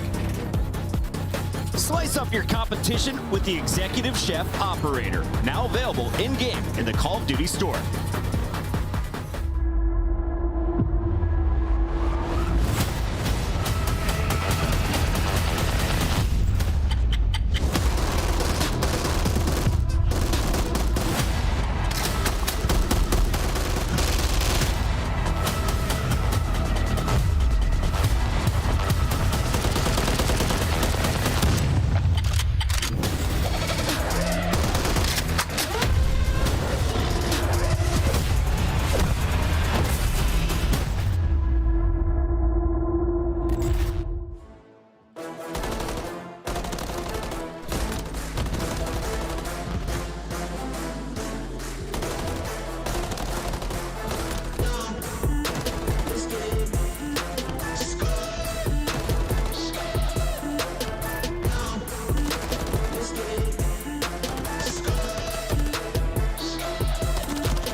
Welcome back to Toronto and the Winners Finals, where the storylines, well, they're thicker than mud. And if you haven't tuned into this point, what the hell have you been doing? A huge comeback effort for Ultra in the map number 4. It looked like FaZe were taking over with the SMGs, but oh boy, wouldn't you ever want it to be scrapped to take Ultra past the finish line into a map 5? Yeah, he started off with a double in these engagements. He sets his team up in the man advantage. All you have to do is trade equally onto the players at the point, because you know the spawns for Atlanta FaZe are all the way across the map. But that's the hard point win streak snapped in half from great plays out of Ultra. Definitely behind that young man who really just took over there in that map number 4. But now if you're Ultra, the job doesn't get any easier. You're going into this Rio Search and Destroy where Atlanta FaZe are basically #1 in every single category. The best team at finding first bloods. When they find that first blood, they convert 92% of the time. They are unbelievable in their post plants. They are unbelievable in their retakes. But if anything's going to say the stats, Toronto don't give a damn about none of those, because we saw it in map number 2. It was a story of the first bloods. Ultra had to do it again. Absolutely the case. Last time these two teams played, this was in the pool, and well, you know what? Atlanta absolutely swept the floor with Ultra 6-1 tally. So any stats through Major 3 qualifiers for Ultra essentially wipe them away. Yeah. It's just one play time, and it was versus Atlanta team. But we'll see, because map 5, you want Scrap to show up, and he has provided for you in the past. Ultra on the offense first. Map 5, let's get it on. You can already see from Atlanta FaZe, no trophy systems early into this map. So you're going to play it nice and slow through the top side of the middle of the map. A couple shots coming down from Scrap, getting info onto Draza, but now it's an opportunity for Ultra to take that mid-map right on back. A little bit of shots coming through for Envoy, just to say, hey, we're here. Never mind, no, we're not. Atlanta looking to contest early, and Insight's going to get a look over towards Cell. Nades, stuns, all going his direction. Now the focus back towards boxes, and this should lead to a plant here for Envoy. Yeah, the bomb's going to go down, and then also on the front side as well. The rest of Atlanta FaZe rallying over at this flank area. Scrap trying to choose the right angle to watch, but there's just so many players from Atlanta around him. Double focus, though, on this pinch. Lots of damage from Scrap. It holds off this pinch from Atlanta, and Toronto's guns can start to turn. Insight gets the first, and the second, but the trades are quick. Scrap shuts down the play. Now it's just up to Cell. 1v2 situation. They know exactly where he is, and Scrap not going to give him an inch of daylight. First blood in favor of Ultra, but even better strategies right there. To spread the map early on, show a little bit of presence through top mid to force that rotation to come in for Atlanta FaZe, and then instantly pounce over towards that A site. You back down, selling him, you work the objective, and then the team crossfire set up out of the ARs on Ultra. Get it done on that flank area to secure the first round. Clean stuff. Good communication, especially watching that flank. A little bit of supplying of support was Insight, and it works out absolutely perfect. But now we go to Atlanta. Offense has been so damn good for them. Stuns, nades, exchanged over the middle of the map. A lot of it mitigated by trophy systems, so not much gain, not much loss for either team. But Ultra, they're taking the map control away from Atlanta. As long as they control top mid, it's going to be very difficult to work over towards this B site, but they have chalked that one up. They're slowly but surely working their way over towards mid, trying to play a timing. And honestly speaking, considering that Atlanta have killed Noise to create doubt, Toronto have some members on the extremities that can get a read on this. Madraza crossing angle, backside bridge. First blood is good, and with that bomb will be planted at B. And now all of Ultra rallying around this flank area. Celium's going to get the info, simply throw a shoulder, close the door, because he has manners. But now he knows he's going to give the comms to his teammates. We can take control of their side of the map, and that's exactly what they're doing. Yeah, this is a perfect post-plant setup from Atlanta. Can Ultra still find a way to force the square peg into the round hole and get this thing through? That will help. Celium will drop. Insight has to be out of the play while he waits for the regen. Easy backside stairs. Good damage over towards Scrap, but can't confirm the kill. CleanX up top, right there in position, waiting for it. Now the smoke retake on the way. Scrap for another, and how about it? Retake good, 3v4 for Ultra, 2-0 up. And that play could have worked out a lot better for Atlanta FaZe if they found that initial kill. But since they lose that, they lose all top mid control. Ultra able to walk their way up through top mid at that B site. They gain on the info that no one's playing around this bomb site. CleanX holds down the angle from bridge. They knew eventually that smoke grenade was going to have to come in because Ultra had to check for that defuse. They usually stellar in their post-plant scenario, but Ultra stripped that away. Retake percentage continues to be the vehicle for success for Ultra, but to do it in a 3v4 with the time against you, whoa, here we go. Atlanta needs something you'd think early. to kind of shrug off the little bit of a comeback in map 4, plus the fiery start here. Nades, shots from Scrap, all directed towards Straza, but everyone stays alive. Now Ultra going to do the same exact thing they did on their previous attacking round. It's just going to be a little bit more difficult now that stun is going to connect for Atlanta. Now they gain a little bit of info that Toronto have top mid. Potentially going to work for that B plant, because at the same time, Sip is slowly working his way up through that deep pinch alongside Selly. Late trophy system down here for Ultra on this commit for the plant. Abizi on the staircase. He does get the exit on towards Envoy, but his job is done. Bomb planted, 3v4. Can Atlanta find a way for the odd man situation retake? Scrap 4 in a row. Good look at number 5, but Sip jumps right into the picture, finds the kill. Follow from CleanX, decent. We go 2v3. There's still only 25 seconds left. If you are Atlanta, you got to try to locate where these players are. CleanX is at least able to find one, but Sip and Celium execute perfectly. Find the first blood on the round. You trade effectively over towards that bridge area. You're able to secure your first with that bomb defuse coming in. Great plays from Atlanta. Yeah, quick calls, I think, just the most important part about that. As soon as you get that exit kill, the only win condition that Ultra largely have is playing off the clock, right? Yeah. So you go quick, you isolate the players towards bridge, you don't allow that post plant to get more dynamic than it already was. So great recovery round there from Atlanta. What we saw in map number 2 was quick, proactive reads, though. Even when Atlanta was down in the search, trying to get that bomb down as much as possible. Will they continue to try to play with that same tempo here on Rio? Back to the attacking side they go. They'll slowly show presence through top mid. Stun nades over the top, but Ultra are playing a 2-2 split on the setup. They're basically giving up that top mid to control. Yeah. They know that Envoy in the back pocket has that smoke grenade for the retake. But they are just waiting for Atlanta to make the first move. Yeah, this is all about just read and respond right now if you're Ultra. CleanX kind of flexing between mid and boxes. Insight, the one covering A. He's going to be trusted to watch that by himself, and here come Ultra with a little bit of a quick push over towards the middle of the map, and Abizi gets completely caught off guard. Early 4v3 again for Ultra. Just the delayed pushes are catching Atlanta off guard every single time. Now you're forced to clutch up in the 3v4. That bomb is going to get planted. But you see Envoy still has that smoke grenade in his back pocket. He's going to invest in nade first, realize that there's a trophy system, and Draza with the same angle as last time evens up the numbers. Yeah, this time the push through read perfectly by Atlanta, and I don't know if Insight really saw anyone over towards his top bridge position, so I think Ultra are thinking we can just nade this thing and push it. Not quite, so it's just down to JB Craven. First one good, second one not so much. Sip quick on the response, we go 2-2. Yeah, and that's a 3v4 ice up clutch right there out of Atlanta FaZe. You get that objective down. All of Ultra are waiting for the proper opportunity, but you can see as soon as Envoy invests in that Semtex, they instantly find that kill. Then Simp through top mid doing Simp things. Just finds a double to basically call the round for Atlanta to tie the game up. Big start from Simp, 6-2. Also 2 of the plants coming from him in particular, so he's really trying to get this Atlanta team back in the mix, and he's been successful in doing so, at least to this point. Envoy an 0-4 start, but similarly so, he's been just the guy trusted to get the bomb planted. He's going to carry it out of spawn as usual. And it looks like for Ultra, once again, just trying to find some focus in towards an early mid play. Abizi, response frag, up and out, does not tag anything at all. And now that objective is getting planted.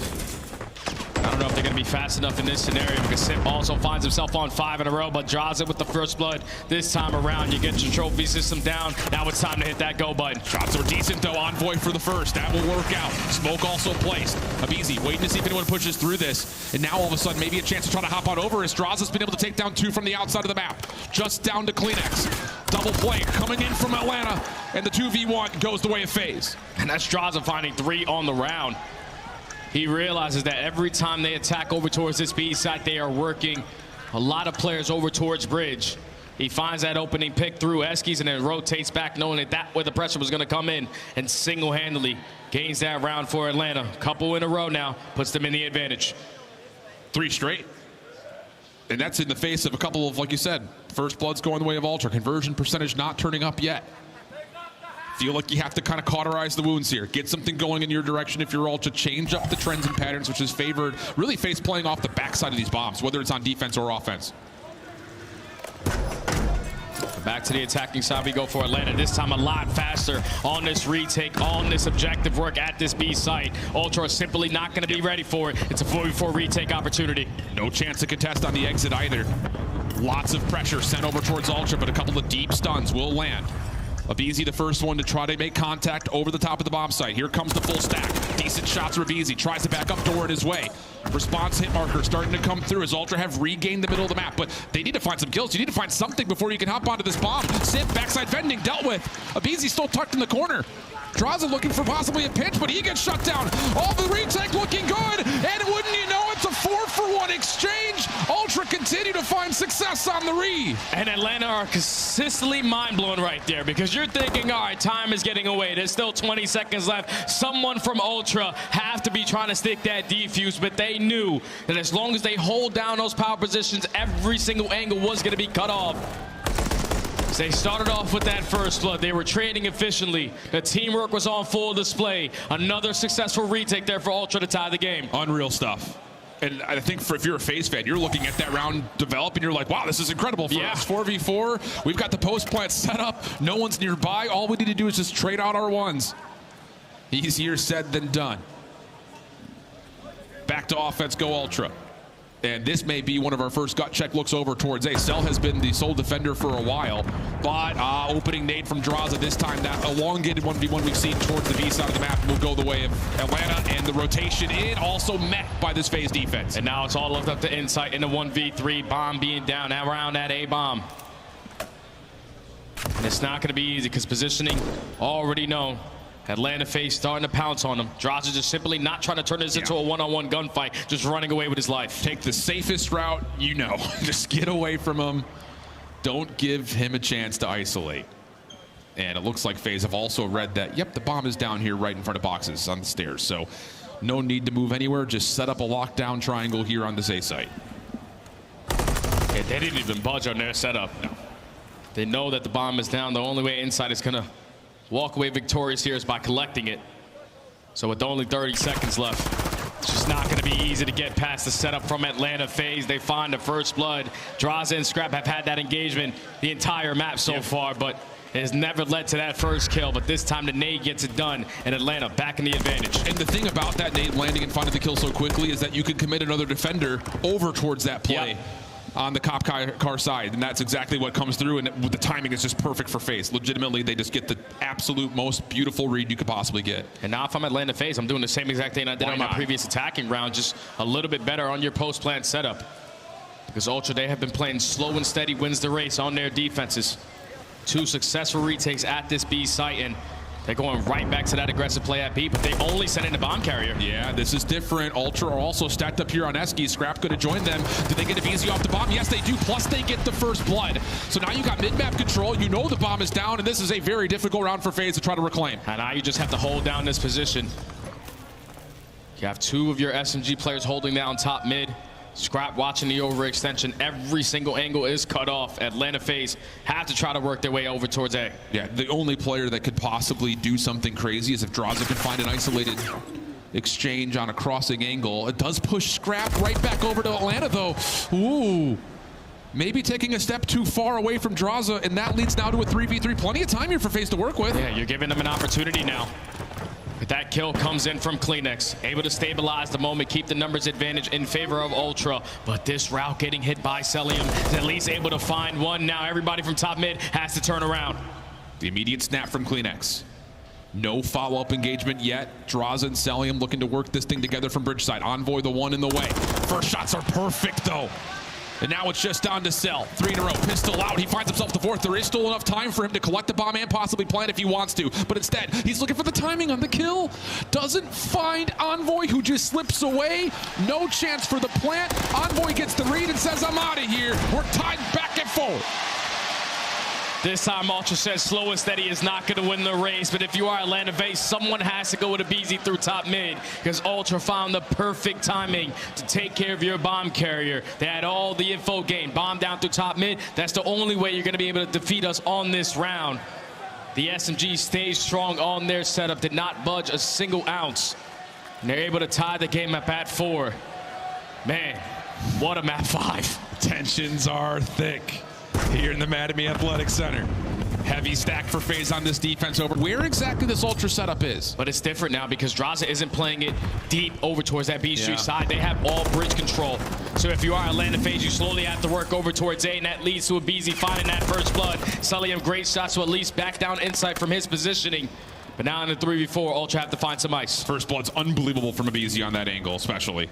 Drazah stepping in towards bridge side. CleanX still hoping he can get this plant off. That may be the lifeline for Ultra here in round number 9. Scrap also an extra step forward. Would FaZe expect something like this? Little cheeky plays for Ultra, but FaZe are taking the safe route around the back, and Scrap has only seen one member so far. He gains info onto one player, but now you have to get a read that Atlanta FaZe are sending 3 players on the pinch. Unfortunately, Inside is not able to get out. CleanX is only able to find one. Now it's Scrap in a 1v2. Drazah, I was waiting for the moment. He getting the last lap here. Atlanta at game point. A little early? Oh, I mean, that's a bold time to start pulling out some body shots. 5-4. But he's letting them know. Has that fueled the flame, though? You just have to wonder. But again, that first blood from aBeZy is a miracle. I mean, he just slides across through bottom ramp, somehow still finds someone deep over towards that top plat. Unreal. That's just big-time players making big-time plays. Staying strong in what he's been able to do all season long, the king of first bloods. He finds one in the most important moments. Now it leads to Atlanta being at game point, back on the attacking side. Toronto Ultra have found a lot of success on the retakes every single time at B. And this time, Atlanta are going to send everyone alongside aBeZy to try to work that objective. No bomb this time for aBeZy. He's just trying to be the first Vanguard player forward. Ultra allowing this mid control largely to go the way of Atlanta. Bomb now planted. 4v4 retake on the way. Need to try to make it 3 successful retakes if you want to stay alive here. Envoy finds the first blood. aBeZy instantly there for the trade. CleanX keeps the numbers in favor of Ultra. And Drazah gets pushed off, but keep your eye on number 8. CleanX gonna hop on for the bomb. Is he going to check this in time? Drazah can't challenge. The nades are so good for Ultra. And CleanX just says, give me that thing. Round 11. Could you want anything more? Maybe a 1v1? It just simply does not get better than this. Ultra, every single time Atlanta FaZe have gotten that bomb down at B, they have been successful off of that retake. You get the smoke down, you find the initial kill, but the cojones right there out of CleanX to instantly hop that bomb, knowing that Atlanta FaZe were playing for the kills. They did not have an opportunity to work their way back in, but round 11 for it all. The rise of the crowd, both vocally and in person standing. Or is everyone here in Toronto? Offense, round 11 for Ultra. And you have to think there's no way we're going to give aBeZy a chance towards A again. We can't. So Insight's just going to hold down this angle. Watch the overextension. Ultra slow and steady around this B site. But you can see aBeZy and Drazah just ready to pounce at any given moment. A little bit of a prod forward here from Toronto, but they see there is resistance nearby. The thing that's different here, Scrap has not seen anything topside bridge. And now all of a sudden he's playing forward. It just comes down to, does he get any timing to make good on this position? May not matter. Here comes the plant. Plant's gonna go down. This is the opportunity where Atlanta had to take advantage, and aBeZy with the angle onto Envoy finds that first kill. But immediately pick back up and immediately plant again. Atlanta's trying to play off the long flank. Wait a second, the timing here could allow Toronto a chance to kill a little bit of extra time. It's all 4 members from FaZe around the back. Insight's not going to see it. CleanX going to get caught off guard, or is he? He gets one. That's a decent 1-for-1 trade. Insight right back over, looking for a little bit of help from Scrap. 2v3, selling the cross, dealt with by Scrap. Simp also seen on the cross. 22 seconds. Drazah trying to work this with Simp. Oh! Scrap able to turn this down to a 2v1. Just down to Simp. Not gonna happen. Shut your mouth. Toronto in the grand finals here at home.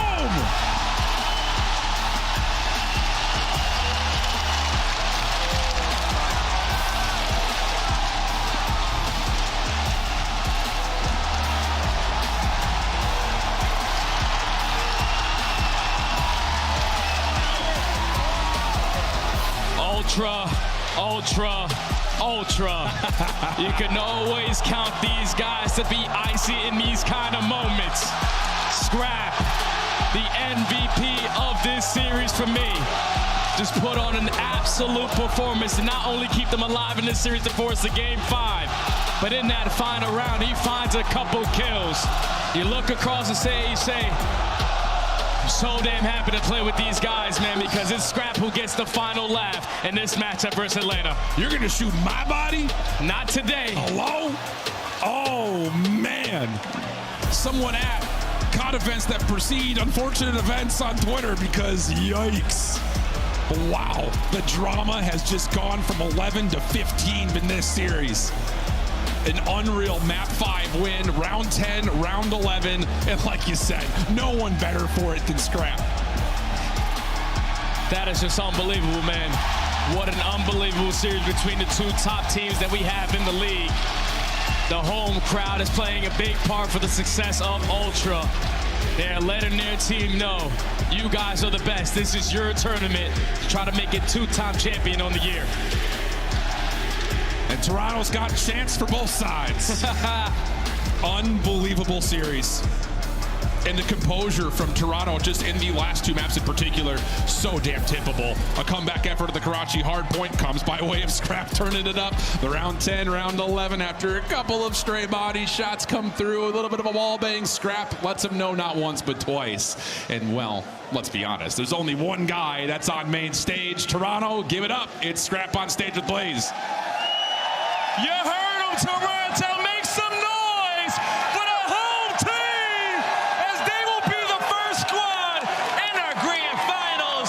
Scrap, peak Call of Duty being played here on the main stage. 100%. How you feeling getting that win? I mean, fucking seriously, are we serious? Are we fucking serious? Come on now. We talked about the beef and everything coming into this one. You know, how do you feel having your teammates, the way that they had your back in a Game 5 Round 11 series? That's too fucking icy right there. That's way too icy. You know, we came out, they're breaking down. I don't know how, bro. Like, I'm getting told they need a person for confidence. Get the fuck out of here with that shit, bro. My whole team got confidence. Every single one of us. Every single one of us. Now, a little bit, talk to us about the confidence in that Round 11. What was going on through the comms? Because it was intense. What did y'all want to make happen right there? Yeah, no, we just said big dick them, bro. Run at them, bro. They're fucking ass. Like, let's just run at them. And then, you know, they break down 2v3, 5-5. Like, come on, man. That's too much fucking ice. Too much ice indeed. I'm going to let you get ready for this grand finals. We got one more matchup on the stage. But what do you want the city of Toronto to know as you get ready for the grand finals? Toronto, it's my city, fam. It's your city, fam. Give it up for Ultra one more time. Chris, let's break it down. Thank you so much, Blaze. And we just started a GoFundMe to help Scrap pay for his fines. What a fantastic finish, though, as Ultra gets the dub, ending Atlanta's incredible 13-match winning streak. Allie, you were the only one in this venue, at least on the analyst side, that saw it coming. Why do you have faith in Ultra? It was just a search and destroy that Atlanta started to show a little bit of weakness in. And against all odds, Toronto Ultra went against being the 11th attack team, 11th in post plant, and both search and destroys in this series. They win 4 attacks in the map number 2. They win the 2 biggest attack rounds in the map number 5. They get back-to-back attack, and they're able to get those first bloods going their way against literally all odds. And not only that, I have to give a shout out to Envoy. You're talking 3 first bloods in map number 2 going 10-4. And then the map number 5, he has 4. It was amazing watching this series for Toronto Ultra. And you think about that, he was 0-4 to start the game. So the man took a few rounds after those plants to get heated up. But Toronto Ultra now sends Atlanta FaZe to the losers bracket where Optic Texas is waiting. And we've got the fans going wild in the chat. Nameless, it doesn't matter who moves on to play Toronto in this grand finals. We're going to have an amazing end to this tournament. Yeah, this is a special event, man. These teams have been delivering. But let's talk about Toronto Ultra and their growth throughout this stage. You know, they win Major 1, and then it's a tough one throughout stage 2. This time here, they finally get to play Atlanta FaZe on the main stage, and Scrap and team delivered. Scrap specifically in that game 4. I haven't seen many players will their team into a victory like that when the stakes are so high, just massive plays. And then you talk about the very last round of the search and destroy. He takes over huge 2 kills, exactly what they needed, the right place, the right time. The kid is a superstar. He gets it done. After the win, he runs over to the Atlanta side, throws his hands up, the crowd goes wild. Goes back to his side, hands up, the crowd goes wild. I think you can expect this guy to be signed, locked up by Toronto for multiple years to come. I just love this rivalry. I love that we've had 2 Game 5s today. I love the energy. All of us, even up here, were on our feet watching that round 11, and we still have 2 more matches to go. Shout out to everyone who is waiting to get into the venue. I think that match definitely paid itself off, and we have 2 more to go on the day. Nameless, when we come back, we have Optic playing, but before that, we got to take a look at your Scuff play of the game. Let's walk ourselves through this one more time, Allie. So this is where Scrap calls game at map number 4. Atlanta FaZe had the lead the entirety of this map, and Toronto Ultra didn't even have the rotation. Kleenex had made an attempt, but unfortunately was in a 1v2. He gets shut down, and it's Scrap with a huge 2-piece in back gas that alleviates a lot of the pressure for the rest of his teammates to then fly onto the hill, play their trades, and shut out this game. Yeah, he did such a great job. And I mean, it's not just the 2-piece at the end. It's earlier in the game. Yeah. You're talking about the junk hill where Atlanta FaZe had so many great pinches. Well, Scrap, he gets a spawn in behind, wins a massive gunfight, back-to-back lives, and then on the P1, gets the cleanup on aBeZy, finds the majority of that time, and goes on a 5 streak to put them back into that game. This team is special. Toronto Ultra, winners of our first major, the first team into that championship match here at Major 3. The final question remains, who will join them, Allie? We got FaZe and Optic loading up next here in about 25 minutes. A tale as old as time, and unfortunately for the Green Wall, they have been on the losing end of that fairy tale. We're going to give the players a moment to recompose before they take the stage. We go back to the elimination bracket when we return live from Toronto. This is the Call of Duty League Major 3. Oh my.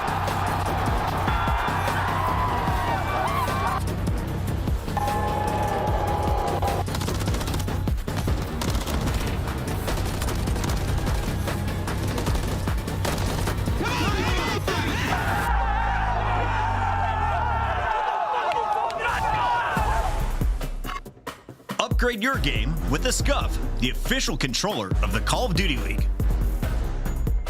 Start the season strong with the Call of Duty League Pack. Grab yourself the CDL Operator, Weapon Blueprint, and so much more. Check out the Call of Duty store in-game now.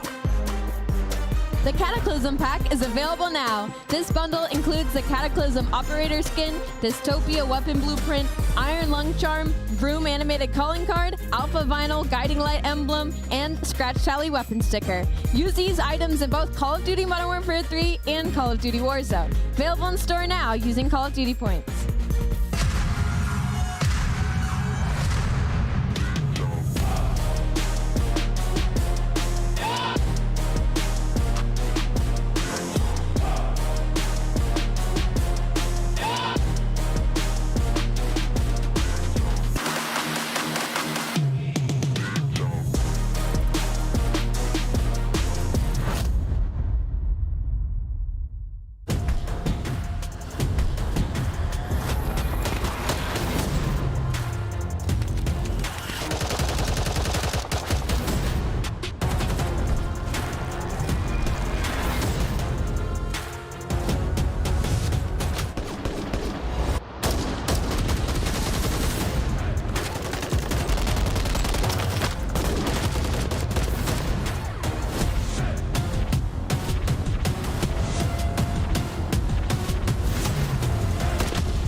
To find out and in a very quick manner.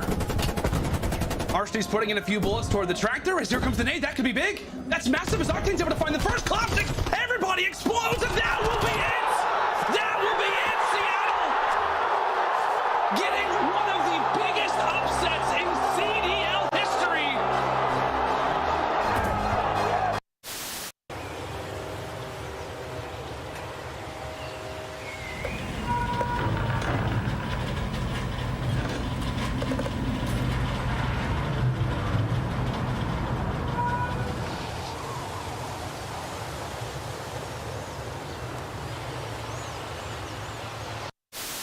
Hello, everybody. Welcome to this week's show. This weekend, we saw the top Call of Duty teams compete at the U.S. Championship held at Full Sail University.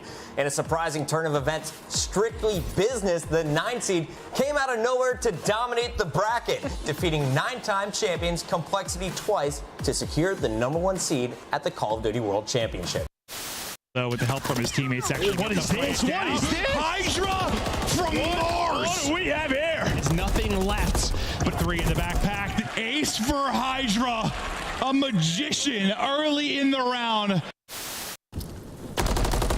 Asim working on the ace. That's 3 for him in this round. It was plant or hold for the kill. Dashy chooses to hold. Get a chow, not gonna happen. It's an ace for Big Asim. What a brilliant moment for the newcomer on this Boston Breed squad.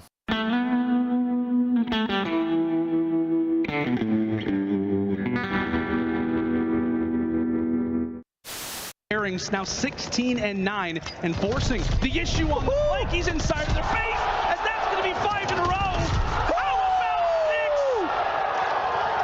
6? It's 6 for Capsidal. He is woken up and erupting right now on the Subliners. Making 8 in a row. Boston feeding off the hype that this man can provide. 21-10. Big Cap. Welcome to the series, my friend. Lock in, fans. Does he get timing again? Oh, sure does. He finds Hydra. Red went 1 for 1, but the trades are decent. We're going to go 2v2 early. Does he catch the timing? Doors pop. There's the first. Skies tries to battle back. Not going to happen. Optic take the round 11. Woo-wee! That's how you get it done if you are Optic Texas. Shotzzy might have the timing on the flank. No one's going to turn. Spawners as well. Oh, come on. Shotzi's playing real good tonight.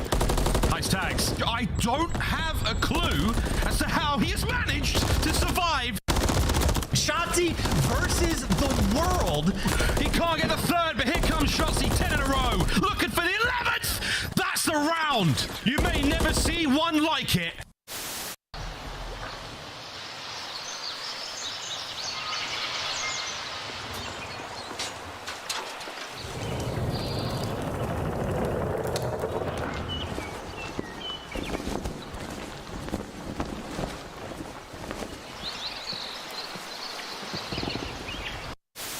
This is what we wanted to see. I mean, right? I mean, with how well he has been playing in Challengers, winning them key situations in map 1 and now doing it here in map 3. Papa Asim get another one in the window. That'll be 2. He'll earn another.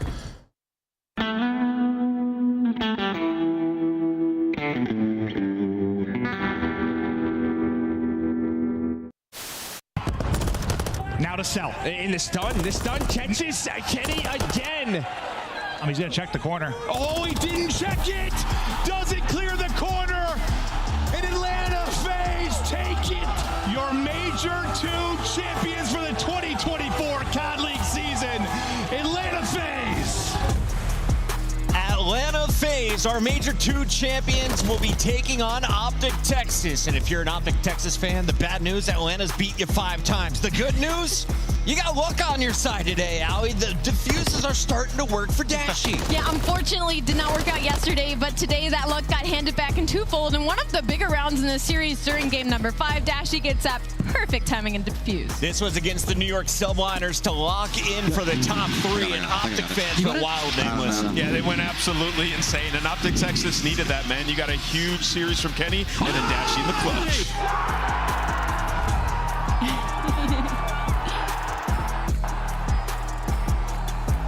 Fans on their feet for the last matchup.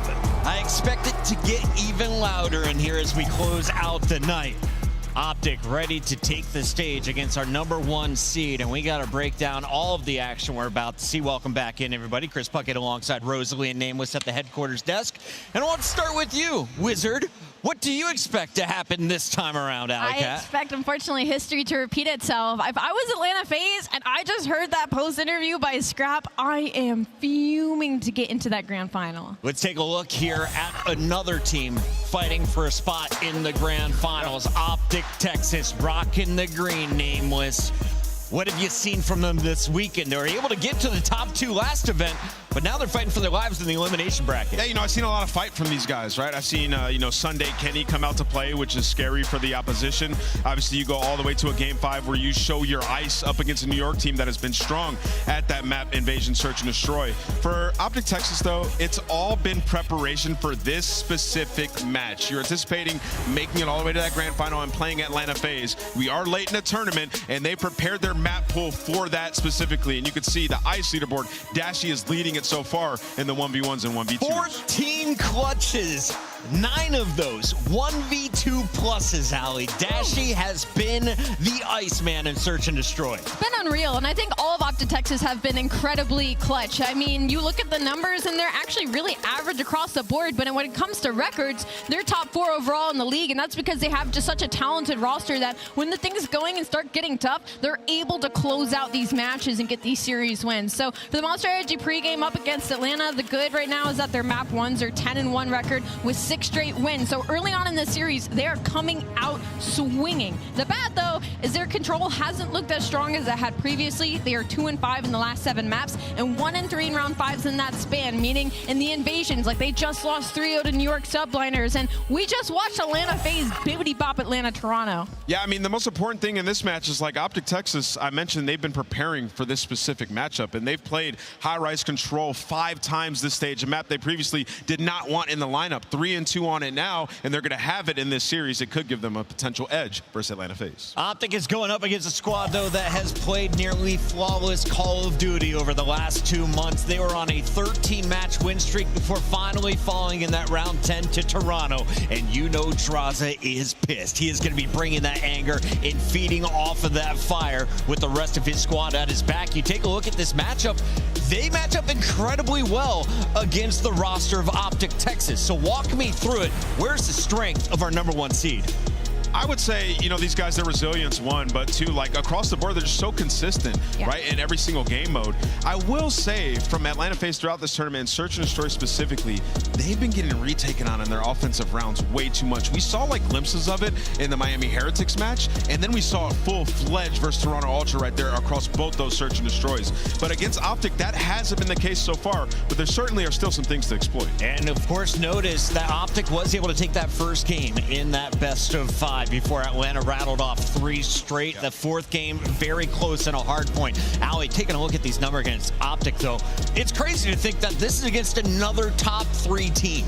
Yeah, you would, eventually think around the 3rd time I thought Optic Texas would get their revenge when it came to this matchup, but it is now 6-0 that Atlanta FaZe has on top of Optic Texas, and so they're happy to go up against this matchup once again, even though their Search and Destroy has been kind of lacking throughout this weekend. Not so much versus Optic Texas. I will say the differential on hardpoint is really small, though. They've had a ton of hardpoints where it's been 250 to 210, 250 to 240. It's always a banger, and Optic has improved in hardpoint throughout this entire stage. You can see in the Monster Energy pregame, the good is the control. 8-1 record with a 66% round win percentage. That's first in the league, and then an active 6-map win streak. That being said, I mentioned, obviously been working on their high-rise. And on the opposite side of things, like I said, the S&D slump has been their biggest issue. 6-4 record during Major 3 qualifiers, but since we've been on LAN, 1-3 in that game mode, but they can drop that to an Optic Texas because they're one of the best, if not the best, hardpoint teams in the game right now, and we saw them just have one of the easiest invasions they've ever spawned into. So again, the confidence is there for the respawns. Get ready for some 250 to 248s. We got 6-star and Vista for our hard points. High Rise will be map 2 and 3 for control, and if it goes to another game 5, if the fans get what we deserve, we will see invasion for Search and Destroy. I mean, sure, if you're an Optic fan, you're like, hell yeah, 6-star hardpoint, you love that. Vista can go either way. You've been working on maps 2 and 3 all this split, and then the game 5, when you look at invasion, Atlanta's lost 2 of those straight. So if you're an Optic fan, you feel delighted seeing that map layout. Allie, you have been red hot in the predictions over the last 2 days. It's time to keep it rolling right now with our Scuff Pick'ems. You get to go first. Are you going Optic or going FaZe for a 7th time in a row? I'm really sad because one of my favorite outfits today at the Major has been a girl in a green wall outfit. So she's creative, awesome. Yes. So awesome. And unfortunately, though, I'm going to crush her heart by saying I'm going with Atlanta FaZe to win this match. Oh, going Atlanta, the #1 seed, the safe bet. Where are we going, Nameless? Yeah, the guns are still hot. I'm going with Atlanta FaZe. They just look too strong, and they want that rematch versus Ultra. I want the fans to like me tonight. I'm going Optic Texas. Texas. Let's see how this one shakes out. It's Optic. It's Atlanta. Round 7 here in MW3 with Guy Blaze on the stage. Thank you so much, Chris. And how blessed are we to have El Clasico yet again and back-to-back events. It's going to be a super-powered matchup, and I'm ready to get this one started. The first squad coming to the stage, they are the heroes of all the Call of Duty fans. Get ready for Optic Texas.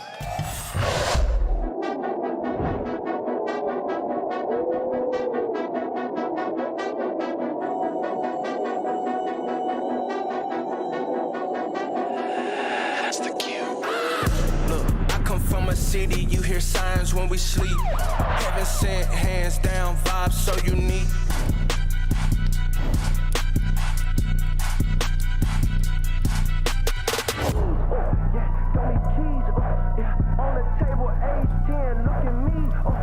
Toronto, get loud for Optic Texas.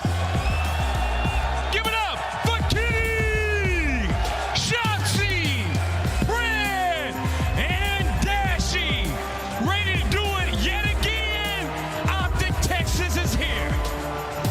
It has felt like this roster was created to go up against Atlanta FaZe in the offseason, but it hasn't worked out so far in this game. They have focused this entire stage on the matchup up against Atlanta. Everybody's playing well. They got a big win versus New York. Can they continue in the bracket? Let's see the other squad. I'm ready to see them. The heroes are on the stage, but it's time to bring out the villains of the league. You can love them or you can hate them, but you're going to make some noise for Atlanta FaZe.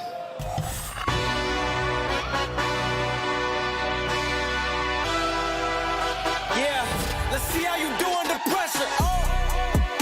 Yeah, ain't no errors, baby, it's a new era. I wake up early feeling rich like I'm Kesha. I get to the paper, boy. Extra, extra. Work with me, you know that I got it. Come with me, let's take a trip to the islands. We up on the jet, we'll do more than just fly on it. Stand on that hill, you gon' die on it. Boom, boom. Back with a vengeance, I show you the ropes. Beast in my town, I can show you the coast. Up in the shots if they wanted to smoke. If you know, then you know. Hey, let's see how you do under pressure. Let's see how you do under pressure. A moment can live on forever.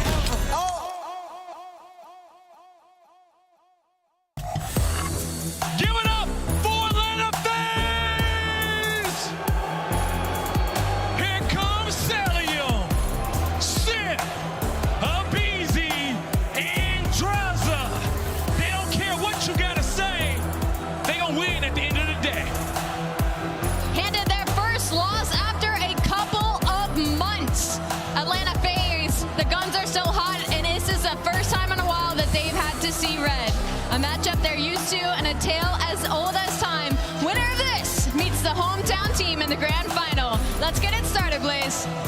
I'm ready to get this one started, Allie. The stage is set, and we got a wild matchup on our hands. So, Merc, Maven, let's get freaky. I am down. Freaky time it is. Listen, we've had a lot of these this year. The matchup you seemingly cannot avoid. Optic FaZe go at it again. It has been a rough run for Optic in this matchup. But Joe, is this maybe the event where they get over the hurdle, get to that grand final? It could be. I think when you look at the maps, obviously there's some switch up here for Optic, right? You're going high rise. And if you watched online, you watched throughout stage 3, this has been a part of their recipe. They knew that this moment was going to happen. Invasion control has just been, I'll be honest, not great for them. It's been pretty bad throughout this weekend, so they're going to adjust. They're going to veto it. We're going to play high-rise control. Again, you have put so many reps in official matches. Should be a fun one. Yeah, it's like, you know, you two parts to this. Like, you're trying to stay ahead and everything else you're good at because you've been beating everybody but FaZe throughout the course of the last couple months, right? Like, you're beating everybody, but you have to find some special sauce to get through this matchup. Something you're going to beat them on. Build something. First, it was they were trying to get better at Karachi hard point. They were looking for various avenues to get through. This time, maybe through the high rise, but we're getting ready to rock and roll. 6-star hard point to start us off. Overall records on the season. Optic feeling good going into it. You saw the match from the online qualifiers. Joe, how you feeling? Well, I mean, you gotta be feeling good if you're Optic. You beat them online, right? This was the map that you won. It was then you dropped the next 3, but 6-star has been a fantastic map addition for Optic. Texas 5-1 now FaZe. Obviously 2-1. They're gonna be a solid team on anything. But I think if you're Optic, you're feeling confident. So far, so good. The rhythm flowing right now for Optic Texas as they get out to a good start and look to accrue time inside of the point spread, though. Not up to the fight as Simp comes rounding the edge, but this is all for a fight to get into the grand final. For those just joining us, it's the Toronto Major 3. Winner of this battles Toronto in a grand final. And if you've missed the matches between these two teams all year, they have been wars. Yeah, they have. I mean, obviously very close games, but yeah, I mean, FaZe, no matter what, have come on top. 6-0 on the year as Optic gonna find 3-4 dead in the feed. On this P2 rotation, you're gonna be set up. Now, aBeZy does spawn out a bit weird, so maybe not gonna be ready for that, but it looks like Dashy, he's gonna have an idea. He's gonna have the one-on-one on the pinch, but aBeZy, you don't win it. Great time for the 4 down on this scenario. It's 5 seconds till the next hard point, allows you to really set up. But now with 15 seconds in, the push really starting to build. 2 players lurking, trying to catch people. If they can't for Optic Texas, that's not going to happen. Atlanta FaZe able to get in, get a big break, looking for a lead change here shortly. Well, FaZe thought with aBeZy pushing around that back spawn was going to be open, but Optic, they all spun up front. FaZe were going to try to trap them in on this P3 rotation. Out is the opposite effect. BC 5 and 7, similar spawn outs here. So this will allow FaZe to get set up, but Optic with a nice break there with 30 seconds left. Break after break between these two squads. Yeah, you talked about the close matches, but the hard points specifically have all been between like 10 and 20 points. They've been nuts. If you're talking about just like minor improvements to maybe get a series win, is it the hard points for Optic Texas? Is Cell? He's shooting bodies early in this one. Yeah, I would think so. I mean, it's 8-3 sort of hard point count in that matchup. A couple of those go your way. Maybe you are winning. Just so close. Those series. Obviously, the search and destroy, I think for FaZe, maybe struggling a bit. Feels like Ultra always plays them tough in SNE. If you look back towards Major 1, well, we are right back to that scenario where in winners final, FaZe lose to Ultra, and then right away, FaZe has to play Optic. Yeah, it feels like deja vu. We've been in these scenarios over the years since the inception of the CDL, that is for sure. But bursting on through, it's the boys from Optic Texas. Shotzzy will get 2. Shotzzy will dial up a triple.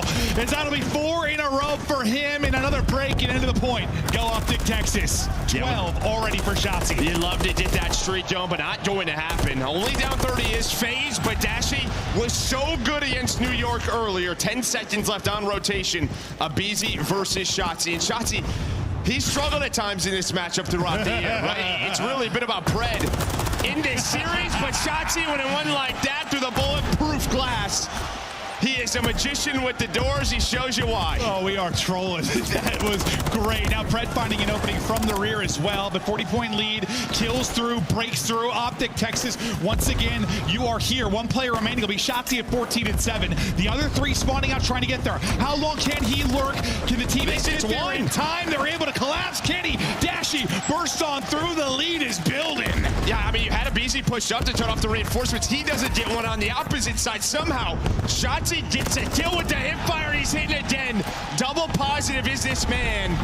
Dashy is now locking down the hill, but I think that's the big thing. Shotzzy has struggled versus FaZe. aBeZy has taken over.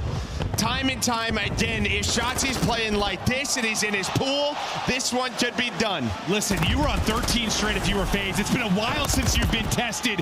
You get dropped, you get beat, and now Optic Texas, while they're down, drop kick them, lay them out. Put them away if you can is so far so good massively, but at this particular point, finally, Atlanta FaZe may be able to get a break in an early setup as they'll look to rack the time and get something positive going, because it has been all Optic Texas and this crowd roaring for them. Yeah, Simp locked it down the middle of the map. That's pretty much 4 dead. So Shotzzy the next one up, and yeah, get that cut. Don't allow him to get into the water. Give him the Sharks, his other form. So far, a clean 25 seconds here for Atlanta FaZe. You can already see in the top right a slow start for Cell. We don't see that very often. On the opposite end, it has been Shotzzy leading the way with 18, and here he goes, swimming, buying time. Of course, just able to get across and then win the gunfight. The man is one with the water. Let's go to listen in with Optic Texas. I have new cover out. New cover. You're gonna put me in. Run in. Yeah. Blue. Easy. What's up, play? I'm getting stage. I'm getting stage. I have blue. What's up, play? I have blue stage. He's 23. I have blue stage, guys. Listen, two blue. I have blue. Push straight down. I have stage. I just water steps. Full steps into blue. I love stage. I'll tell him that. Blue down. Nice. Last two mid. Dead. Nice. Last one here. He's there. Yeah. Absolute. Okay, he might read mid. Hold blue. I'm stunning blue. I'm trying to carry. BZG on me. One spot. Blue dead. Archie, are you? Sips. Are you not telling me? I'm hitting mid steps. I can kill mid steps. Wait, who's Low blue. After the beach All right, listen, take your time. Somebody go take her out, right? Yeah. Or left. I spawned out behind him. I spawned behind him too. I'm gonna finish blue. Stay shit on. Nice job, I'm behind him. Blue. This is a really good scrap, guys. Stun you. I stunned him. One's platter, some What platter. do you on me? I'm behind him. I What killed do you? Tom. I think top. What's on that? Absolute. I'm running up. Lane on the stairs. Back. Nice job. I hear. Listen, Brandon, get left on. DJ dead! DJ, I hear me out. DJ. One more hitting me out. Two out. 2 steps and draws it out. DJ. One more out, kill. What's that? Absolute no drop. I spawned out. They're going to the back. Easy on you too. Fucking Brandon. Nice. They spawn on stage. Yeah, all stage. I'll get our pinch. I will get our pinch. Yeah. Can I spawn front? You three in the back. You one shot up to Tim. Tim's late P1, bro. He's late P1. I'm going Ben. I'm getting Ben. He's late fuck front.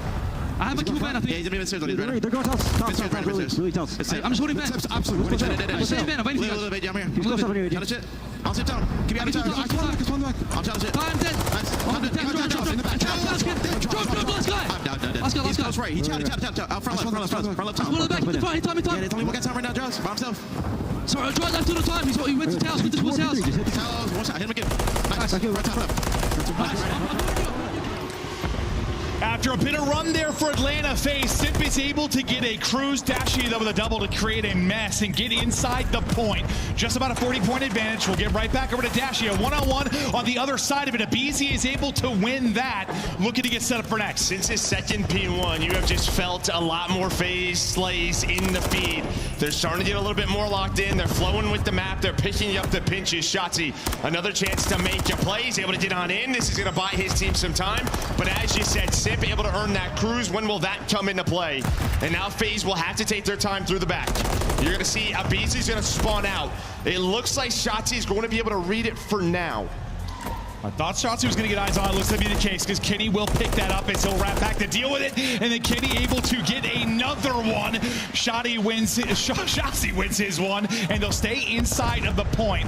Still spawning in the back will be Atlanta FaZe. Still trying to fight in with a healthy chunk of time remaining here. But you're winning your close-up ones. Kenny nearly get a second, but not quite back to full HP. Will lead to a flurry of kills now for Atlanta FaZe. Joe, what do you see on the map as we have 15 seconds till we head to the next hard point? So it's just a question here, Phil. I mean, I'm going to keep fighting this and keeping them spawned in the back. As Dashie with the double on rotation is Simp. Again, you still have the cruise for a break. I thought maybe FaZe was just going to go all out at that P4, use the cruise at the P3, use the cruise at the P4, but they're going to save it for Bridge, win this rotation. Drazah locked and loaded, was able to take down 2, Sheeting forward, but it's Shotzzy. That'll close the door. The collapse starting to come in.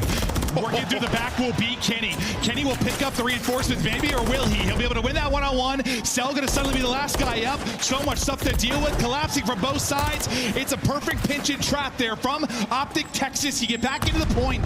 So close to bouncing up over that 200-point mark. Lead at 50. Here we go down the stretch. Yeah, you might just go all out for this, right? What I was saying with the last hill and push this scrap time. That is a big 20 for Optic, but Cell is there. Now, again, you still have the cruise, but if you look at the rotation, you're going to have 2 players there, Simp and aBeZy versus Kenny. Kenny soon will have the help from his teammates and the reinforcements, but Abe already inside of the point. Of course, Shotzzy sees him. I don't know, the guy's got some super goggles.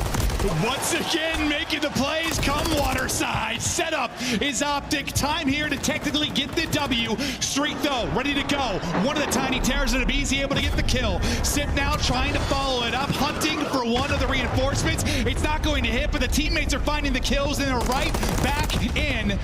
But here come Optic Texas. Yeah, this is where FaZe got into the game a little bit right on the first rotation, so a very strong hold. It's similar. Like the first 30 or so, yeah. Yeah, looks like Kenny's going to try to pinch through mid.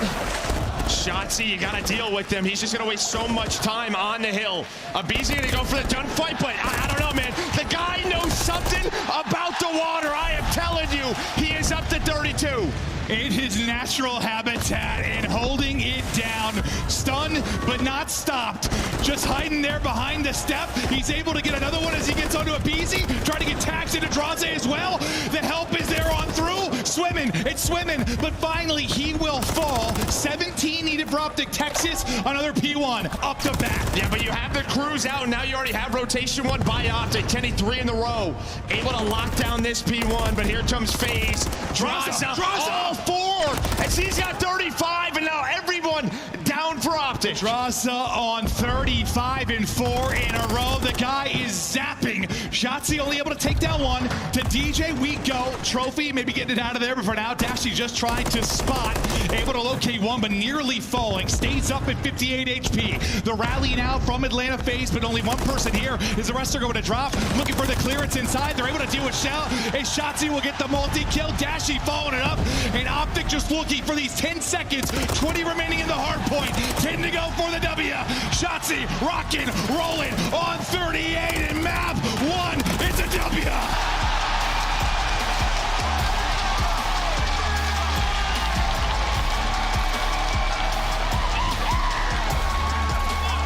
They have had so many close hard points, and it feels like against FaZe, finally, you're closing one out on land. Like, listen, I know you were to beat him on 6-star when you talk about the qualifier, but on land, the series we cast, what the winners final was 237, 250, 237, 250. Tight ones in the grand final. In the ice, it has been FaZe in this matchup. In the ice, today it is Texas. Well, thankfully it's not ice, it's water. It is a beautifully heated pool. Sun's out. And Shotzzy just lives in it. I don't understand. He knows something someone else does not. He's able to dodge so many bullets, waste so much time. I don't know if a guy's got a rebreather in there or what, but he leads the way with 39. 6,500 damage. On the other side, I mean, you get a hell of a performance out of Drots. It just feels like you start a little bit too slow from the FaZe side. 39 and 26, all 25 non-traded kills from the pool. Now, I'm kidding, but like, seriously, like, it is unbelievable. Like, is there some cheese to it? Certainly. But, like, there's also, like, this weird skill gap in the sense he is better. Absolutely. Once you get him in. It's like, he, like, shaves his legs for this or what? That's what swimmers do, right? Yeah, maybe he does. Yeah, dude, maybe it's body waxes. Oh, just a wild one from start to finish. I mean, Optic Texas, they go up early. They seem to be, I don't know, some semblance of control. Shotzzy playing with his food here. Finally, it's like, who's going to win this battle of patience? It's Shotzzy. Yeah, I mean, they held on to this 60-point lead. This is when FaZe maybe start to bring it back a bit. But again, you wasted maybe 20 seconds of this by Shotzzy's play. Then this is when Simp was able to earn that cruise over towards that P2. And it's just like both teams really couldn't have a feel for these spawns at P1 over towards P2. You needed a big break, and it was towards the P3 side from Optic. Multiple players finding multi-kills. You then force the crews to come out over towards that pool. And it's a good start. Maybe first 15, 20 seconds there for FaZe, but then guess who? Yeah, no, absolutely. But it felt like early on, though, like both teams were doing a solid job of breaking. There were a ton of breaks. Just felt like Optic were getting more time and value out of theirs. Like, you're dealing with that next wave a little bit better, where he keeps the people in, even if it was only 5 to 10 seconds, like a little more time, maintain that lead until Shotzzy goes bananas, nearly putting up a 40-piece. And Shotzzy is cooking. Pred, his dynamic duo, Gasson, roaring there with him. As these guys are fired up, the venue is fired up.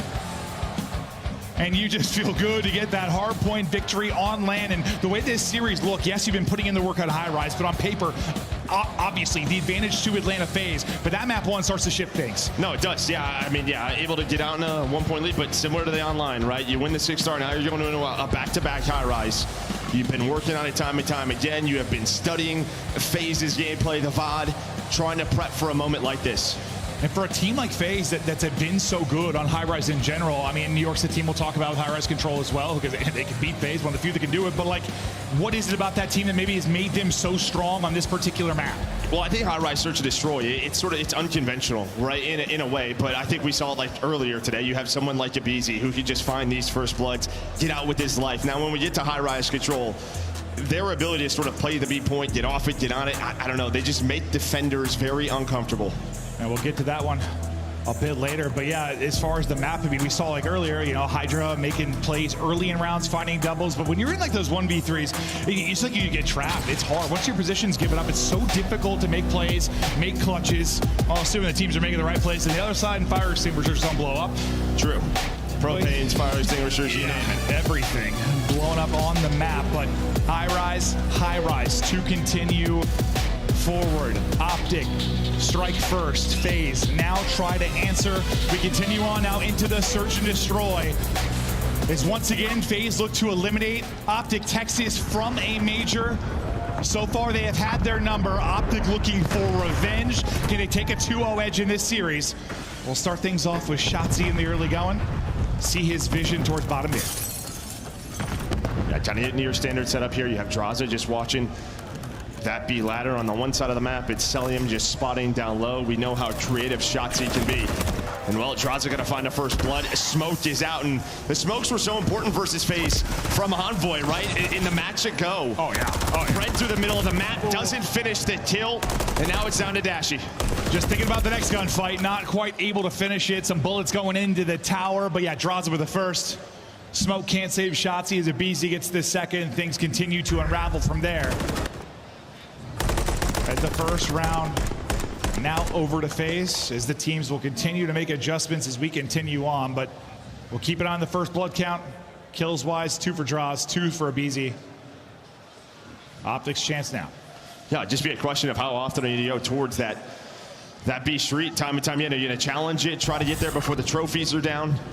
Right, I mean, if you're Optic, you may not have some, so that might be the call here early for FaZe. Just knowing you have trophy advantage, trying to hit your nades and going for a quick B plant. Trophy eaten on one side of it. Slow and steady so far as you look for an opener from deep. Now they'll start to push up the map. Begin to work and execute.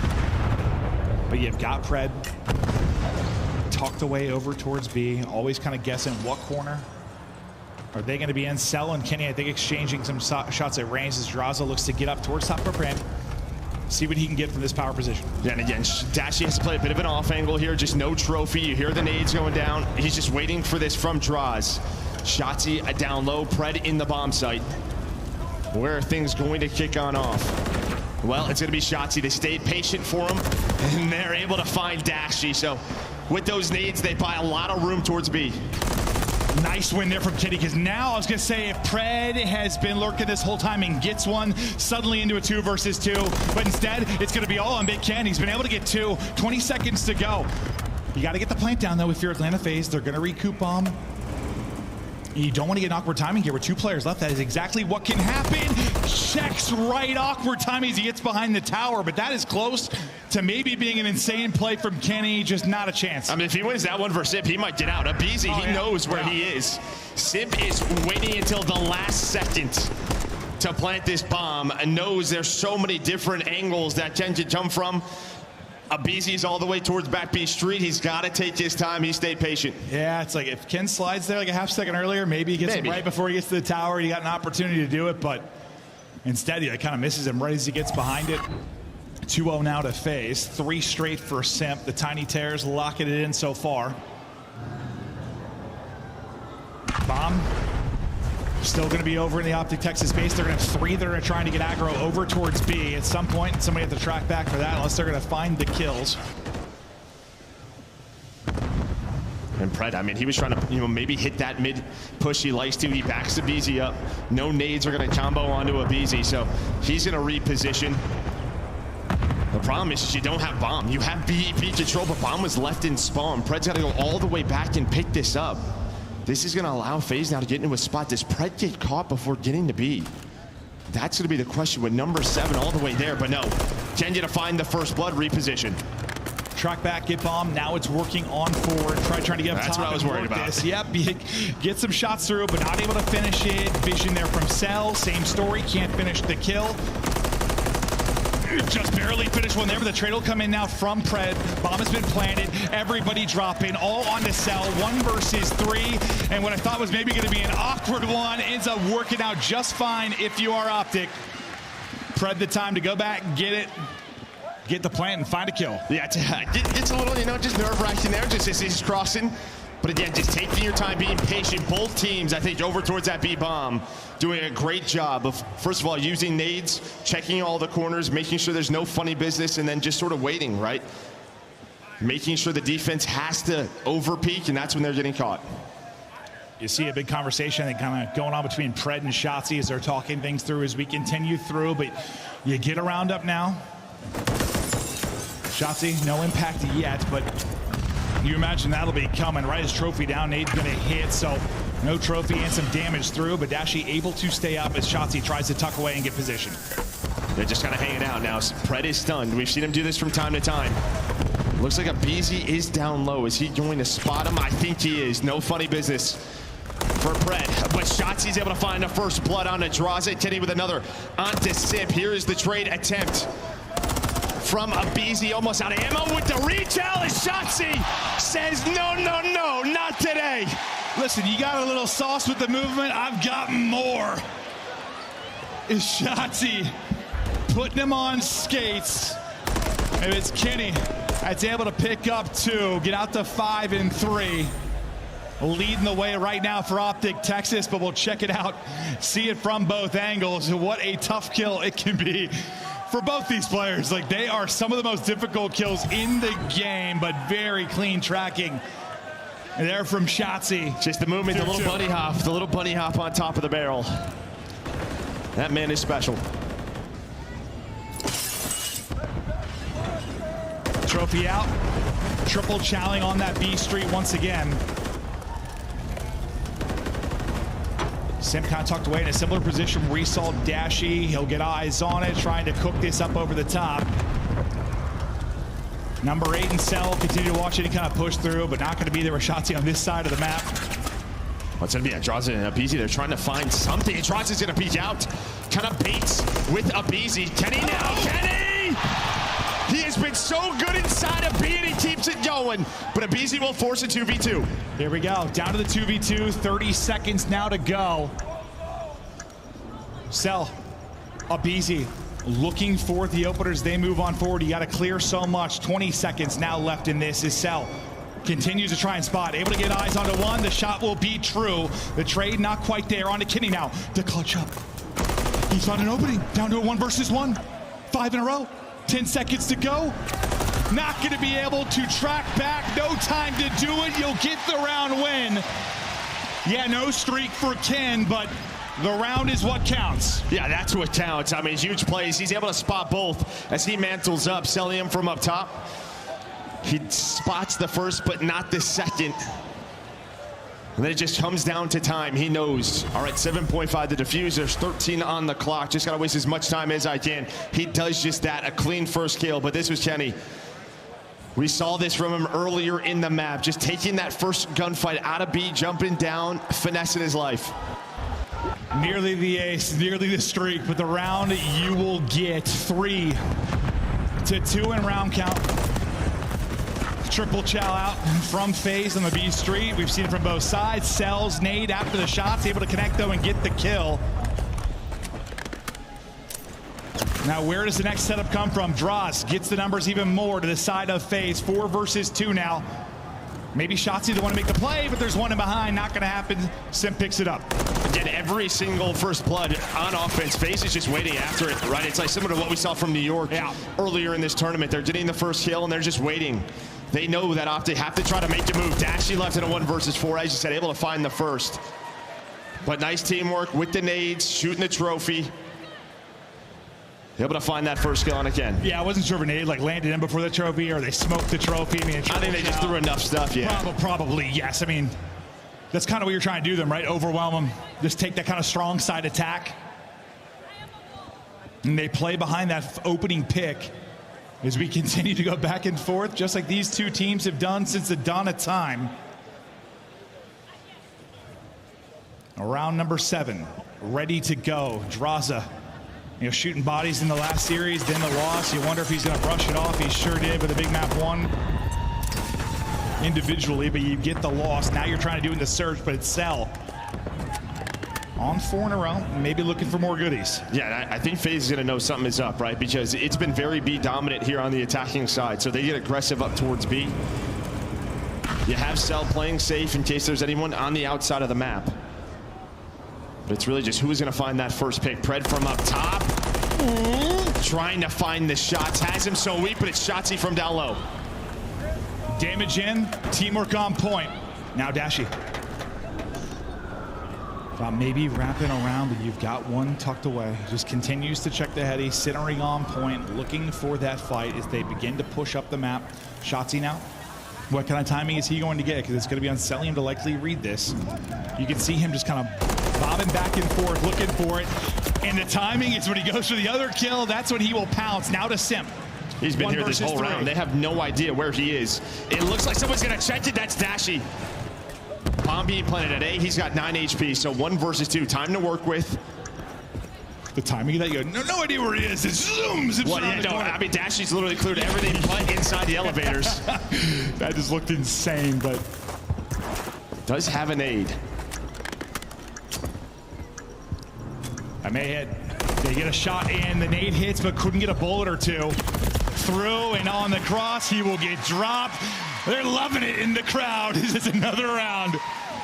Over to Optic Texas, they once again take advantage. And honestly, I mean, both teams just winning these offenses, finding these first bloods, and then the defense just doesn't know how to react, right? They're staying patient on the flank. They're controlling Propane side. They're just waiting for a reaction from the defense, winning with the numbers. Time and time again, who is going to adjust, maybe try to switch things up, just all out hit the B street? We shall see. Yeah, they've been putting in the work. On high rise, so far it's showing. Up 1, 3 straight for Shotzzy. 2-man work. Up towards bottom mid, but it's a BZ, the first blood Reaper that's able to hit the frag. The team nade will combine and you'll get the pick. I mean, that's literally inside the window. Yeah, hold that. It's inside the window. So double nades come out. And now again, right, it's so early in the round, we don't have to do anything if we are phase. Just make sure a player like Shotzzy, a player like Pred doesn't find a multi-kill as they start to work up the map. Play behind this 4v3, close it out, try to get the 4-4. A BZ, spotting for info, also gonna get spotted, and Pred able to finish it. Tuck back behind tower. To a 3v3 we go. Is it BZ maybe a little bit overzealous? Things fall apart. Now a chance to challenge a 2-on-1. You think you're lurking it for yourself, but that is not going to be the case. Shots to the cross though. Through from draws. 2 versus 2 now. 30 to go. Simp's got bomb. You got to execute. Shotzzy is still lurking inside of B. Where are they going to take this? They're going all the way around. Inside is Shotzzy. You win it on the other end. Another clutch scenario here for Optic. And this time it's the duo. It's Pred and Shotzzy, right? They're able to find some opening. There wasn't 4 players over towards the B side. You find the first one from a BZ, but he's by himself. And then Cellium, he's the only player Propane side. So what? They take the risk. They're able to find the timing. Give themselves that 3 versus 2, and then the entire round, they have no idea where Dashy is. Simp and Draza just try to take it through the middle. Hopefully they get a timing, they just don't. They do not. Now you are a round away from a 2-0 series edge and complete control in this best of 5 if you're Optic Texas. Now it's just closeout time. You got to rip off 3 straight if you're Atlanta FaZe. Nade's hitting, Shotzzy 5 straight, Dashy a first blood and able to back away. You got numbers, you're going for the throw. Trying to close it out here. Don't give any glimmer of hope over to Atlanta FaZe. Is Pred still sniffing around any kind of bottom middle push, but Atlanta FaZe, they got a presence here. They're going to go. Pred at least able to get one. Simp's going to get challenged, tries to snap back. Not going to happen. Oh, on to Cell. Last up, position given up. Tough fight through the fence. Slide is in across. He's going to fall, and Optic are up 2-0.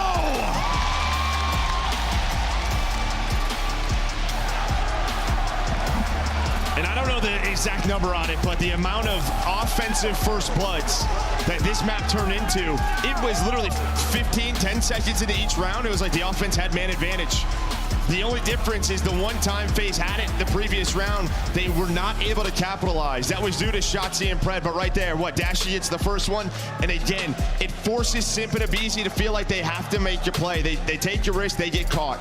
Yeah, I mean, kind of like we were talking about in the matchup previews, like in MySL, like when you get a first pick on someone that's not Hydra, it makes Hydra feel like he's got to make a play. Don't let him get free when you're in like a 4-on-4 situation. put the pressure on, make them make mistakes, make them take challenges maybe they don't want to.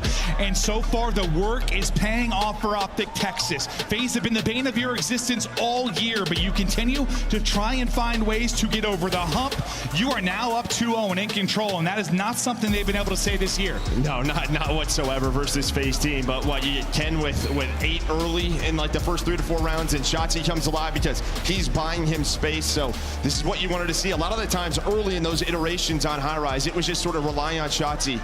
Right? Yeah. Now it just feels like a team effort, taking multiple gunfights together. I think in general, that's been something we've had to figure out everywhere. A lot of times, like pressure on Shotzzy to make a play. Now everybody trying to get it done. But listen, we're not done yet, because you talk about the best team on High Rise Control outside of maybe NYSL, it is FaZe. Vista, maybe FaZe. Optic right there with them, though. They might go toe-to-toe as both teams have been so good. We could still be going all the way, but Optic Texas shut it down, put them out, move on to a final. We'll find out after this break.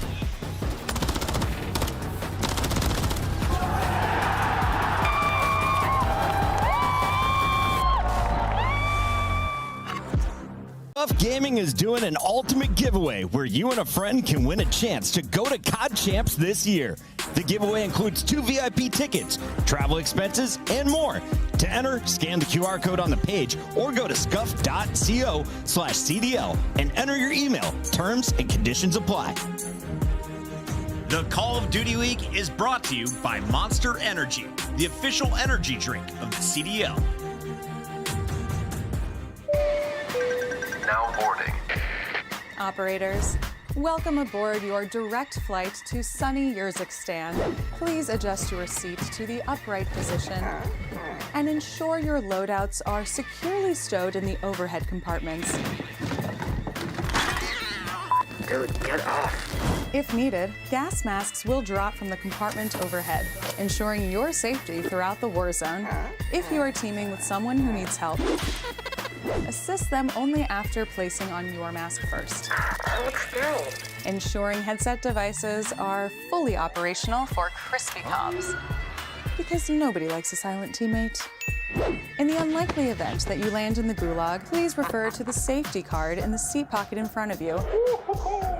This is a battle royale specifically for trios. Call of Duty Warzone Matchpoint will be introduced for the first time, and Solo YOLO will make an appearance. Expansion regions are back, and that means once we land, everyone will be competing for a piece of the massive $1 million prize pool. Thank you for flying Urzikstan Airlines. We know you don't have a choice when flying, but we appreciate you choosing to hot drop with us today. Good luck and may the best squad win.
It is Championship Sunday, and we're close to crowning a champion. Just a couple more series.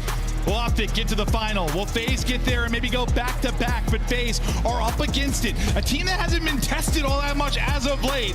Now a back-to-back series where you are up against it in an 0-2 hole. They got to come to life. Well, especially being down 0-2. You're going to see here, map 1, about a 40-point game. Optic able to win it, and then they pull away in that high-rise search and destroy. But yeah, I mean, obviously the first series, you win the first map, you get going. Then you're losing that game 5. But being down 0-2 hasn't happened in some time. Well, it's like a weird thing to say because this team is obviously trios played together forever. They've seen like everything if you're FaZe, but when you're on such a stretch of just winning, when you finally lose, it like requires something a little bit different. And they're trying to muster it up here because it has not started well. They didn't take anything from that last series into this one. They're down 0-2, but high-rise control, we know FaZe are one of the best to do it. Will the work for Optic pay off in back-to-back maps? We'll find out here on high-rise control. It's going to be offense first for Atlanta FaZe, and it's where they can be so lethal. Yeah, you're going to get right on towards this A point. Uh-oh. Shotzzy doesn't need the time. He has Kenny looking over him. Drops it. That is an explosive barrel, so he's going to get cut down. So you get some pressure. Now, what FaZe do so well here on attack is they get control. They get on the point. They kind of bait you to repeat this, climb the ladder. They get off the point. And they pause the clock time and time again. But Optic, they're able to just get those players, deal with it, and well, Shotzzy's able to find 2. Working it behind us is going to be Simp. We'll see what kind of damage he can do as he gets through underground. Now just wants to tuck away and maybe pick up a spawner. They trust your teammates to do the rest. So far, so good. 2 bullets left, so reload is in. Eyes onto 1 is Simp trying to be absolutely lethal. 3 in a row, looking for another. Timing there for 1, but dashing in the corner of the pistol slows it down for now. But this is where, yeah, you kind of talked about, you sort of juggle the objective very well if you're them. Just pause it, pause it, pause it. Battle of attrition and lives. Do the damage that you can. But Shotzzy on 4 in a row. We'll see if maybe he's going to be able to get a streak. Progress-wise, what? Just a tick so far. Oh, he's not able to get it. He takes the gunfight. Yeah, with Simp on one side, Shotzzy on the other. Just sort of dealing with the reinforcements on either side of the map, but right into Joe FaZe. They know they have Optic off a spawn. That's your own nade. MC trying to get around it, able to do so. Here comes the retake, and Kenny is hitting. Just right up the ladder and taking the fight. Simp once again trying to get to a deadly spot, but he's going to get spotted, try to track back. Takes out 1 at least, because that's a double, maybe triple chow soon. Now, time dwindling though. You win your one-on-one if you are a BC down low. You're starting to move forward and get on to stop the clock on to A with 22 seconds remaining in this. You desperately need that minute extension. They'll clear Cellium now off of the point. Drazah wants to get up to a power position. Time ticking once again. Simp and Drazah work to do. Yeah, I mean, he thinks there's somebody proping and there isn't. I mean, these players middle of the map are just sort of running back and forth in between the points. Here we go. Maybe he has a chance to get on B, but it does not happen. But as I said, FaZe just going to try to get on the objective as much as possible. Almost have this second ticking, but that might do it here in round number 1. Drazah, the only player in a position right now for FaZe, trying to buy whatever time he can. Not going to buy enough. Not able to get there, and a great disciplined job from Optic Texas, where maybe the discipline lacking at times on the defense on Invasion. It's certainly up to snuff here. You stay on track. You don't get lost in the madness when the pressure is coming in from Atlanta FaZe. The comms on point. The gunny is there. The advantage is through. Now just 2 rounds away from a finals berth. But that was a great example there from FaZe on what they do so well, right? They'll go over towards B. Someone else spawns into go towards A. They're just going to try to juggle those points as much as possible. Pause the clock, play a little TDM. I mean, that gets down to 10 versus 10. Yeah, and they weren't able to extend the time. No, that is their recipe. But yeah, no, you and I talked about, like, when you want to play that type of game, you don't capture a point, you're probably screwed. That's just the way that it's going to go. That's exactly what happened. So Optic Texas know what they're trying to do, and they were able to counter it. Nice opening on defense, though, if you are Atlanta FaZe. In these moments, it's so big when you can get a couple. Just allow your teammates to breathe and get off spawn. Don't get locked in and just pound it as you're trying to move out of the base. Now you turn it into 3 of your own. Shots up to 11 and 5 before the nade is going to hit, but you have a presence on the objective. Just stopping the clock, keeping it at 54 for now. We'll see what Kenny can do. Yeah, Shotzzy was the only one there. Now Pred gonna take his spot. But you said it, Pred just finding that multi-kill, that double. Doesn't allow FaZe to take map control. There is the take. Now they have to retake. Pred doing it again, forcing pretty much a one-on-one. So it's a bit of a stalemate right now. And Cellium, he's on 3 in a row, dealing with the rest of Optic. Cellian pushed up on one side. Shotzzy up to the task on that. Pred, who they kind of lost for a moment. He's looking to re-engage. He got two, tucked away underneath, and now maybe looking for his moment to shine. Can he time this with his teammates, though, and get the most production out of it? He's just getting an awkward timing at the base. This one he should surely have. Going to be a freebie there. How do you deal with this if you are FaZe? Everybody's dropping, though. How they're going to deal with it? It looks like they're going to drop. 20 seconds, though, remaining, Joe. Yeah, I mean, the problem is, right, it's like if that timing goes wrong, Pred is just kind of screwed. Hasn't worked out too well, but he's still alive. He's still here on 4 in a row. It's similar to FaZe. You're down to a 16 versus 13. The second hit coming through here for Optic. Yeah, very, very similar styles here. The difference, though, you might be able to get the minute extension, or will you? You clear both off the point. You're clearing the progression towards that final tick. You're winning the fights in and around the point. Under 10 to go. Maybe a similar result, or can Pred be the hero once again? He's the one in behind enemy lines, but you're keeping them off it on both sides. The utility is on point, but you stopped it at 0.8. Kenny on it, but not for long. The Simtex will hit. You'll deal with the pressure. You have a, 2-to-1 tick advantage if you are Texas, but yeah, pretty similar type play styles and pretty similar results. Yeah, I mean, that's just it. It's just a question of, is someone on offense going to make a crazy play, right, and get a 3-4 dead, to where then all that progress they've been working on, they can, stack it as 3, get B, transition over towards A. But this is the type of style these teams like to play on high rise. A battle of styles. Who will come out on top in the map 3 as FaZe are trying to rally back in this. Obviously, the ability to reverse sweep just hasn't really had to do it. Shotzzy up the top, Propane, double challenge him, and the nade gonna hit as well. So opener there for Simp and company. aBeZy getting lost through the railing, not the easiest of fights, but he's able to bring it on to another. That'll be 5 straight for him. Maybe a chance to get across and work number 6 for the Crews, but it's not gonna happen. It's Dashy with the beamers and a significant kill when you talk about streaks, and just not allowing aBeZy to get lost in your back line. Yeah, Simp's going to find one. Shotzzy continues to play in the spawn on these defensive rounds.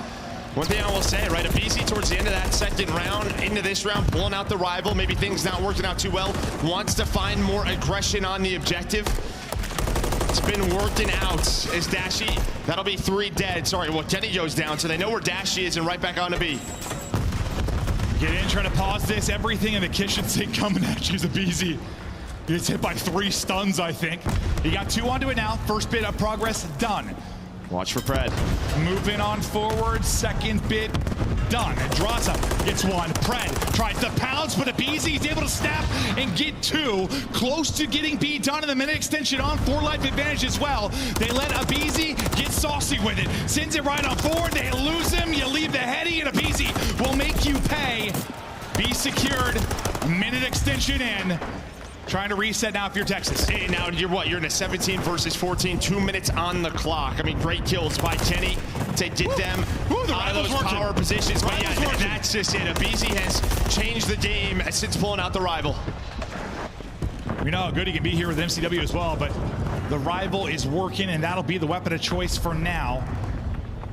Pred. Eyes on, looking for the opener.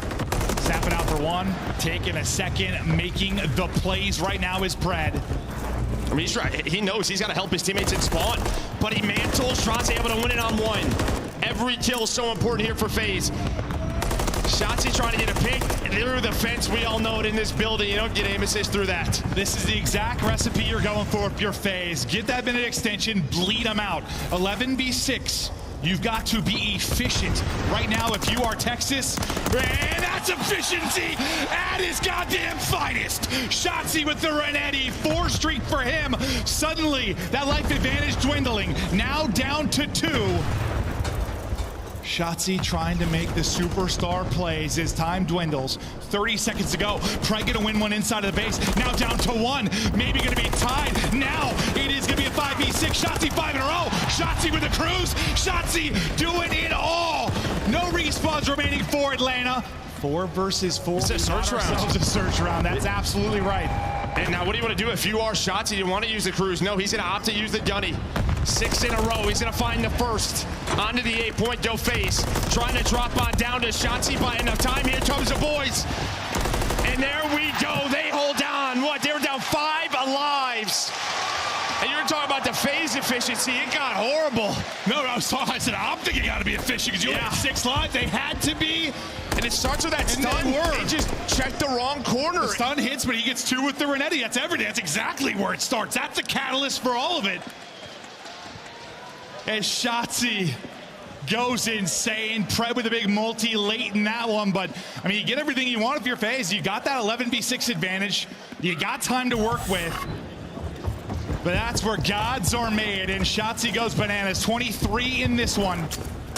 Now FaZe have got a hold to get this to a round 5. One more round. And Texas get a much needed 3-0 and revenge in this matchup. Similar to that surge inside of B, Kenny has been great. Pred now, he's gonna match the rival. He's gonna pull one out on offense. He's behind enemy lines. Seen him in this spot time and time again. The problem though, his teammates can take it down, and aBeZy is hitting.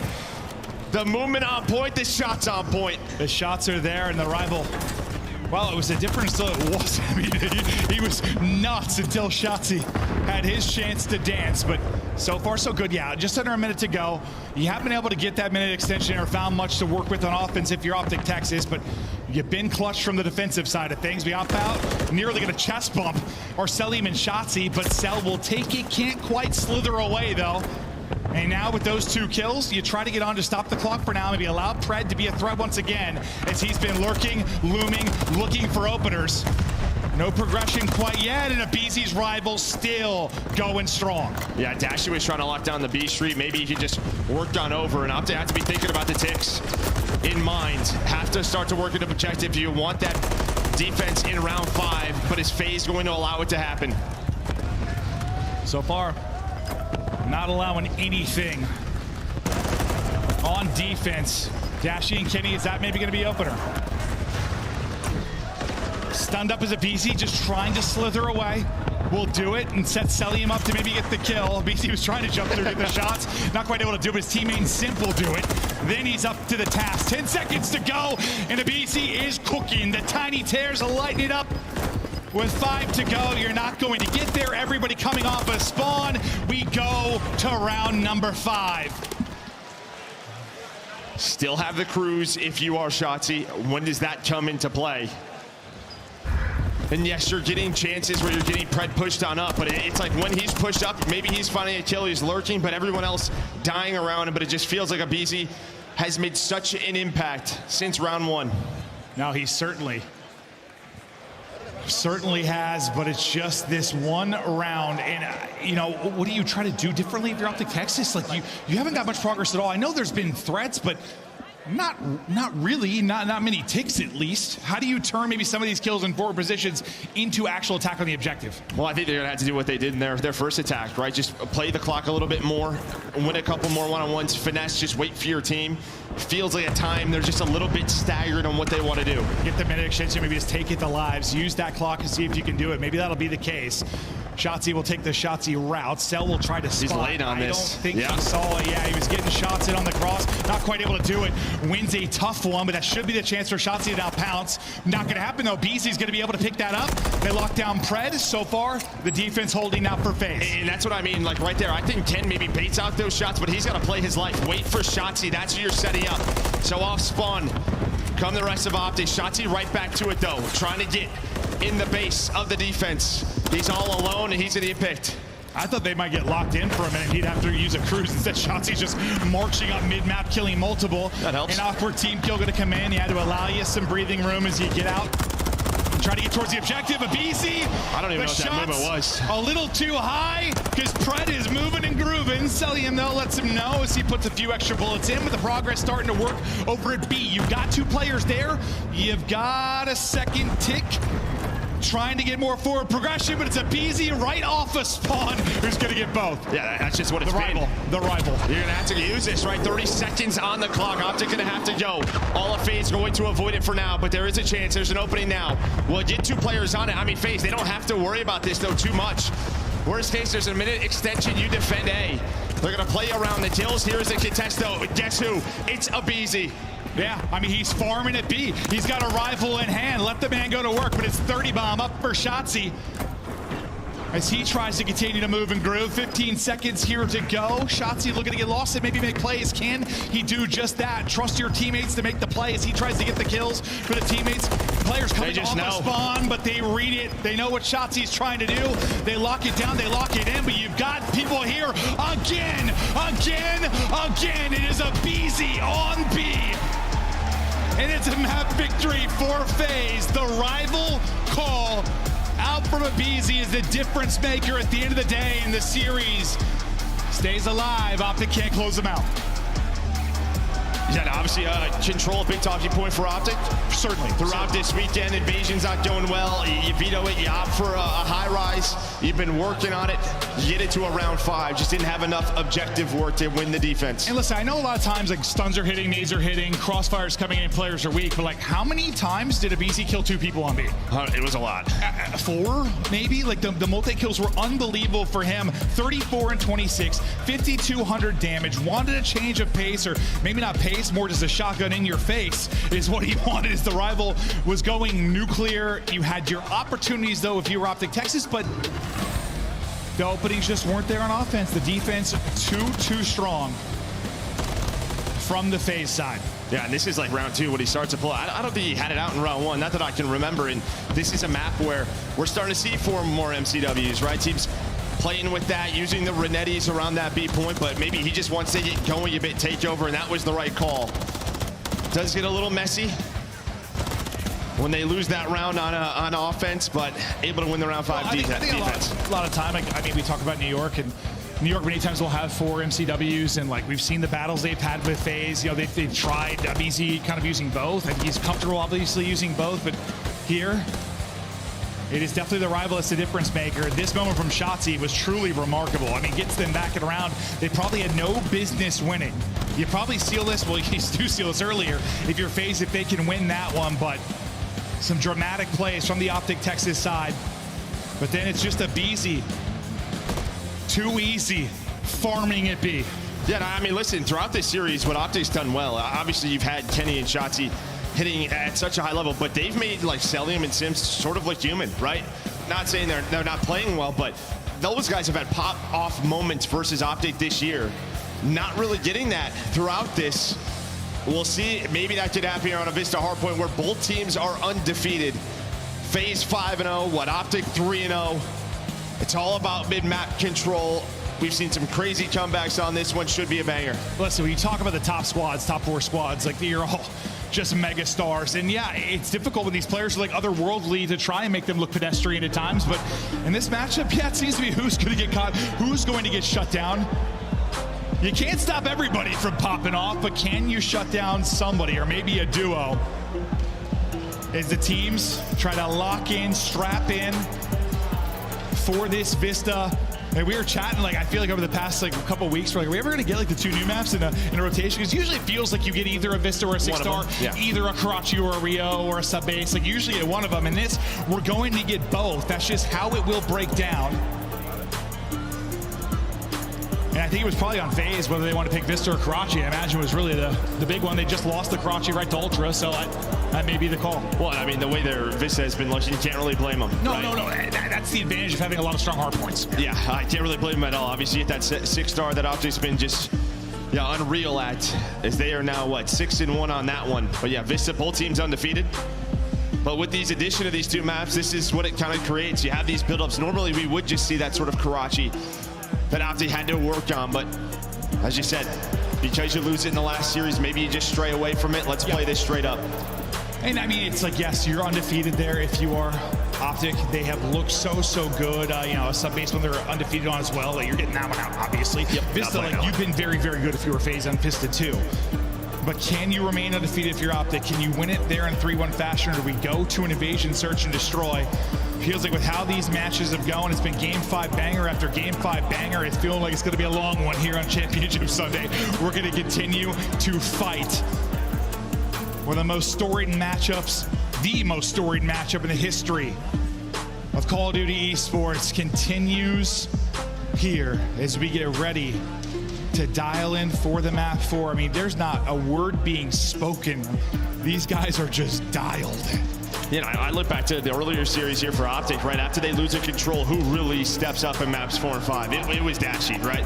And I'm looking at him to see if he can have another insane performance on the back half of this match. We'll keep eyes on Dashy with the pop-off ability, but Lordy, we know that's true for everybody on this stage. You know, it's been stressful, I'm sure, to be a fan of either of these teams, whether it's a string of second places that you had for FaZe over the years, whether it's this championship drought for Optic Texas. They so desperately want one. I feel like they so desperately deserve one at this point with some of the crazy finishes they've had in the pedigree of that organization. But not only are you battling for a championship, you're battling for some cash. $150,000 for first. We've only got 3 teams left that are fighting. You see how the breakdown went throughout the rest of it, but pride, glory, money on the line for these squads. Yeah, obviously CDL points another big thing, but the problem is these 4 CDL points, or these 4 teams, they don't need that many, right? It's really just a talk about 5 through 11 when you talk about those. But New York, you know, you finished 4th here. Still some things to work on, especially in those respawns. But who is going to face Ultra in the final? Should find out soon. I'll look through how this has gone so far. Yeah, maybe some surprise runs, some crazy moments for the 8 teams that are sort of battling outside of the top 4. Listen, I know, I saw some tweets like, oh, you know, with the top 4 like this, like, oh, sometimes like, I just wish we could get straight to Saturday. Like, it's frustrating, but like all those matches are actually massive. When you think about champs, 8 teams going, how much money is on the line, and the Cinderella stories that Weekend at Times have, every match is insane for all those bottom teams. Yeah, I mean, next stage is going to be wild. Every match is going to matter. And I know there's probably a lot of people in the chat saying start the game. We will when we can. Yeah, it's not up to Maven. Yeah, for those in attendance at home, I believe there was a player maybe swapping out a controller, just getting a backup controller in. Before we continue on, thanks for hanging tight with us. We love you all. Toronto, you have been awesome. This weekend has been truly spectacular. These last majors have had some of the best matches we've ever seen, and it all leads towards this. We're trying to get 2 champs. We are not trying. We're going to get there. It's just how do we get there? Tickets on sale. Yeah, and obviously, speaking of Optic Texas, yeah, home sweet home for them. So get your tickets now, because I don't think they're going to last very long. They've been ramping up, building towards champs. I wonder maybe when this team is going to peak. Maybe you got a chance to do it now. Still in control of this one, still up 2-1 with a chance to close it out in the hard point. But the Search and Destroy, I mean, it'll be interesting. I mean, neither team is absolutely look lights out in the mode, that's for sure. But the hard points have really been the story of these matchups. They have been so close. FaZe have won so many by, I mean, the one major we cast, I think it was like the 4 hard points that I think FaZe won 4. It was like 70 points separated between all 4. They've been ludicrous. It's been a talking point amongst everyone in the matchup. We have another one in front of us in the Vista.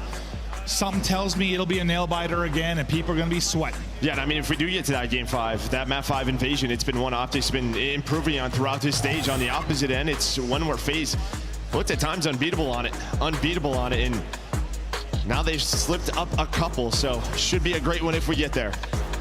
We're just looking at the shooting bodies that's been coming out of FaZe. The heavy trigger fingers, they have not hesitated despite the situation. Down in a map, ahead in a map, solo holding A on Evasion Control and Cell shooting bodies, which still is absolutely bonkers to me. But listen, the confidence has been there. Draza has instilled a new confidence in that team.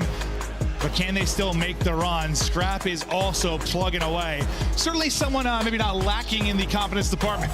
No, but I have good news. We're loading on up, baby. Ready to go. Sorry for the break, guys. Hopefully everybody got a snack. Maybe ran to the bathroom. Got ready to go. Took some deep breaths. Oxygen is very important for your body. Lock it in now for this match 4. Yeah, somebody check down Hitch, please. Yeah, dude, Hitch just tweets like every single match. I can't take much more of these. Brother, you've been taking it for seven years. Like, there've been some stressful ones for you, bud. But onward we go. Can Optic close it out? Thank you again at home and in the venue for your patience. It's standing room only here right now, and Toronto has been exceptional. A lot of people here just waiting for the final. Like, I know there's many Optic fans, but Toronto fans are ready, lurking, illumined. Can't wait to get it going. Yeah, and one man who really took over in that game 3 of BC wanted to get into this one, but right back into it is Shotzzy, matching the double.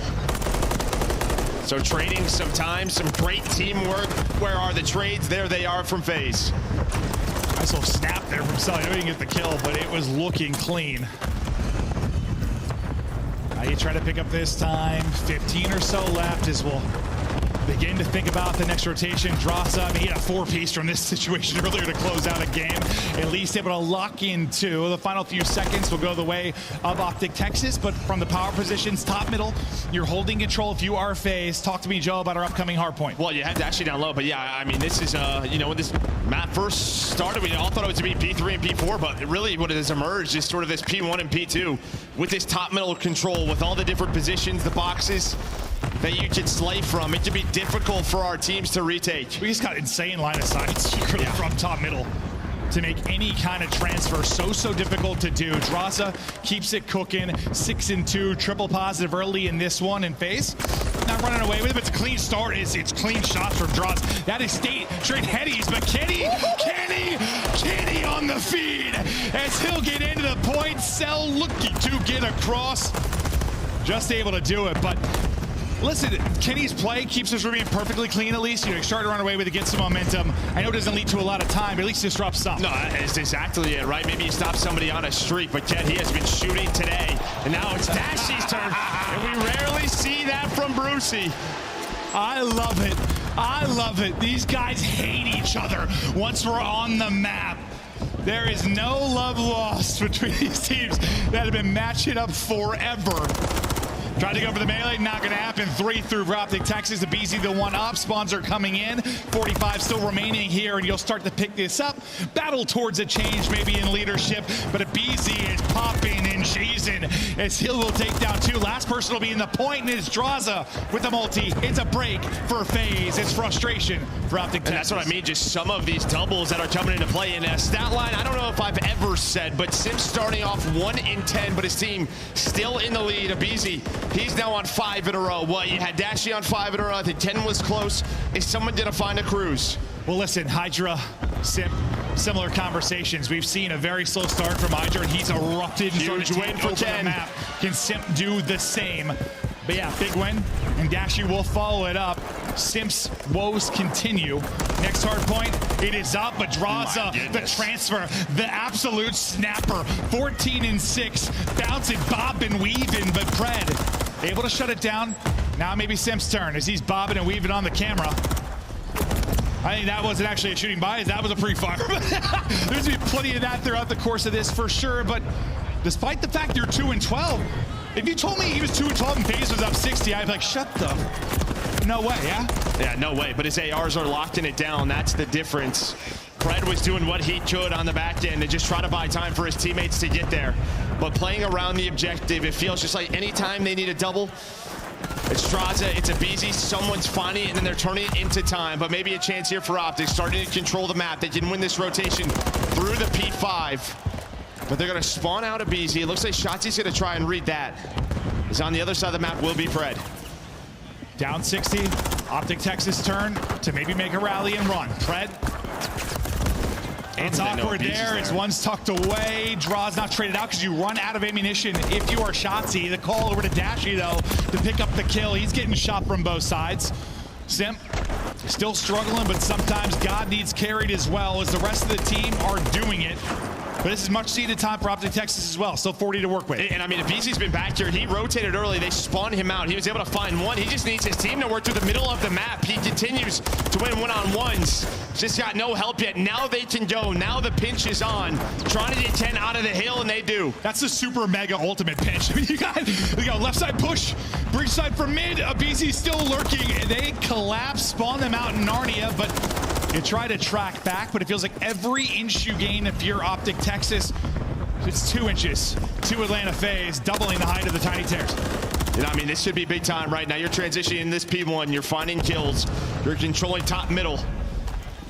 If they find 50 or 60 here, the game, it'll be close to over, and we're headed to a map 5. They need a break. Does Optic? It looks like they're going to find it. Okay, this is, yes, exactly where it starts. As you said, maybe 3 and 4 we thought early. It has been a conversation about 1 to 2 in the mid-map presence and control.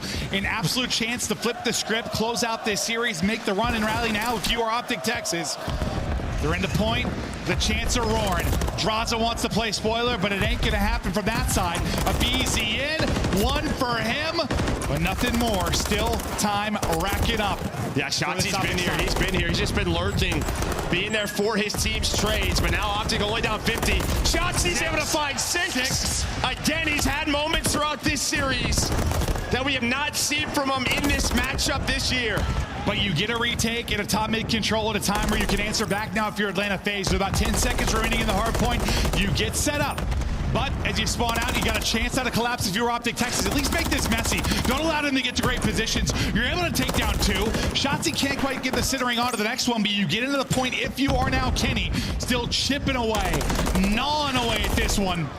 Just trying to desperately get this lead change, or at least keep it close enough that maybe you can make a late rally. Well, really, if you're Optic, you want to hang on to this so you don't have to invest into the Cruise. But now you might have to. That's going to be a 3 dead. It's kind of a stalemate here, so maybe they don't need to quite yet. And Dashy, a huge win top middle. Or did sip out of that power position. You're right back into it. You're only down 50 now, and like I said, you don't have to use the Cruise on that P2. And it feels like they haven't had like an insane run yet. When's it going to come? I know they've chipped away. At the end of this, though, I mean, yeah, you're down 20. Like, it feels like it's been just a battle for every point, but this is starting to get a lot cleaner than I was saying. You're right into it. Shotzzy looking for more. Beamer on point. +5, 4 in a row. Simp, despite some struggles, he's really rallied back. 14 and 21 now. Started to put together a much better game than it looked early on. What are we seeing here early, Joe? And this is where FaZe was so good on the first rotation, right? Just around the objective near P3 and P4, finding kills, not necessarily having spawns, just keeping it scrappy, winning by the objective. They're doing that so far, but Ken on the pinch, buying time for his team to get there. Nobody in the point, at least for now, if you're FaZe. They'll get back over into it. Pred looking to pounce, able to pick it up on the other side of it. Multi for him, draws a lone man up. Yeah, he gets one, but you get them out of the point, and once again, you're just fighting for whatever time you can get. Keep it close for maybe a late run, but coming back over the top, it'll be Atlanta FaZe trying to do the same on the other side of it. Still bottom left spawns for Optic Texas, still looking good for next. Yeah, and you're starting to feel, right, Sim just winning some of these gunfights a little bit more and more. Is Shotzzy not able to find that double, but it doesn't matter because Optic's still on the point, only down 25 now, as he said. Here we go. Chipping away, putting the pressure on the FaZe. And now if you're FaZe, you're just a little staggered here, doing 2 at a time. You have to wait for one another. Someone's going to make the call to slow down. They're going to do just that. It's been chipping away, chipping away. Here's where you try to break their back. Can you get an amazing hold here as you try to win these one-on-one fights? A chance for a lead change now if you are Optic Texas. It's a flurry of kills there for a moment. If you're Atlanta FaZe, you'll transfer and get over into the point. There are fights all over the place. They're all going the way of Atlanta FaZe. So an insane moment in sequence, maybe you think for Optic Texas, does not happen. You shut it down, you break back in, you push this lead up again if you're Atlanta FaZe. Yeah, but you're going to have these parallel spawns right over towards the P3 for Optic, so we're right back into the point we go. Seldim's going to have to reposition. He's going to lose that one. Break on one point, break on the other. But FaZe going to rotate again, still with the Cruise in his pocket. Does Shotzzy have it? When will that come through? Transition kills to Atlanta FaZe. Lead. Might be now. It looks like he's opened it up. Here we go. Up 3 points. Cruise is in. Dashy finds a kill. Cruise able to hit. aBeZy dropped in out of it. Working through on one side is going to be Dashy as they start to collapse, just like we saw Atlanta FaZe able to do. Pressure on FaZe to win some big gunfights. They've traded back and forth to a degree. Last person in will be aBeZy. Not gonna be easy. Optic in, down 11. And they haven't got a ton of time from it yet. It's been chaos, but at least he made sure it's not an easy time for FaZe, yeah? No, that's just it. Yeah, it's been really just a fight through P1 for both of these squads. That's where we're going next. Still 25 seconds left. Shotzi's on the pinch this time. He's up to 31, leading the lobby again in a hard point. It's been so good in these respawns. aBeZy gonna find him, you're gonna be able to take him down. Now, who's gonna fight and take P1 here before it pops? P1, so important. Simp was once 1 and 11. Now up to 24 and 27. aBeZy looking to get it mixy. Early control. I thought for a second going to be to Atlanta FaZe, but is Shotzzy able to get a multi? He should keep things in their control for now. Still that 20-point advantage. Simp and Cell pushing through, trying to make power plays. Simp just locking down the bar. sliding out, dipping, diving. Simp with another, nearly back to even. 4 straight now for Simp. 25 points away from pushing this to a map 5. Simp rallies a chance to maybe earn a streak. Cellium winning the fight on one side of it. It is a lockdown hold in defense for Atlanta FaZe. Up over 30 are Draza and Abizi. Time is a ticking. Pressure is a racking. Optic Texas have got to go. They're up against it now. Big Draws out trying to hold. Shots are hidden, but at least able to back down one. Simp is able to get another. He gets another. Draza with 5 straight. Spawning out is Optic Texas. They cannot get through. We go to a map 5. Of course we do. Yeah, this has been the trend all day. It's going to be a long championship Sunday. I don't think anyone's complaining about that. Nah. But this team always fights back. They're able to win the control. A nice start on this Vista. Optic bring it back with some great teamwork to get some players going. Get Shotzi on that streak, but FaZe able to hold on. Yeah, and listen, it's not as simple as it's a team game, obviously, but you would hope, I guess, if you're Optic Texas, considering Simp is 1-11 to start the game, then maybe you have a lead, or maybe it's a bit closer. The fact that you're in a 60 to 70 point hold, despite that is rough. And then God comes alive. He brings it all the way back to the point that he goes 28-28, puts up almost 6K in damage despite the rough start. But it's the other 3 that get him there. They were the hard carries early on, but I mean, they go toe-to-toe. But honestly, that's one of the larger deficits we've had. Like a 65-point victory in this matchup feels like 200 compared to how the rest have gone. And Droz has been so consistent today. He really has. Just winning so many gunfights, putting so much damage in, but there's just the game flow, right? FaZe have this lead. The second P4 gets close. That's when you use the cruise, right? That second P5, what does it turn into? Time for FaZe. So it doesn't pay off. FaZe then able to win that rotation. You're at 181 to 185 through 3 hills. That's never a good stretch. Yeah, I mean, Dashi gets a kill, and I think the streak he's able to get one, but you still have pretty close spawns. Just weren't close enough, yeah. Yeah, then it's just like this skirmish. We've seen this multiple times this weekend where you use a streak there, but it's not, people aren't close enough to kind of get them spawning out where you can take advantage of it. Instead, it's just like chaos. Yes, you get them out of it. Yes, it's messy for the first 30 seconds of the hard point, but then you kind of get a symbol to balance if you're FaZe. You get back in, you rack up some of that time, and you push the lead out again, but another wild one between these two squads. That's all we're going to get. Yeah, and I think just, after watching this weekend with Cruises on this map, discussion between coaches, but I feel like P5's so chaotic already, maybe save it for that P1. No, honestly, or just get somebody to a position, like a power position. Even if it doesn't get a kill, maybe it moves people around and lets you to get aggressive on the map. But here we go. FaZe Optic, a tale as old as time. Optic wants up as old as you. Oh, dude, bro. That's true, though. It's 2-2. They're up 2-0, but it slipped away. FaZe have made the run.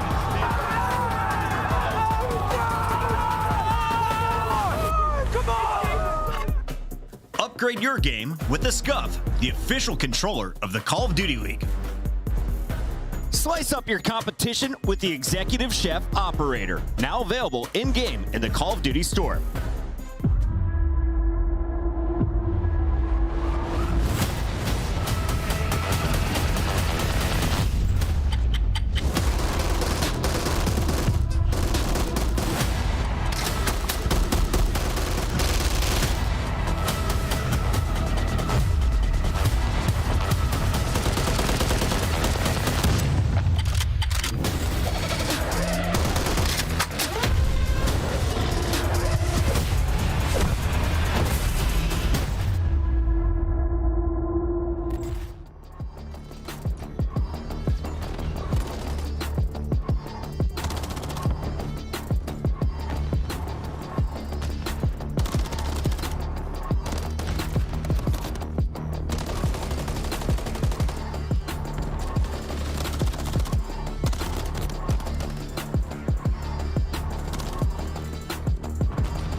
It's time. Back to Toronto. Championship Sunday, Game 5. Optic FaZe. We go to Invasion.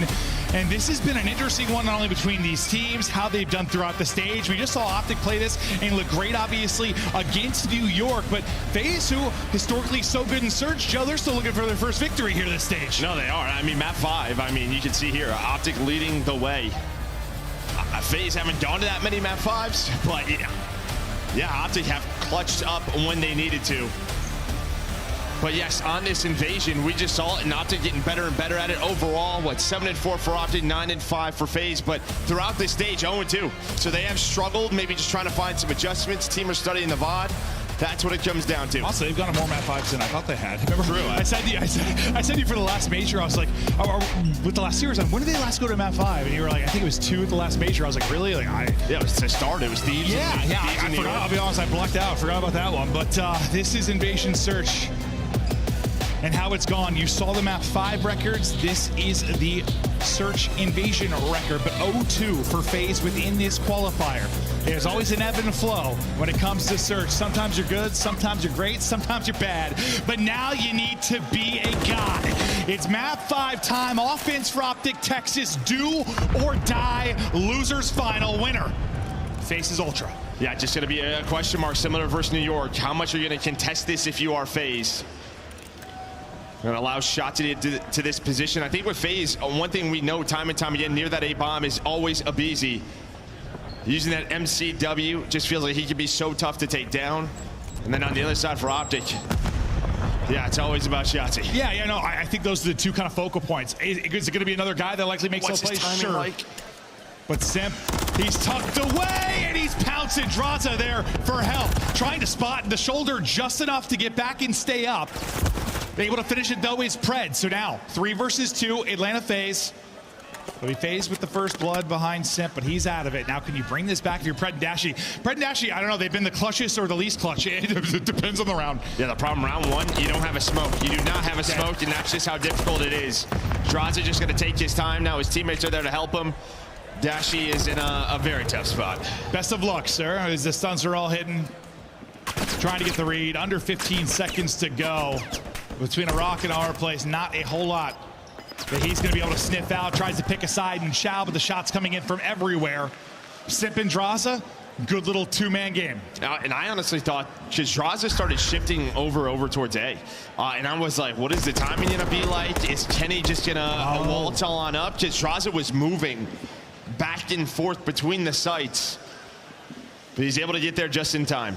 At first, I thought you meant kind of with Simp, like, when's he going to pop? You mean Draza tracking back? And, well, it turned out it worked out really well because they both get a kill. Yes, you trade out Simp eventually, but you have the numbers if you're FaZe. So far, looking good if you're FaZe. Nice round from Draza. He's been so good for this team since he joined.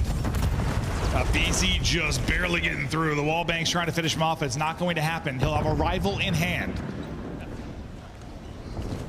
as he tries to move his way up the map. Simp. Now we'll see if the nade can dink and connect. Not going to be able to hit. Well, Pred, the timing, he's lurked on up. Got into a very good spot to at least flank quickly if he wants to. He's watching the cross back as well. But it looks like FaZe opting to go towards B. You've got the numbers here, though. You've got 2 set up. Shotzzy in one corner. Kenny playing from the tractor. That's going to help. Just waiting now for them to try and execute. 40 seconds to go. No, they've got to go. Here we go. Coming through. Shotzzy up to it. First blood through for him. Trying to dance around. Kenny gets another. Draza looking to bring it back. Kenny getting shots in, but can't quite finish him. I thought he lost him, but he's able to snap. Oh, on Cell. Kenny, are you kidding me? I thought he was lost. And then he's hitting everything. I mean, just buying time as well, right? Throwing shoulders, finessing, swapping beams to the Renetti, hitting beams on Acelium. And that was one of those rounds, right, where like that rotation back over to A is just wide open. But because the meta of this map has switched so often, teams are so used to so many different strategies, it's just a classic double B setup. One player on the tractor, one player in the corner, able to hold it down. Yeah, I mean, more often than not, you're really hoping you got one person there you can isolate. Yeah, right? You're just dealing with the crossfire through from mid, but Shotzzy couldn't be easier to get that first one on the board for him. So first blood now for either side. Simp with 1, Shotzzy with 1. And you're lurking your way up on this B Street. Repositioning again will be Drazah. Relatively similar to what we saw in the sense you have a 2-man game here, but different position now for Simp. And it's just a guessing game as you work for Optic. Yeah, trying to nade the tractor. Simp. He's going to be the point man. Try to get spotted. Shotzzy. I think the smoke went down, so they're going to try to isolate it, but Drazah is there for the crossfire. It's been all about the B defense on both ends. Yeah, I mean, it's pretty similar, right? Like, I know with the smoke out, it's a little bit crazier from the other side, but you lock it down if you're Optic Texas. You lock it down now if you are FaZe. Dashy trying to go to work in a 1 versus 4, but there's 30 to go. Spotted for Tesla everywhere, but those are ropes as he is able to hit at range. Cellium will drop. I don't know if you're gonna have time to do much, but God, that is a gunfight and a half. 2 of the best to do it at that range. And again, he's just in a spot where, yeah, he's just got to take his time, maybe not give up another kill for a streak for FaZe. But normally Sim's sort of that connector player. He's able to find another, just not a lot of time to work with. There is the trade. And what is that? I think Drazah's up to 6 now. But normally Sim's sort of your rotation guy, playing connector, throwing that smoke. This time, playing near the site with the rival. Drazah looking over him.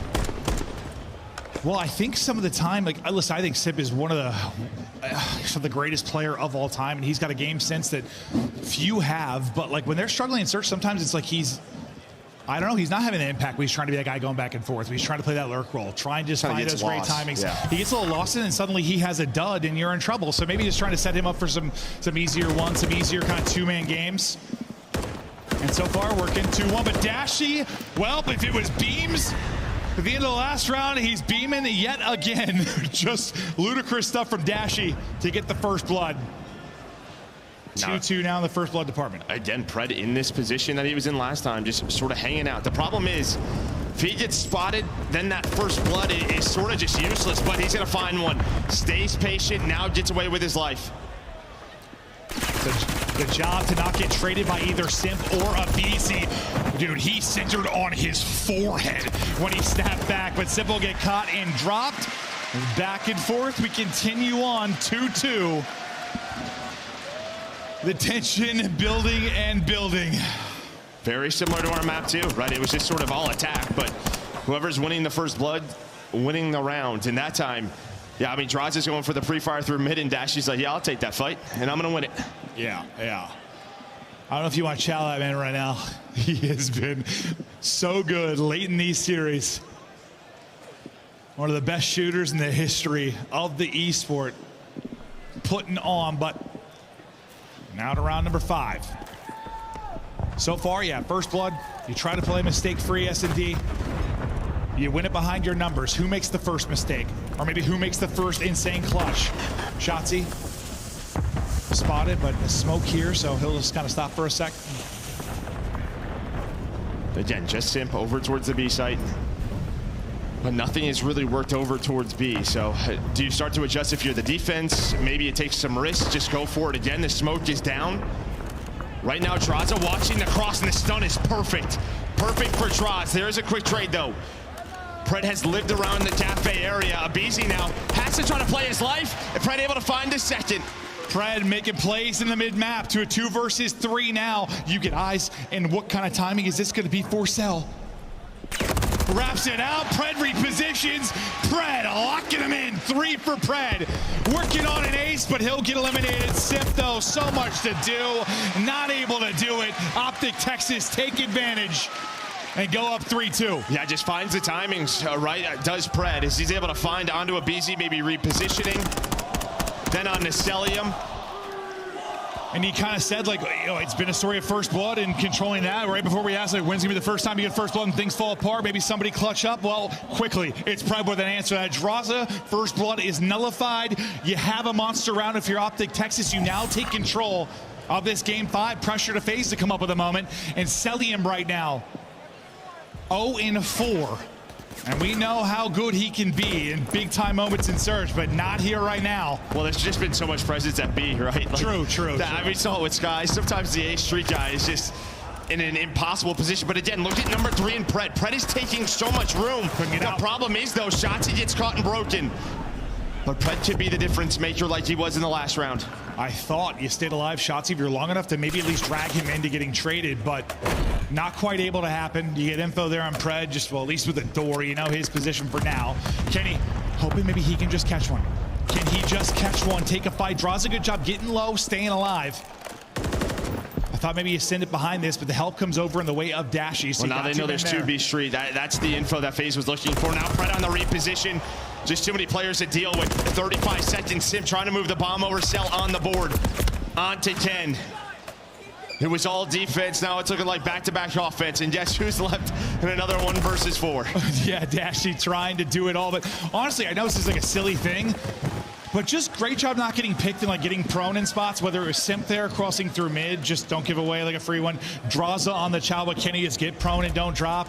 I mean, I know these guys have lightning quick reflexes, best players in the world, but we've seen it. You just get caught, you get picked, suddenly the round's on its head, but good job just staying up. Well, and just the fact that, I mean, these guys can ego chow whenever they want. True. And a lot of times I think they do, but in this matchup won't happen using their numbers to their advantage. It's FaZe back on defense. We'll see what Opti opt to do. 4 first bloods now for FaZe out of the 6 rounds.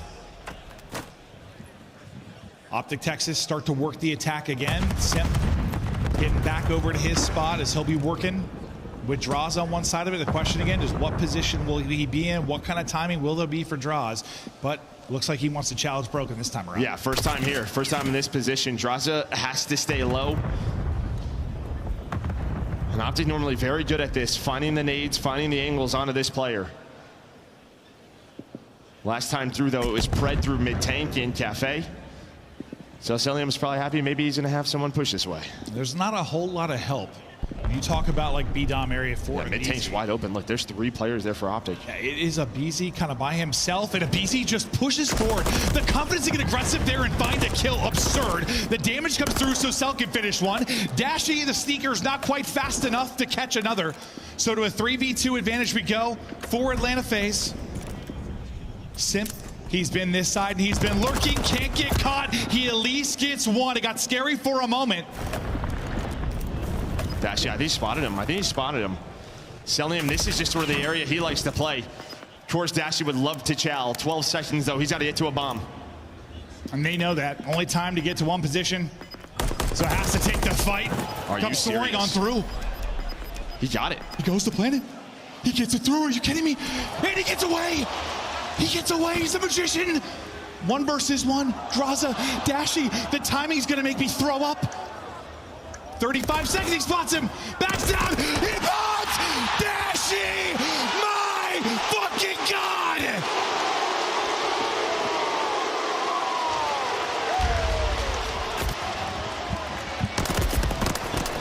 Unbelievable lightning reflexes. The shots on Draza, then snaps onto Cell. He knows where the first chow's coming from. Unbelievable. With the snap, knows the time as well. Draza doesn't reach out. Then down to 77, catches him on the challenge, on the sprint.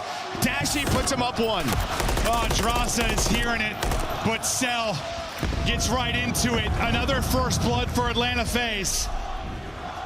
Holy hell. Draza and FaZe wanting that one back, that is for sure, but they have the 4v3. You have a chance to silence the crowd as you start to work this towards the B-bomb site. Kenny repositioning, hopefully catching somebody sprinting. Just continue to shoulder this for info, maybe catch someone, set up Pred deep. Well, I think someone high rise, right? They get a first blood. They're just going to wait if you are FaZe. Hopefully, like, Pred gets aggressive through Cafe. Not going to happen this time through. Smoke is down. But Kenny's going to get the info. Should come down to Big Bruce again. What is the timing like? He wins the first quick trade. Cellium just watching the flank. There will be 2 on him, though. He's got to buy as much time as he can. I don't think he's going to be ready for this. Is Kenny just going to leave him? Feels like you have to deal with this player. Yeah, he does. Cell's just like melee in front of him. I don't know. He gets it dropped. 2 versus 2. 35 to go. You had a clutch from Optic Texas. Can you answer If you're Atlanta FaZe, Simp gonna get dropped. They continue to win fights. 1 versus 1 again. Lord Almighty above. aBeZy versus Pred. He gets dropped. It's a clutch again for Optic.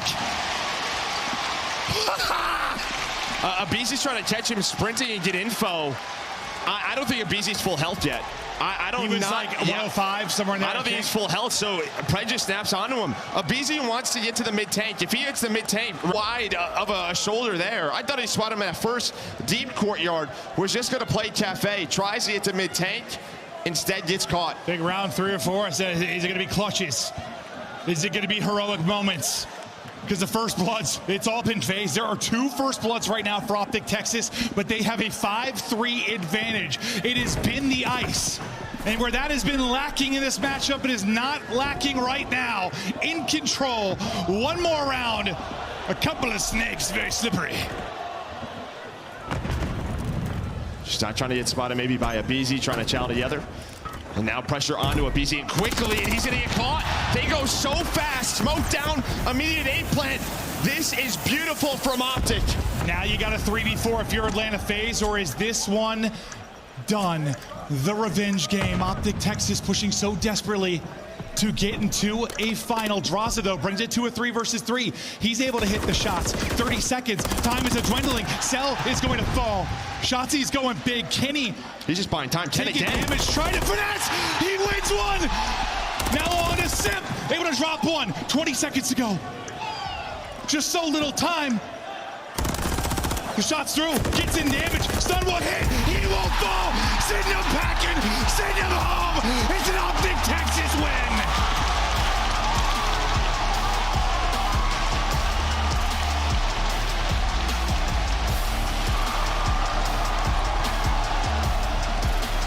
It has been a nightmare for Optic, this matchup all year long. Dashy getting the crowd fired up. Some of the most emotion we've seen from this guy in his hometown.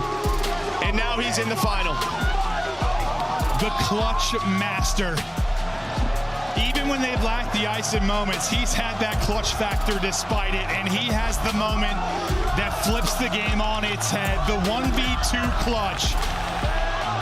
Dashy, a monster. Optic with the revenge. Atlanta FaZe will not be going back-to-back. They are done at Major 3, and now waiting and looming. The hometown heroes in Ultra will match up against Optic. We check out the stats before we get ready for an interview. I mean, it's balanced kind of all around for the most part. Just 1v1s? 1v1s? The first bloods, too. You've got 6. First bloods if you're Atlanta FaZe. And oh yeah, I'm sorry, no interview on this one, right? Because we're getting ready for the final. Yeah, no interview. So you have to wait to hear from the winner of the final, because we're going back to back. Getting ready to get right into this. This is how it went. You go up 2-0 if you're Optic. You're in control. You nearly bring this one back. You get it to a game 5 if you are FaZe. But the Invasion search struggles you've had. You're 0-2, during the qualifier? You come in, you lose this one. But yeah, I mean, it wasn't like misplays. It was just, well, yeah, I guess, I mean, it was. It was just the ice really from Optic winning some insane gunfights. Normally that's the FaZe side, right? Yeah. And what I say, like coming into today, their search had to be better if they wanted to win a championship, and so far it has. Able to take down New York, now able to take down FaZe in 2, and just like that, they're in a final versus Toronto. Woo, we are setting up for an all-timer. This final about to be insane. This venue is about to explode. That'll do it for Joe and I. That'll do it for FaZe. Adios. To the desk we go to break it down. Great cast there, gentlemen. You got to be exhausted, and so do these players. Another game 5. But this audience is giving every ounce that this COD team can give us. Optic putting on a show, FaZe putting on a show, and now we have another rematch of Optic versus Toronto in the grand final. This is insane to me. That is now 5 S&Ds Atlanta FaZe have lost on LAN, and that is not something I thought I would ever say. Kind of crazy. Their 13-match streak snapped in this one, and name was, we thought it was going to happen in game 3, but Atlanta FaZe comes back kicking. aBeZy takes them to a game 4. The whole squad shows up in hardpoint, and now we're in a game 5 search. I think this might be the greatest Sunday in Major history in the Call of Duty League era. I mean, we've had game 5 after game 5, and man, for Optic Texas, you just love to see hard work pay off. They were preparing for this series the entire stage, and you saw the high-rise search and destroy playing it 5 times throughout the stage. It pays off. They win 6-3, finally fixing some of their glaring issues, not relying on their playmakers to get it done, playing together as a unit. And then this game 5 search and destroy, just excellent all around. Like, I know everybody's talking about Dashy's clutches, which were tremendous. Right. I'm gonna show some love to Pred as well in their defense, like adapting and changing the way that he was given looks inside a cafe, challenging, getting bloods when he needed to. He played such a great game. Allie, is Dashy the MVP from Optic for you in this series? I think in the map 5 he was, but overall it was definitely Shotzzy. I mean, that map number 1, 39 and 26. He was absolutely shooting 6,400 damage in almost 2 minutes in time. You follow that up with the high-rise 9 and 4, a first blood demon, and then in that game number 5, it was Shotzzy, 4 first bloods across the board. And honestly, I just want to talk about how impressed I am with that game number 5. Optic Texas' entire game plan to distract you with a gunfight to third party from a different angle is not something I thought I'd expect from this team. Like, this is a very talented, individually stacked roster, so to see them build their teamwork this stage in Search and Destroy has been great. I love Dashy at the end there. By Atlanta for the first time all season. Atlanta will not be in the grand final. Optic will for the second time in a row, and it's with plays like this that got him there. It's your scuff play of the game. Let's take a look at Dashy clutching up and turning the momentum in Optic's favor here in this game 5. And this was the most important round, right? We're tied up 3-3. It's all in Atlanta FaZe's favor. They get the first blood, but Dashy, he gets this insane gunfight onto the first player, and that's a 1v1 versus Draba. Bot is allowed to go down, and now he's just able to play his life in. Yeah, I'm just curious as to why Atlanta FaZe thought they needed to chow him right away. There was no point, right? Like, unless you were simultaneously chowing that, I don't get it. But then right here, you know, Dashy gets inside a red. He doesn't exactly know where Draws is coming from, but he knows the general vicinity. And then you see him go and check bomb. He's like, okay, you're not on it. I'm just going to come back and get ready for that gunfight. Wins a nasty one with the pistol in his hand. Toronto fans, get ready to frame your tickets, because this may be the greatest Call of Duty tournament of all time. Look at that winner's bracket. Not a single 3-0 sweep until FaZe took down the subliners. We thought they could handle business against Toronto, but Ultra clutch up. They win that best of 5, the first team to make it into the grand final. It's been nothing but a record-breaking weekend. We got breaking kill records on Hardpoint according to LAN. We got a Miami Heretics breaking their loss streak when it comes to LAN. We've got Optic Texas breaking their 6-0-6 losses to Atlanta FaZe, and we got FaZe not able to break the Cold War record. Yeah, I mean, this tournament has just been special, man. Like I keep saying, this Sunday, it's been a treat to watch, and I think this final is going to deliver. Hit us up on Twitter with your prediction, because when we come back, it's Toronto Ultra, the hometown squad, fighting for their major title against the fan favorites Optic Texas. Major for the ages. Upgrade your game with the Scuf, the official controller of the Call of Duty League. Start the season strong with the Call of Duty League Pack. Grab yourself the CDL Operator, Weapon Blueprint, and so much more. Check out the Call of Duty store in-game now. The Cataclysm Pack is available now. This bundle includes the Cataclysm Operator Skin, Dystopia Weapon Blueprint, Iron Lung Charm, Vroom Animated Calling Card, Alpha Vinyl Guiding Light Emblem, and Scratch Tally Weapon Sticker. Use these items in both Call of Duty Modern Warfare 3 and Call of Duty Warzone. Available in store now using Call of Duty points.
players from LA Thieves trying to attack this from the middle of the map, but this might play right into Shotzzy's hand. They're going to get completely caught off guard, and the bomb is going to be able to go down at B. LA Thieves, let's see how quick they do realize this. Dashy just fell off the map. Whichever bomb site they choose to go to, 30 seconds on the clock, and well, if Easy's been seen, he will drop off the map. On bridge, yeah, our bridge is shielded. What's left? I'm cutting in. I'm not sure if I'm getting old, but I swear to God, Joe, sometimes when Celium talks, all I hear is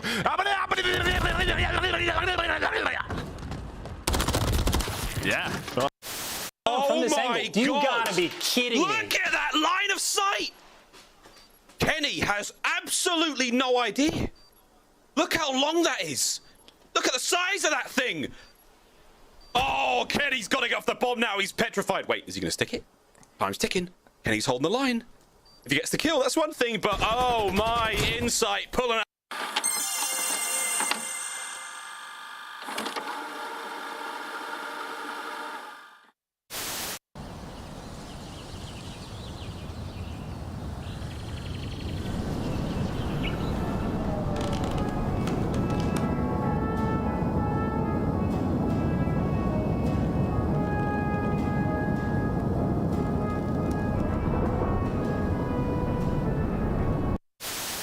Hey, chat, watch this. All right, we gotta just go play the game. Let's take a look at this bad.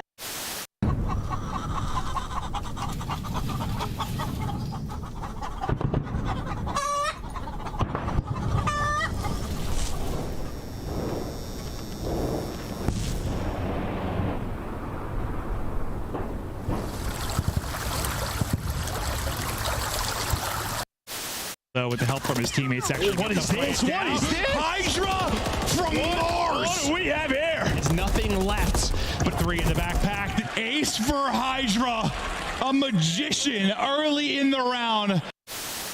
A single second, the Seattle Surge, they are going to send it. If any team is set to fall apart in a crazy way, good. Oh my God. Ricochet, what a play! Oh my God. Go, man.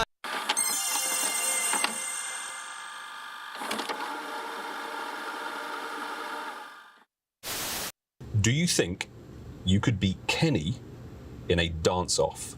Yeah. Oh, he's lying. Wait, did I? Really? Yeah. In my head, I'm thinking he's unstable on his feet. He's lying. No, this is broken because I'm dead ass not lying. I could smoke him. I'm just thinking about his front door porch where he was like trying to control his legs and he crippled on the floor. That's like the first thing I got. Damn, I'm lying on that? That's bullshit. What? I mean, I'd smoke him. Where is he? Bickle now. Last one up. He's got a trophy though, right? He threw a trophy out. Might do it. He threw a trophy out. Might do it. I think this might be too slow. He's still there. He got it. Oh, he does get it. Yeah, it was too slow. He gets it. He just hops in right away. Nobody checks the bomb. It plays a little different. It's nice to have like a map you love back in it, but it doesn't have to be exactly the same. As Doral said, nice little angle through the statue. Rips one for the opening kill. Yeah. Welcome back, everybody. There's just one match to go live at Major 3. The Toronto Major has been one of the greatest in Call of Duty history here for Modern Warfare 3. And we have the hometown squad, Toronto Ultra, taking on our number 3 seed for the tournament, Optic Texas, who fell just short at Major 2 to Atlanta. But with Atlanta out of the way, this one should be another slugfest. Welcome in, everybody. Chris Bucket alongside Rosalie, a.k.a. Alley Cat, and we've got Nameless and Nameless. We were talking during the break. This is going to be such an epic showdown. You got Dashy versus Scrap, but it's the SMGs we're fired up for as well. Absolutely, man. And Envoy's had a crazy turnaround. He's been playing great. Shotzzy in that last series, absolutely masterful to start it off on that map, number 1. And it's packed here in the Mad at Me Athletic Center, and I can't wait to get into the finals. Allie, there is just one best of 7 left to go. We've had 3 Game 5s. Is there a chance that we see a Game 7 grand final here? I feel like we were robbed of a Game 5 versus Texas and Toronto earlier on in the day. So I 100% believe that we're going to get a best of 7 all the way to the end this time. Now we're giving the players a few more minutes to have a little bite to eat before they have to take the stage, get a little bit of water while they're waiting to take the stage. Let's update you with everything that's happened here in Toronto. It all started back on Thursday when we opened things up with our winners bracket round 1, and after our top 8 were whittled down to our top 4, it was that power 4 that kept powering into our Sunday, where they are here to play for this trophy. That thing is beautiful. I mean, every single year, Toronto Ultra, they bring out a new trophy. This one, it's just a giant diamond nut, and it looks incredible. You got to also remember the Challengers belt that they had. I saw Asim post a picture of that. Toronto and Overactive, they just do such a great job, man, with this event every year. Love the trophy last year, love the acorn this year, and we love the cash that is up for grabs at every single major alley. More importantly for the teams on the right, though, they scored some much-needed points going into champs. Yeah, for the teams on the right, those points were worth so much more than the cash at the end of the day, because they are battling for an opportunity and a spot to make it to champs at the end of the year, because it's only going to be the top 8 that are invited.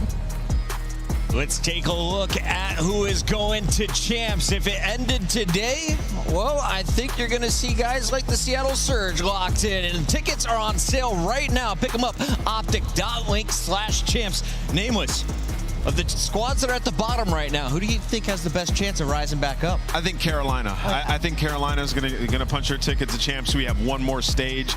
And listen, get your tickets because it's in Texas. It's Optics is going to be hosting it. The crowd is going to be absolutely jam-packed. Could be one of the best champs of all time. One of the squads that you can expect to be in the top 6 after this weekend is the Miami Heretics. They got a top 6 finish, surprising everybody. Not only was it their first LAN win, Allie, it was their first run to a Saturday. Yeah, for Miami Heretics, big ups for them. They're a team that faced a lot of adversity right after the beginning of the season, because their roster, some of their players couldn't even play, but they spun into this tournament. They take a search and destroy off Atlanta, which little did we know that foreshadowed what would end up being Atlanta FaZe's downfall here on Sunday. But they lock in some points, they lock in some cash, and we got kind of the preview of what Real is going to be like as we continue to move forward. Yeah, he's been incredible. I mean, he was the missing piece for sure. I think we've seen glimpses of Heretics before. We're like, hey, those guys can be pretty good, right? And then they pick him up. He's been unbelievable. They went 5-0 in Search and Destroy at this tournament,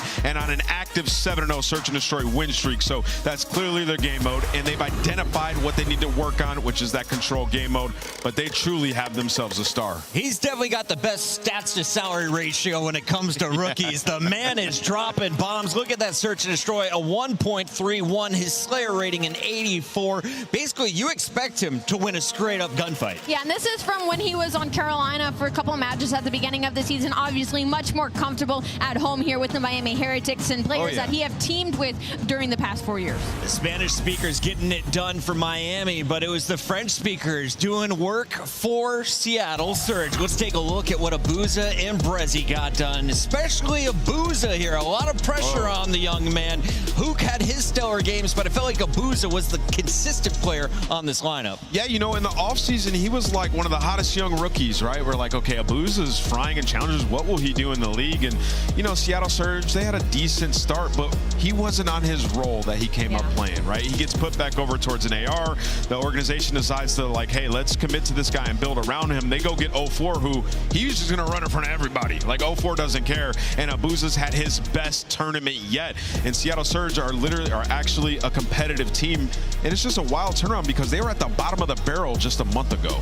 It is insane to see the turnaround, and a lot of people are rightly crediting the new addition, Allie. Since adding 04 to this squad, they're looking like a totally different team, one that could go deep at champs if they stay in our top 8. And I think it's so funny that we kind of forget Hook is the veteran on this team, technically. Like, the rest of these players are very new to CDL. 04 is a rookie, Abuza is a rookie. So, like, the fact that they're putting up numbers like this and on their first LAN, they are doing great as we look heading towards champs. Let's take a look at those rookies. We've got our leaderboard updated, and Abuza stole the #1 spot from Gwyn and Gio. Yeah, I mean, just unbelievable performance on him. Once again, I can't stress it enough, like comfortability, what that will allow you to do, having the right guys around you. And you're talking about a team that could only win Search and Destroy. Now they went basically even across hardpoint and control. So they worked on all aspects of their game, and the individual prowess came out. That is Abuza topping the rookie leaderboard, but in the 3 spot, you saw Gwyn, and the Carolina Royal Ravens were looking to their rookie Rookie this weekend. Ravens fall short, though. They wanted another top 6,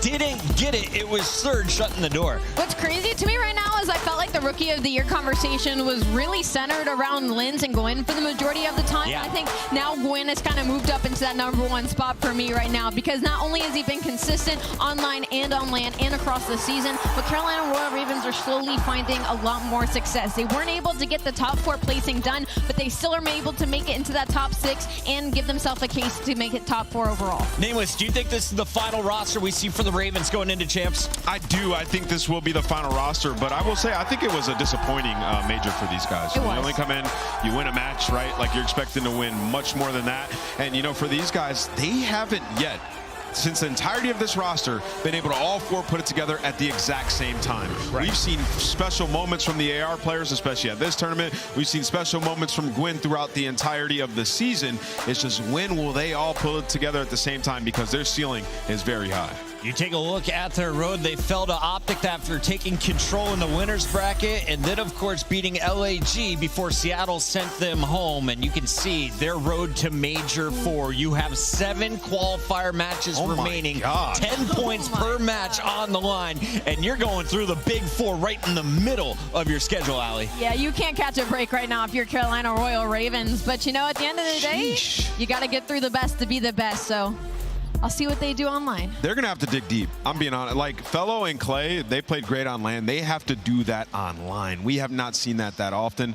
They're going to have to all be in the same place going hard. So many epic games, so many epic moments this week, and it's time to relive some of them, starting with, well, is it the fans? Is it the home team? It's a combination, Nameless. They seem to have an epic combo of power here in Toronto. Scrap dropping the stats, but we don't have a single seat available in this arena, fully booked out, sold out, as Toronto puts on a show. It is electric in here, man. This environment, this is what Call of Duty needs. I looked out to the crowd. You know, I felt like a proud founding father. Like, I've been here for so long, and now we got a packed crowd going crazy. And, you know, you see in Scrap, obviously, he's the hometown hero, man. After that series that they won, you could see all, like, the pressure. He's just like, nah, this is where I deserve to be. I turn up when my name is called, and I'm excited to see him in the final in front of this crowd.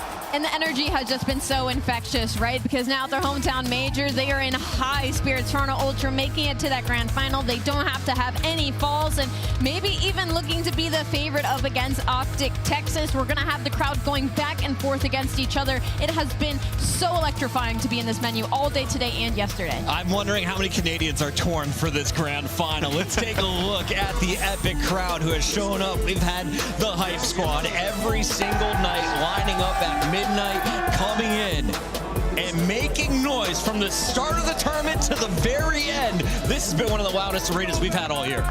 I've been cracking monsters left and right. I can't imagine how many deep the crowd is right now, because they are still on their feet, ready for this grand final. Yeah, and the teams are putting on a show for him, right? There's actually something to scream for here. And Scrap, like I said, he's just a guy that gets the people going.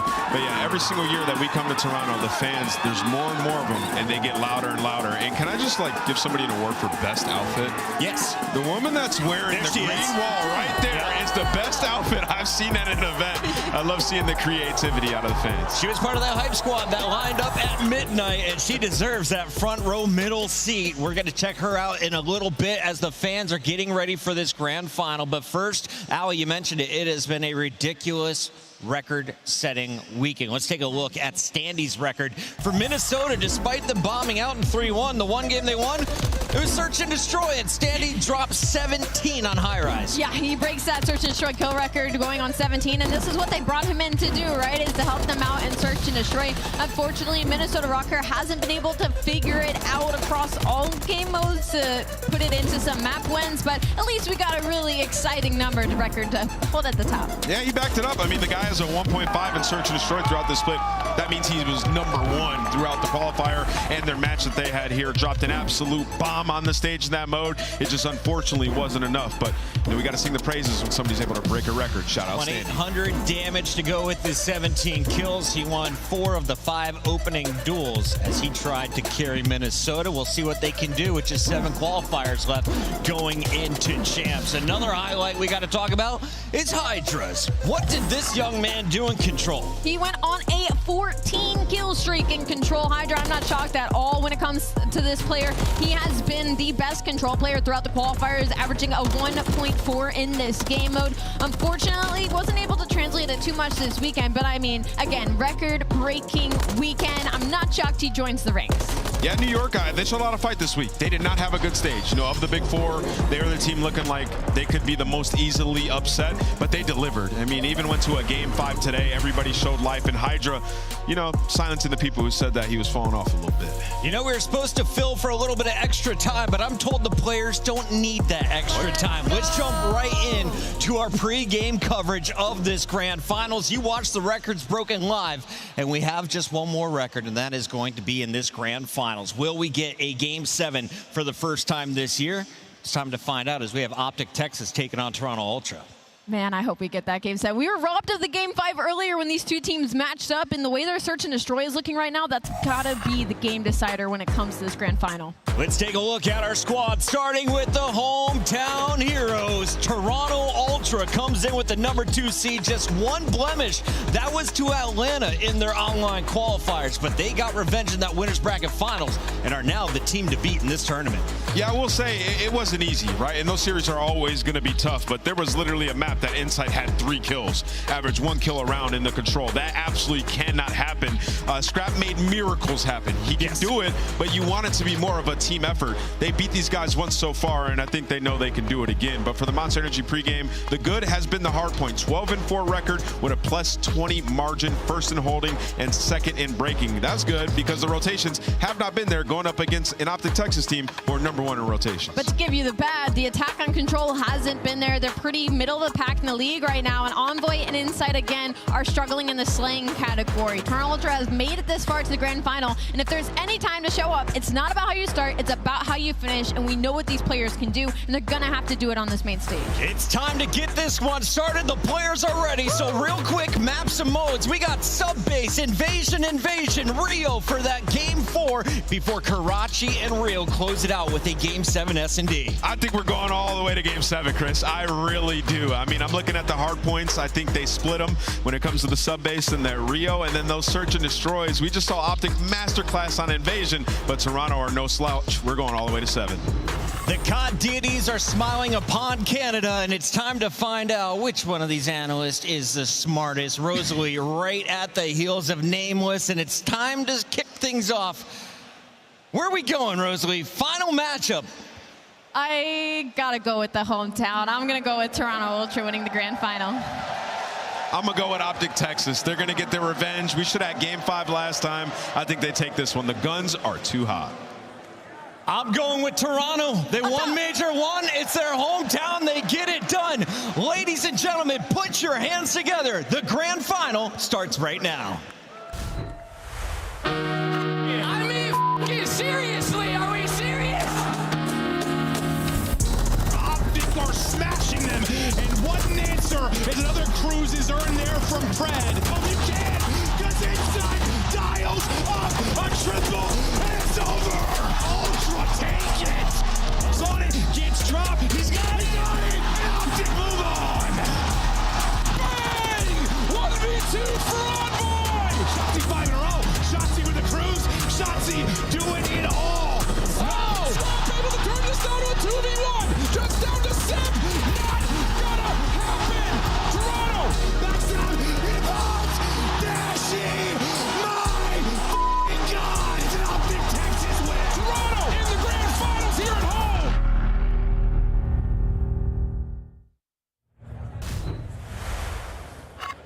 This weekend, we had the 12 best Call of Duty teams in the world playing here in beautiful Toronto for this amazing trophy. And now just 2 remain, the fan favorite and the home favorite.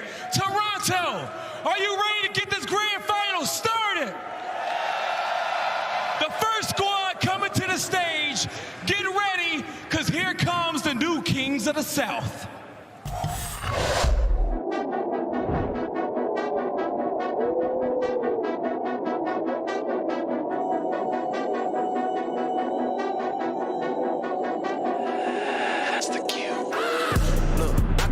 City, you hear signs when we sleep. Heaven sent, hands down, vibes so unique.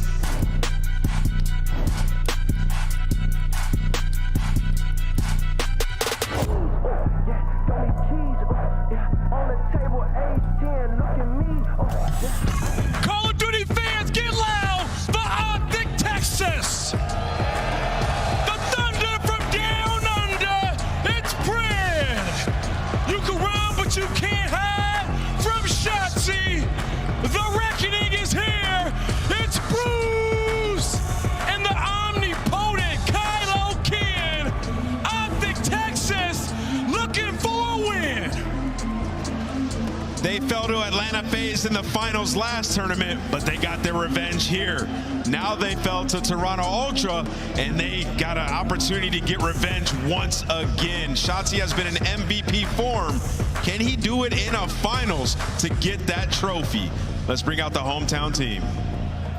It's time to bring out that hometown team. And in Toronto, I want to hear your voices all around the country. Get ready for the Toronto Ultra. I love when the good news coming in on a day-to-day. Already know what's happening, I don't gotta shake the hay. Big moves, big stepper in the right direction. The trip continues, every double use a psychedelic. I think they gon' need a minute. Look, I'm interested in making ends opposed to making friends. Double bags, I've been paranoid, having the safest things, I'll take a check. Finishing this drink should only take a sec. But Mark just cut me off, he told me that I go on stage and tan.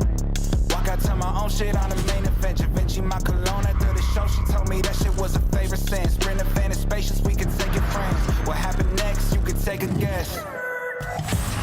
Toronto, get loud for the Major 1 champions, the Toronto Ultra. We got the man with the plan. It's insight. You can have an issue, grab a tissue. It's Kleenex. We got the Dark Prince, Envoy, and the King of the North. It's Scrap. Toronto, get loud for the Ultra. Toronto making the fairy tale come true and making it to the grand finals of their own home major. I wish I could describe to you how loud this crowd is right now. And some of you forget the player to watch in the Dark Prince Envoy is known to be taking on that Optic camp, but he's got a former teammate on the other side of that stage. The ghost of LA Thieves lives on, but not in this grand final. Let's get this last match of Toronto started, Blaze. I'm ready to get it going, Allie. And as I said before, we got this beautiful trophy on the main stage for all the glory here. Only one team can walk away with that nut. In Toronto, I got one question for you. Who's about to win?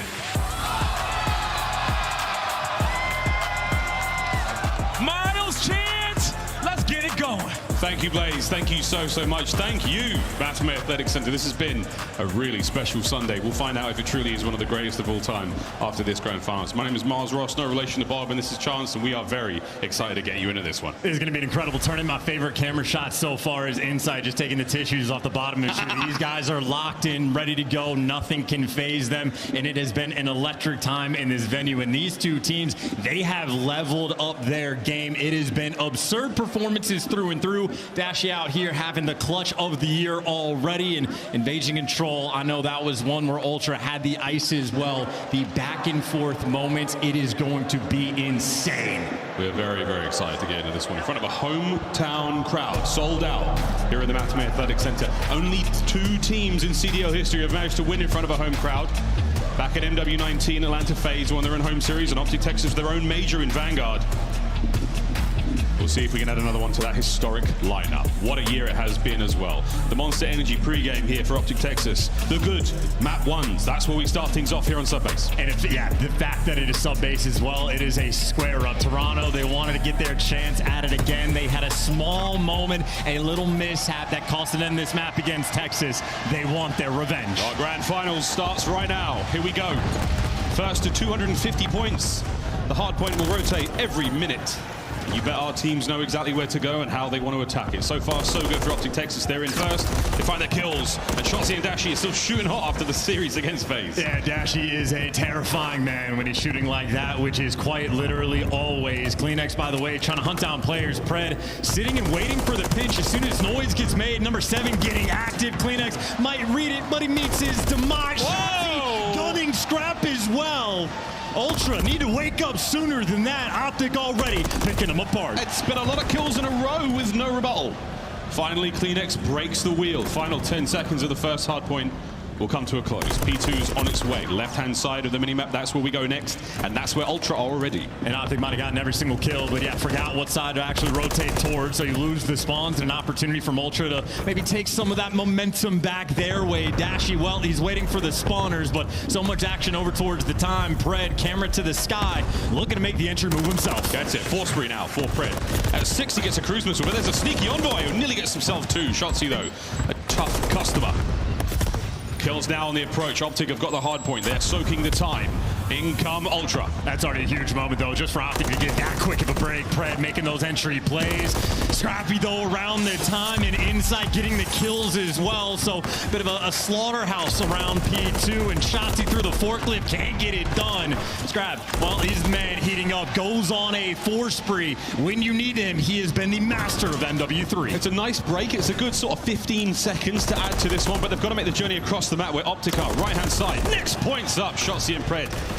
Tie up for a pair. Stun's not going to land. Scrap's going to be able to keep that final few seconds open for anyone. Ultra now on the long journey across the new. And they really are just so far away. Shotzzy, well, that is good information. Nice stunning kill from inside, so you have clearance on your approach. Everybody's from Optic, hanging on the back line. Hanging on the back line through the front line, though. Envoy there with a rifle 9. Absolutely singing. Can't get any more. Shotzzy has been shooting fantastically since the series started. Kenny from up top has a very important job in dealing with Kleenex. Pred helps him out there. You're covering all bases right now for Optic, and it's only inside, and he's now done. So that's going to be time to the green team. Yeah, absolutely eviscerated. This is big time as well. You got Scrap trying to set up for the kill, but Shotzzy maybe a little off angle. Still a turtle setup from Optic, and Scrap finds the timing just to get out towards the door, and look at those spawns. A similar situation happened the last time they played on subbase, so Insight gets caught off guard. This is going to be a rotation won by Optic. Toronto mismanaging the moment again. Well, they love themselves some sub-base. Good shots from Kenny again. No one going too wild in the kills department, but it doesn't really matter. Final seconds go to Ultra, and again, they are being caught unaware on the transition from point to point. And this could be prime time, too, because you got the cutoff kills. 2 players from Optic playing over towards Warehouse. Somebody needs to actually get the time, but the front line, Ultra are going to struggle to get past it, but Kleenex trying to open that door, but those purple arrows, it is a long way to go before you get to this time. Once again, Optic in first now with a sort of moment to fortify this hard point. 40 seconds remaining on it. Kleenex now backed up by Envoy. Approach through long. Slight covering fire there. Kenny, he's going to back up. It's a tactical retreat for a moment, enough to get a lot of damage into Envoy. No, can't win the kill though. Trades will be abound. Teamwork here as Kleenex somehow finds 2. And you were the Optic players just trying to slow him down because the pinch was coming in because of the spawns. Well, Optic still collecting this time. This has been a beautiful hill. Ultra, they make a dent, but you still get bullied on the point. And well, Shotzzy, superstar plays already. 13 kills, leading the charge for Texas. Sibling out of nowhere, he pulls out 13. Dead silence activated. No noise, but no problem for Envoy. Finds it. Dashy immediately looking for that trade. But the teamwork you can see from Optic, it is going to be massive in the assist column at the end of this opening map. We cross over 100 points. And we move over to a new hard point, the final in the set, before we go back to the first one all over again. That ruined tank and this ruined lineup as Kenny has managed to fight on through. Great work from Optic. That point is theirs. I mean, they just took that with absolute ease. 0 seconds flat to make that break, in Optic making a statement while they are the best sub-base team in the game. Locking it down, holding the time once again. As we look back across the first set, it's all Optic. 3 in the feed. Ultra come out a little quiet. Can Insight get anything going here? Waiting for the boys to reinforce. Perfect nade from Kenny. Flush him out. Try to deal the damage. It's 3 in the feed once again. And he's already got the cruise. Dashy showing up 6 in a row, and you don't want to deal with them. Those Ultra arrows are running for the hills, and well, maybe into the lap of Pred. Good damage and a nice reposition. The Reaper on sub-base making his impact, and he continues to thrive. Yes, fantastic map control from Optic Texas so far. Brilliant work. The final hard point of our first set closes out. Back over to P1 we go, and again, looking at that scoreline, a very telling tale of who's been in charge of this game. Can Scrap and the boys find something here? 11-13 for Scrap. He's the big shooter for Ultra. Eyes on him to go big. And you got Pred just trying to back the players down, and a nice reposition, but only damage being done. Kenny gets the kill, but straight it out, and a nice win on Dashy as well. That shuts down the spree. So Envoy, clutch gunfights he has been winning in this game, but Ultra, obviously they are going to need so much more. Right now they are putting the emphasis on the P1 time, and for the moment they're getting all of it. They're going to get a lot of it. They need all of it to get themselves back into this. Still plenty of COD to be played here. Nice 2-piece there from Envoy. pulling himself back out of the negative. KD, a big 3, stays alive. That's huge work. 20 to go here on P1. And 20 seconds of scrap time on P1. You're going to love life if you're Ultra in this moment. Still, though, long way to go. CleanX making moves. Nice 2-piece. 3 down to the feed, and check the spawns. 1 player from Optic still in the back, and, well, they're going to keep the back spawns, but it is the scrap funnel system. Oh, scrap! Locking him down. CleanX from over the top. My goodness, Ultra have got control. Let's go for a listen here with Toronto.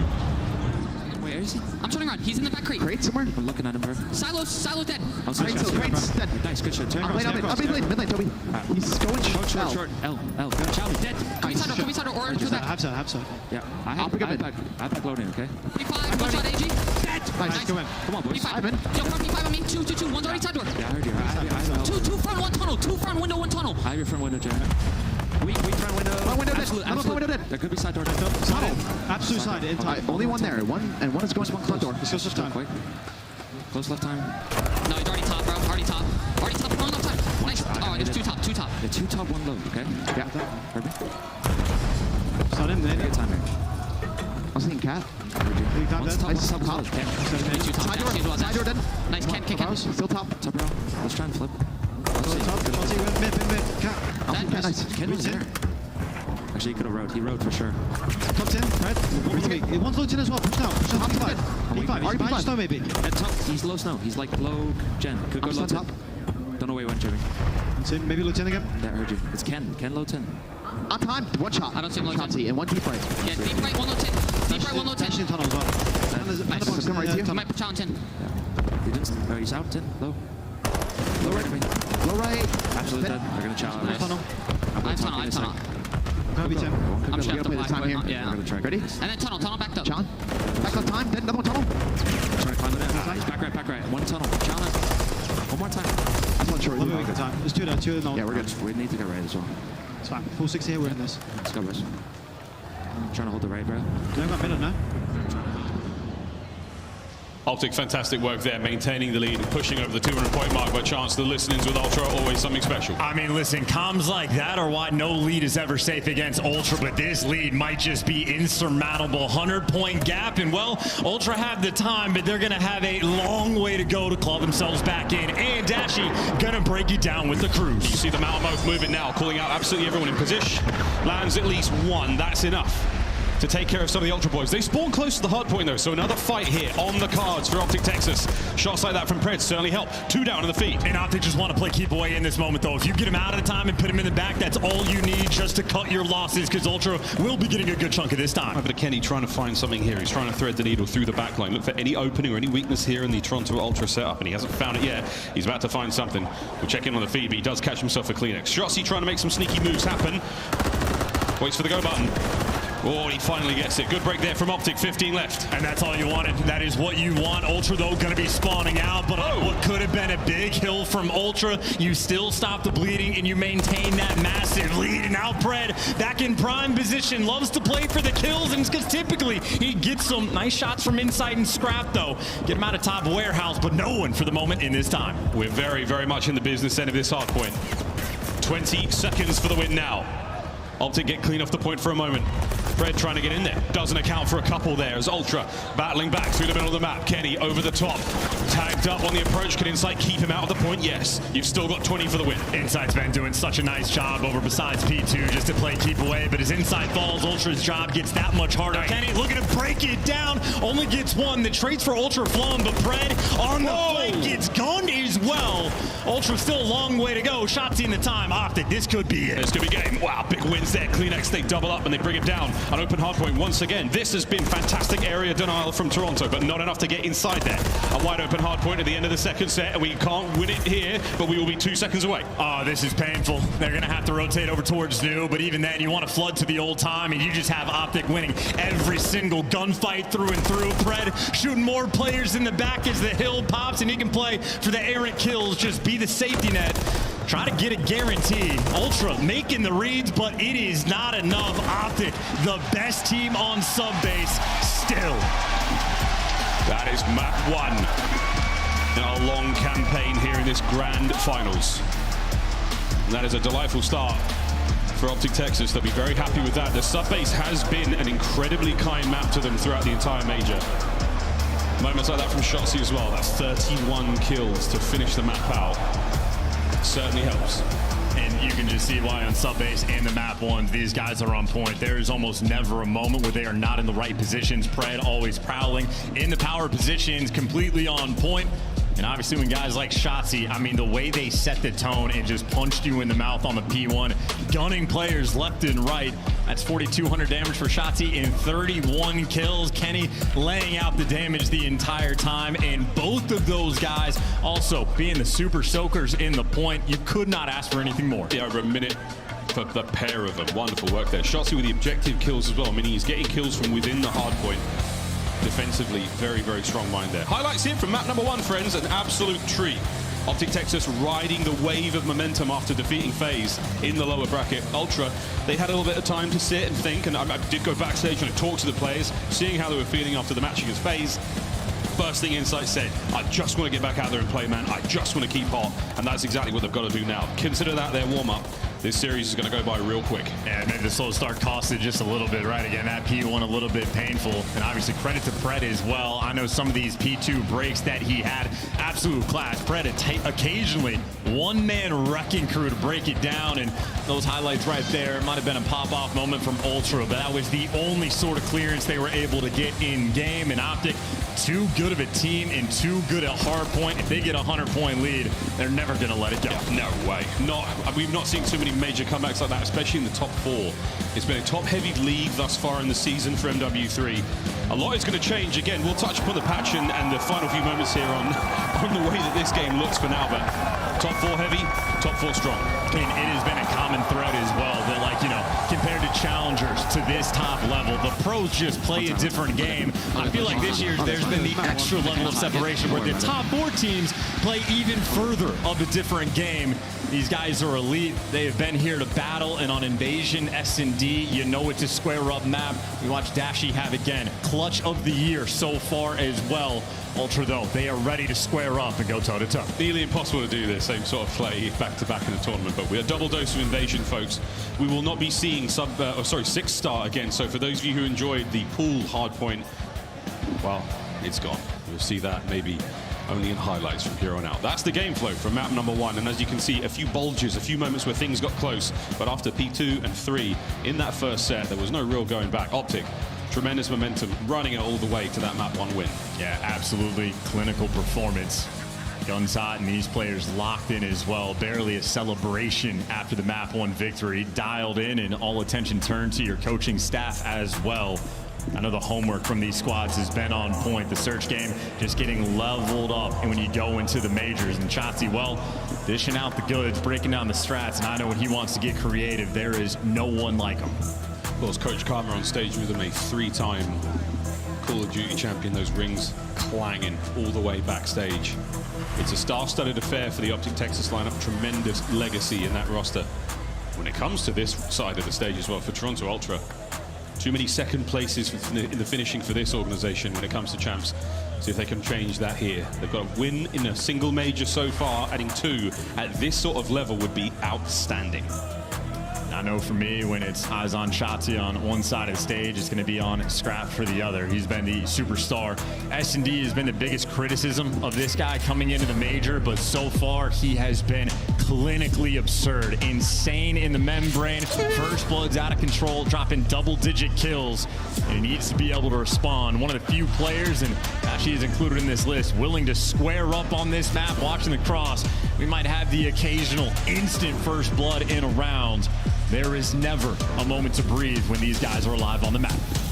Find the air while you can. This is what Scrap has looked like so far at the major, and that is sensational work there, that 1.9. Here we go, though. Bomb in the hands of Kenny on the approach. Search and destroy. We'll take turns attacking and destroying these bomb sites. And you're just waiting out the nades for that exploding van and maybe getting a little bit of intel, but not too much given away there by Toronto. Shotzzy looking to take so much map control already, getting inside of Broken. And notice he still's got the smoke in hand, hasn't used the frag. Nothing being extinguished, yeah, but CleanX. Maybe a delicate moment. Damage is being done, and Kenny trying to utilize that to make moves, but has to get out with his life. Optic being back down. And that's two teams that know each other's tendencies very, very well. They've all done their homework in the build-up to this grand finals, in the build-up to this map. Shotzzy looking to find his first blood. Into the fray he finds Envoy. There's the Soul Smoke for Optic planted down.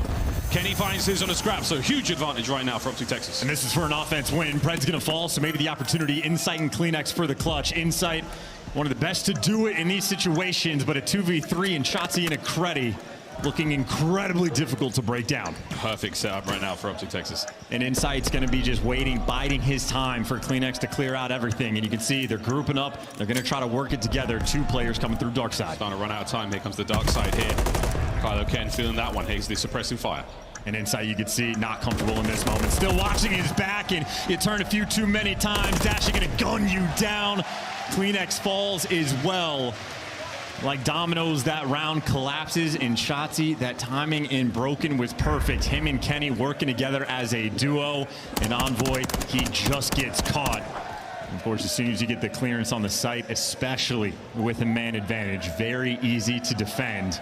And Optic, that is a perfect, that's exactly what you want for a round one offense. That little extra advantage you have without the trophies, they capitalize. You managed to sneak in past that sort of primary defensive threshold. There's a single line where once you get past it, you're in on the site, finds that first blood, and never looks back.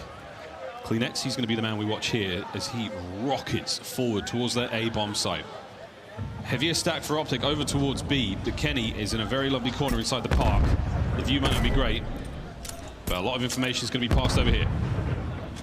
He's just clearing everything out. This is quite literally just playing for the information. Stun check behind one thing. You had a teammate stun land behind the other side of it, so clearing out that space today. But this is just noise. Optic have stacked up B Street, two players and Broken.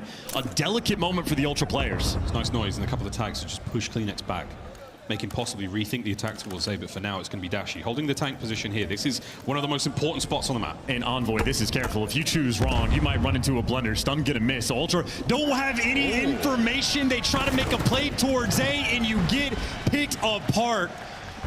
Optic, too good of a setup, and the Gunny there to follow. I mean, poor Ultra. You saw every single stun clearing out, just a different spot on the map. They just couldn't suss out the defensive setup, and well, with no information, you just feel the obligation. You try to make a play, and they ran into the Kenny and Dashy blender. Take our word for it, folks. They were nice kills. That's 3 uncontested for Kenny, 2 for Shotzzy, and 2 for Dashy.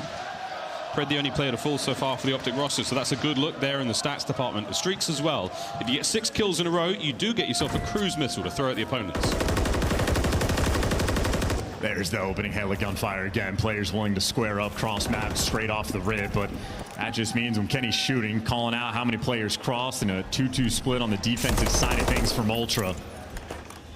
As both teams, you can see, they are just thirsty for the information so they can figure out what to do. Finding any morsel of intel. Anything actionable, not necessarily yet, but Scrap, bang, finds 2 out of seemingly nowhere. That's a strong start there for Ultra in the round. 1.9 in S&D at this major. Scrap making a statement. He might just be the best player in the game. 2v4, not gonna last. Envoy catches Dashy. Shotzzy cannot make it happen. Scrap finds the timing. Optic played too slow, and he jumps all over you. Big moment for Toronto. They needed that round. And he's been deafening here in the Matamea Athletic Center all week long. Particularly today, 2 of our top runners here in the league when it comes to fans. And the folks at home as well, whether you're in a watch party, whether you're in the arena or a stream on your own. We're in for one hell of a run tonight, folks.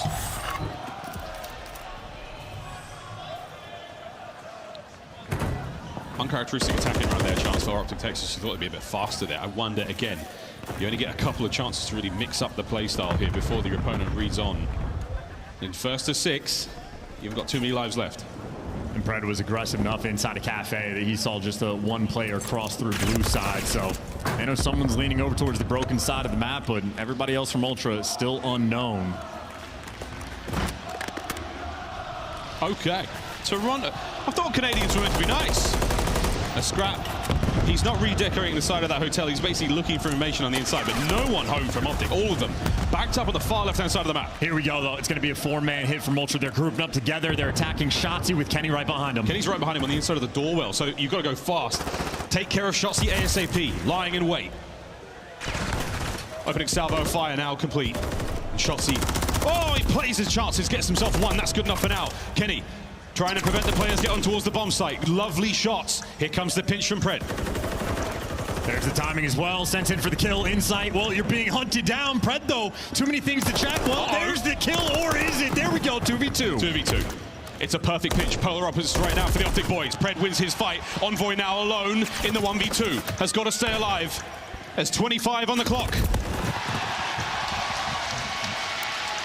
Easy pickings there for the Optic boys. Pred takes his time on the attack towards Broken. Guarantees the kill. Helps Dashy out there on the easy defuse. You need 7.5 seconds to defuse the bomb. Those boys had about 25. And I will say, retaking that site, not an easy feat, even when the odds are even. Pred making monster plays. The timing to go and chase down inside top Broken, but not just that. He's getting fed the information from Dashy about when Scrap actually flies out. So Pred does not get caught off guard, plays it patient, execute, and makes a massive play. A small window of opportunity for Toronto gets shut down. We're at the halfway mark here for Optic Texas. 6 will net the map win. And that's a lot of explosions in the distance. That's going to be the frag grenades, and the Semtex is nearly extinguished. Shotzi's gone. He still has the smoke to work with, though. Stun's not connecting there. A smoke just to be a nuisance. This is the isolated Envoy. He wants the kill, and he's going to get it. That double chow was perfect. Scrap's trying to cause some chaos here in the smoke, but as soon as it settles and clears, he's going to find himself alone and in dear, dear need of teammates. 50 seconds on the clock. Backs on up. Insight wins his on the other side of the map. The 3 remaining members of Ultra now turtle up and hope for the best. Oh, that's a beautiful thing on the island fight. And now Shotzzy just into death. Ultra, well, you still have an opportunity from Optic as Kenny finds the nade kill. 2v2. And Kenny backs out 1 HP in a dream. 30 seconds left in the round. Yeah, no one here from Ultra is going to be able to maneuver in a position. They have to hope for a fight. But speaking of maneuvering, it's exactly what Pred has done. He has got himself into a dangerous, dangerous corner. And Ultra haven't sussed this out just yet. Doors being opened up. Insight, if you get baited the wrong direction. But Insight, very patient player. He's waiting for CleanX to get involved as well. They've opted for the other corner. Kenny, oh, the timing not great, but the shot's magnificent. 1v1. CleanX versus Pred. 2 submachine gun players, 30 seconds to do it. And CleanX has just never seen him. Yeah, it's a guessing game at this point. You got to hunt him down, but he just does not know what side. MCW there in the hands of CleanX. He's going to try to maneuver through. The Renetti has been such a dangerous tool for so many players this tournament. He's still going, though, trying to clear every single corner. The final one to check. Pred, he sees him, lines up for the fight. Oh, my! CleanX! What an unbelievable win. Keeps the 3 spree alive and gives Ultra the round. Tobias Yule Janssen, there are very few like him. Didn't even check the corner. That is all reaction time, all gunny. In a moment that Ultra desperately needed, him and Scrap taking turns to pop off and make the big play. And here's the second look at it from his perspective. Wow. Just a beautiful moment to have the MCW as well. Pred doesn't connect with that initial bullet. Able to chow with 150 HP. Pred still very much within extremely effective range there, so that's an outrageous 1v1 to win. CleanX now on the 3 spree. We'll see how far that goes. Trophy at the ready as well. That is going to be very handy on the approach towards the B-bomb site. Oh, we're getting mixy. Envoy nearly runs into death, but it turns out just to be bait. Scrap running it down with an AR. This man is happy to be aggressive. Scrap with a forward position now. The heels are dug in for Ultra. Kenny will throw shoulders. He will just try to bait a waist. And that bomb now making its way forward. And it's a commitment too. They're going straight towards B, even though Scrap knows 2 players are nearby. His teammates trust him just to keep Kenny and Dashy at bay. They're happy to take the fight. They've got Insight covering the flank as well, so the backside of their setup is totally safe for now. And the spot Insight is in, he can see the full map cross, so I think he has the information to play through dark, so CleanX, he'll be staring at it all day long. Scrap just taking a couple of love taps here. They're not warning shots from Dashy. He's trying to go for it. Insight again watching that flank. Information pass to CleanX. Back and forth now you go. Dashy manages to find one of the front lines, so the numbers for Ultra thinning. Bruce pressing forward. Envoy finds himself here a moment ago. The clock ticking. Ultra have got to send it and they can't. Ultra hold the line. And information wins wars. Envoy might have gotten spooked by the location of the first player, but he gets out with just enough HP, and Scrap again has turned into a beast in Search and Destroy. Goes and hunts down that first blood, gets in position, and again, the positioning from Insight. He's got control of the rest of the map. Pred never able to make the high IQ play. Insight making sure he stays ahead of the game. All tied up 3-3. CleanX managing to find one in that round, so his spree continues. We'll keep you filled in on that one, folks, if you're on a mobile device and maybe those digits are a little too tiny for you. But for now, it's an aggressive look. Ultra, that box formation through the middle of the map. Well, that's unfortunate too. Nade connects for CleanX, but not quite anyone else there for the follow-up. You see the crossfire being set up as well.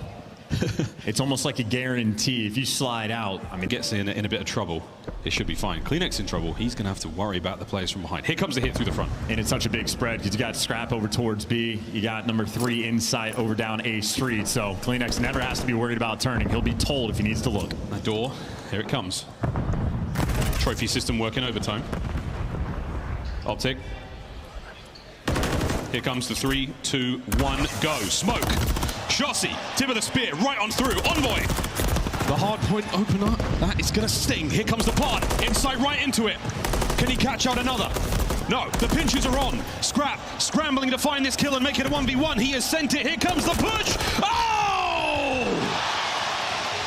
Pred turns around and gives him the old 1-2. Good night. He lost a 1v1 to a gunfight. Well, his teammate wants to pick it up with his fist. Dashy. PF Flyers on, out of control, and what a moment from Optic. The entire play being set up by Toronto gets broken down by the door and the smoke. Man. Dashy was 6 HP on the entry to that fight. Scrap had to hit a single bullet, and Fate would have had it another way. Wow, Optic take the lead. And look at how even this scoreboard as well is for both of these teams. Everybody getting involved in this lobby. And Optic, that is so much mid-map presence. They are getting aggressive on defense. And Ultra going to be here to match them. Already kicking open the door. Dashing for the first blood. Next player by the site. Dead to rights. Pred taking him down. Pred decapitates CleanX. Looks for another. Pred!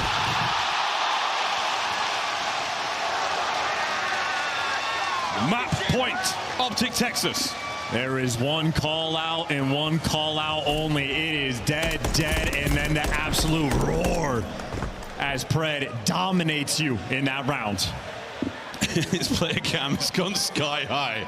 I don't know what he did. Every single map. He has been absolutely pumped. Well, a single round is all Optic Texas need. They're on attack. Ultra have got to rip 3 straight in a row. Only thing more turned than Pred is his camera. One round away, though. Optic, they've been on point on offense. They have shown us different looks and maybe trying to play with the intel. They actually showed so many players cross over towards B, and if Ultra give it up, and they might have, because a bit of a rotation coming back towards B Street. Maybe Optic slightly ahead of the intel game. Belly crawl even, trying to give away nothing. Still relatively even 2-2 setup. 2 players on the B Street there for Toronto Ultra, 2 players in the middle of the map. So whatever you do, Optic Texas, you're running into trouble. Oh, CleanX manages to pick out at least Kenny. Advantage now on Shotzzy. Can he take care of CleanX? The answer is yes.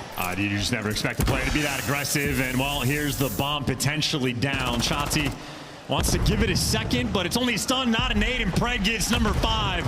Pred out here calling game, last man standing. Scrap. How much can you really do? A 1v none. It's done. Optic Texas come out swinging. Map 2 goes their way. And a devastating performance there on Invasion. 6-3 our final score. And they are halfway to a championship. And Pred getting his revenge as well. Got picked apart in the 1v1 and responds by dropping double digits in the game and making the play of the game as well. Optic on both ends of that map completely on point, and I just love the way they even set the tone. The offensive round right off the bat in round number 1, able to execute and get it done. Strats on point, game plan on point. Kenny dropping damage the entire time, but Pred, make no mistake, that game is him and Shotzzy, the SMG duo. 10 kills for Pred, 4 entries from Shotzzy. Again, there are very few like him. Well, we are marching through this grand finals swiftly, thanks to the efforts of Optic Texas. Invasion Control coming up in just a moment. We'll be dealing with that in a sec, but until then, just a look back across how things have gone. Proceedings very much going the way of the green team. Chance Ultra have come out a little too slow. They had plenty of time to get things going and warm up, and it's not really happened yet. I mean, look, again, a square up on sub base. The decision in the pick and bans, rather, that is just a massive opportunity from Optic early on in the series. They have taken full advantage of it, but make no mistake, Toronto, they're going to strike back. Yeah, they're absolutely going to strike back. Our Major 1 champions have got an opportunity to win another one here, but they need to peel a few maps off. We're going to go to a quick commercial break, folks. On the other end of this, we play Control. Our grand finals here at Major 3, far from over. When we come back, we stay on Invasion. Oh, that's fine. Yeah, they came out hot. Yep, don't worry about it.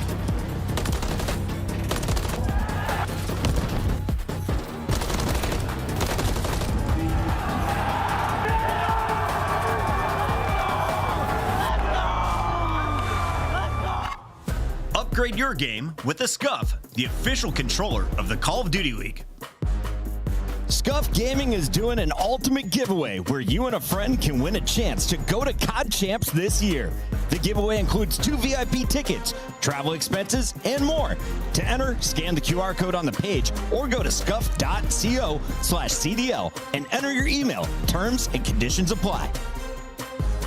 The Call of Duty League is brought to you by Monster Energy, the official energy drink of the CDL.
Ladies and gentlemen, welcome back to the Call of Duty League. We're not only coming at you live from Toronto, we're also there in Columbus as well. The folks putting on the show all over the place. very, very excited to get through this one. Do it for the game flow, whatever that means. I'll find. Oh, actually, that might be an insider joke. Well, we've got a tough nut to crack here, and it's a diamond nut on the stage that our two teams will be playing for. Toronto once again have outdone themselves as a team and as an organization for putting up these absolutely gorgeous trophies, whether it's a squirrel holding an actual nut or now a gigantic diamond nut in what looks like a little bit like the TN Tower. Is it the TN? Maybe. We'll come back to that later. We're staying on Invasion, folks, so we're playing Control. Here we go. And either way, for Toronto Ultra, as good as the tournament has been, as much as we love the organization for the team, job's not finished. You are down 2-0 in the series, and Optic seemingly have completely found their form. They have leveled up the game, and I am digging the energy that Pred has brought to this squad. We're watching him levitate out of his chair. Shotzzy, the most animated we've ever seen him. These guys are roaring and so far cruising through the grand finals, taking Toronto to task. And momentum's a hell of a thing. You bring down FaZe, and now you get brought down by Envoy. Nice opening kills here from both teams. Now in Control, we've got two zones to capture. Ultra will be defending first. Optic will be diving into the A and the B zone. Find out whatever happens first. Capture the zone or eliminate your enemies 30 times. The race is on. Well, right now with Optic, if they get like one kill and maybe get prepared, actually Ultra, they're swarming on the A pressure, so they're ready on defense, but can he be ready for Pred? Looking for the trades, you're gonna get it. Toronto dealt with the pressure, and now Scrap setting up for the spawn kills. This is a big kill Kenny's gonna need to get, or else you might end up in a spawn trap, and Scrap delivers you to hell. At the very least, Shotzzy manages to fight his way out. Now pressure on towards Insight. Crawling towards that B zone. The other side of the map has been made safe as the pinch is complete and it's a purple feed. Ultra in Control. Oh, this is terrible. This is worst case scenario from Optic, but big wins. Kenny gives you 2 and Dashy for 1. You open up the floodgates. Now you can safely traverse over towards B. The calamitous situation to be in if you lose more than 2 players at a time. Very, very tough spot to be in. 2 players now for Optic. They're capturing the B zone. It's going to make it go by very quick. The first segment done and saved. Wow, Scrap though. Immediate attack on towards the zone. Kenny gets 2. That's an interesting decision from Kenny. Hops off the point just to sort of fake out Scrap for a moment, but right now 18 seconds, desperation effort. Optic still clinging on to dear life. That B zone, 2 players on it, gonna fall fairly quickly. Ultra might be chalking this one up, and well, they're gonna have to play the long game. An additional minute will be added to the game clock in a second at 16. There we go, forward on towards the A zone now. All that remains for Ultra in this opening round. I will say those were huge gunfights being won by Kenny and Dashy just to make sure that the spawn trap doesn't commence, because Toronto could have picked you apart in this round. Now though, trying to hunt down Pred. Kleenex able to get out with his life, but as Scrap falls, A Street becomes much more open. Yeah, we've still got Insight to worry about. A Street's wide open to the zone. They're going to keep a run for it. Kleenex, you've got to cut 2 players down. Big wins from Optic. Oh, Kenny finds a pair. It's a full spree, and now they're on A. This is the entire blank. How many players can stack number 6? Turn your around and get on it. It's going to be a triple stack. Whoa! This is going to fly. 3 players on it. 2 trophy systems, they're going for it. Nothing's going to make it through there but bullets, and that's exactly what Envoy and Scrap do. Shotzzy now alone, brought down. The A zone safe. And now secure. A single segment remains. 40 seconds to capture it. For Optic fans, I know you wanted more. Technically still though, well, it is fantastic that you get those 2 ticks, but how close you would have been just to being devastating. And well, Scrap, the man that picked up 3 kills to shut down the A zone, gives you the hands as well. 25 seconds on the clock, starting to run red. Envoy on the A Street side of the map's going to have to go very large here. Perfect coverage there from Scrap in the middle. This is a beautiful interlocking field of fire. And Envoy will be able to drive the dagger. The first, the second. As a Dark Prince springs to life, and that should be the round. No way they make it towards the zone in 10. Strong work out of Ultra here in the first. Yeah, Scrap will be the iron wall in this moment. Nobody's going to be able to slip through and get to this zone, not before they meet death. That is an absurd first round. Optic, honestly, that is a heavyweight punch. Nice little right hook to get those 2 ticks, but Scrap, nice little uppercut of his own. The savior right now for Toronto. While we're keeping count, Optic managed to capture 5 segments in that opening attacking round. That will come into account if we do have to go to a decider. The team with the most segments captured gets defense. Whether that makes a difference for either team, we'll soon find out. We swap sides now, and we see Ultra attack. The positioning looks like Toronto, yeah, going to do the default straight over towards this B zone. Nobody on Optic watching the cross, and you can see triple stacking A. Optic were that concerned about potential funny business off the rip that they're willing to play for the retake scenario. And Kleenex up top, checks every corner. Shotzzy, though, ahead of the game. High IQ. Optic on the defensive end. Well, they're not going to stop the B capture just yet, but they are storming. They are on their way. Shotzzy looking like Andrew Garfield in the corner there, little spider and Envoy preparing these players up, not enough to get both, or will it? Beautiful teamwork, the double bait and switch there, and Ultra, they come out on top. That car comes out on top as Shotzzy gets the kill, but you're still getting the B zone capture done. One segment down, halfway through the second. There's interesting timing going on as well, potentially down that A street, but Dashy going to back up and be the honor defense because his teammates are putting in some serious work towards the zone. I mean, Toronto are having to battle and do absurd things just to try to capture it, but a solo cap for the moment. A free kill there for Scrap. But here's the potential big moment. Insight, if you win that gunfight, the pressure on A could have been problematic, but instead, back over towards B. He didn't win the gunfight, but he got his own trade with the nade there. Now, pressure is on. 2 minutes on the game clock. Not a whole lot of lives lost either side. And ooh, Scrap's getting sneaky in the attack here. Yeah, he wants these next 2 kills. Well, now he just wants this. A cruise missile can go such a long way, but he gets cut down immediately. Big moment there from Shotzzy. He shut down the 5, but now look at Insight. The pressure on the zone. Optic, how many nades and stuns do you have? You got to weed them out. Oh, cook that one well. Does get 1 out of it, but that's going to be the attack there from Optic. Saved. Minute 40 to go. Kleenex still keeping the pressure up. Lovely shots. In and out he goes. Pinch there. Oh boy, what a snap on the first play of the transition. Now you're trying to buy time and space for your squad to move forward. Oh man, Dashy's slowing him down just enough as well. Scrap and Envoy could have made the play, but Envoy still currently is the nuisance, the thorn in your side. 2 players' attention drag back his direction.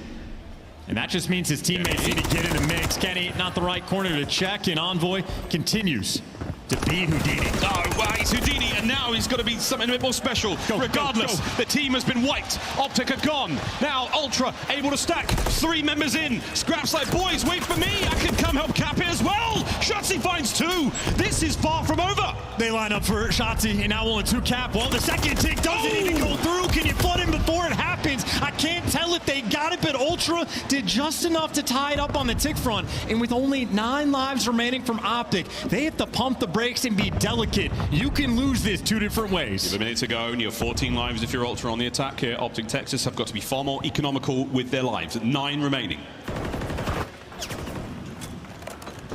A moment of quiet falls across Invasion. Kenny and Pred turn the volume right back up. Here comes Shotzzy, not able to get his. Mid-map presence now lost. Inside, Boar loses a tough one against the pillar and against Dashy there. Pressure now on, 30 seconds. And this is going to turn frantic with only 30 seconds remaining. Ultra, they're going to have to start pushing the pace. No time to clear every single corner. Going to have to start running it down. Envoy leading the charge with the reinforcements behind him, getting picked apart along the way. Oh, Shotzzy thumps on the outside now, allows Envoy to push through. 15 seconds. We've got to get a few more kills. It would have helped, but it's 3 in the feed there for Optic. Final 10. We're about to be all tied up. And these rounds, I mean, they are just being executed by the smallest of margins. Both teams having opportunities to capture the A zone, but the smallest of slips cost you the offensive round win. The 2 ticks of progress are fantastic, but that just means we are all squared away, all tied up going into this next one. And I know Shotzzy, very proud of the 2-piece he was able to get when those players lined up.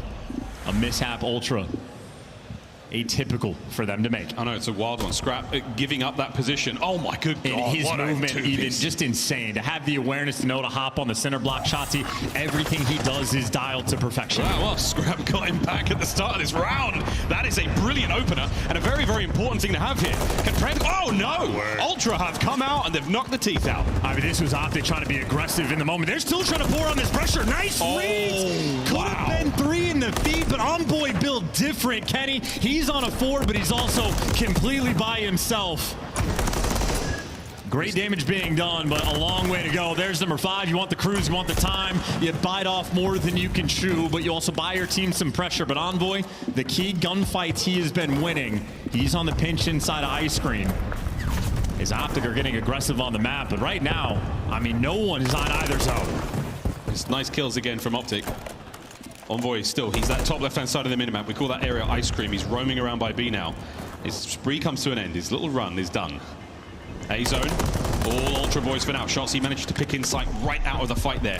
On to B for a second. In comes the cap. Yeah, the value of Shotzi's life, by the way. Getting inside a cafe, Ultra is so careful to roam back over towards that A zone that it just opens up the pressure on the map. Optic can recollect and go capture B. So Toronto, you can see they are happy to play a very safe game on defense. But for the moment, getting picked apart. While Shotzi's going to fall, you still have Dashy on a 5. Dashy's absolutely staying alive for that moment. Beautiful work there from Scrap. That was purely a wallbang kill, so he didn't see him. Oh, Dashy saw that. Here comes the hits. That's the cruise. Scrap gets dropped. 15 lives remaining for Ultra on the defense. And Dashy centering absolutely perfect. Knows the slide is going to come in. He's aiming down just a little bit. His read's on point, and this is the moment from Optic. This is the go button being hit. 2 kills in the feed. Now you flip towards A as Dashy unkillable.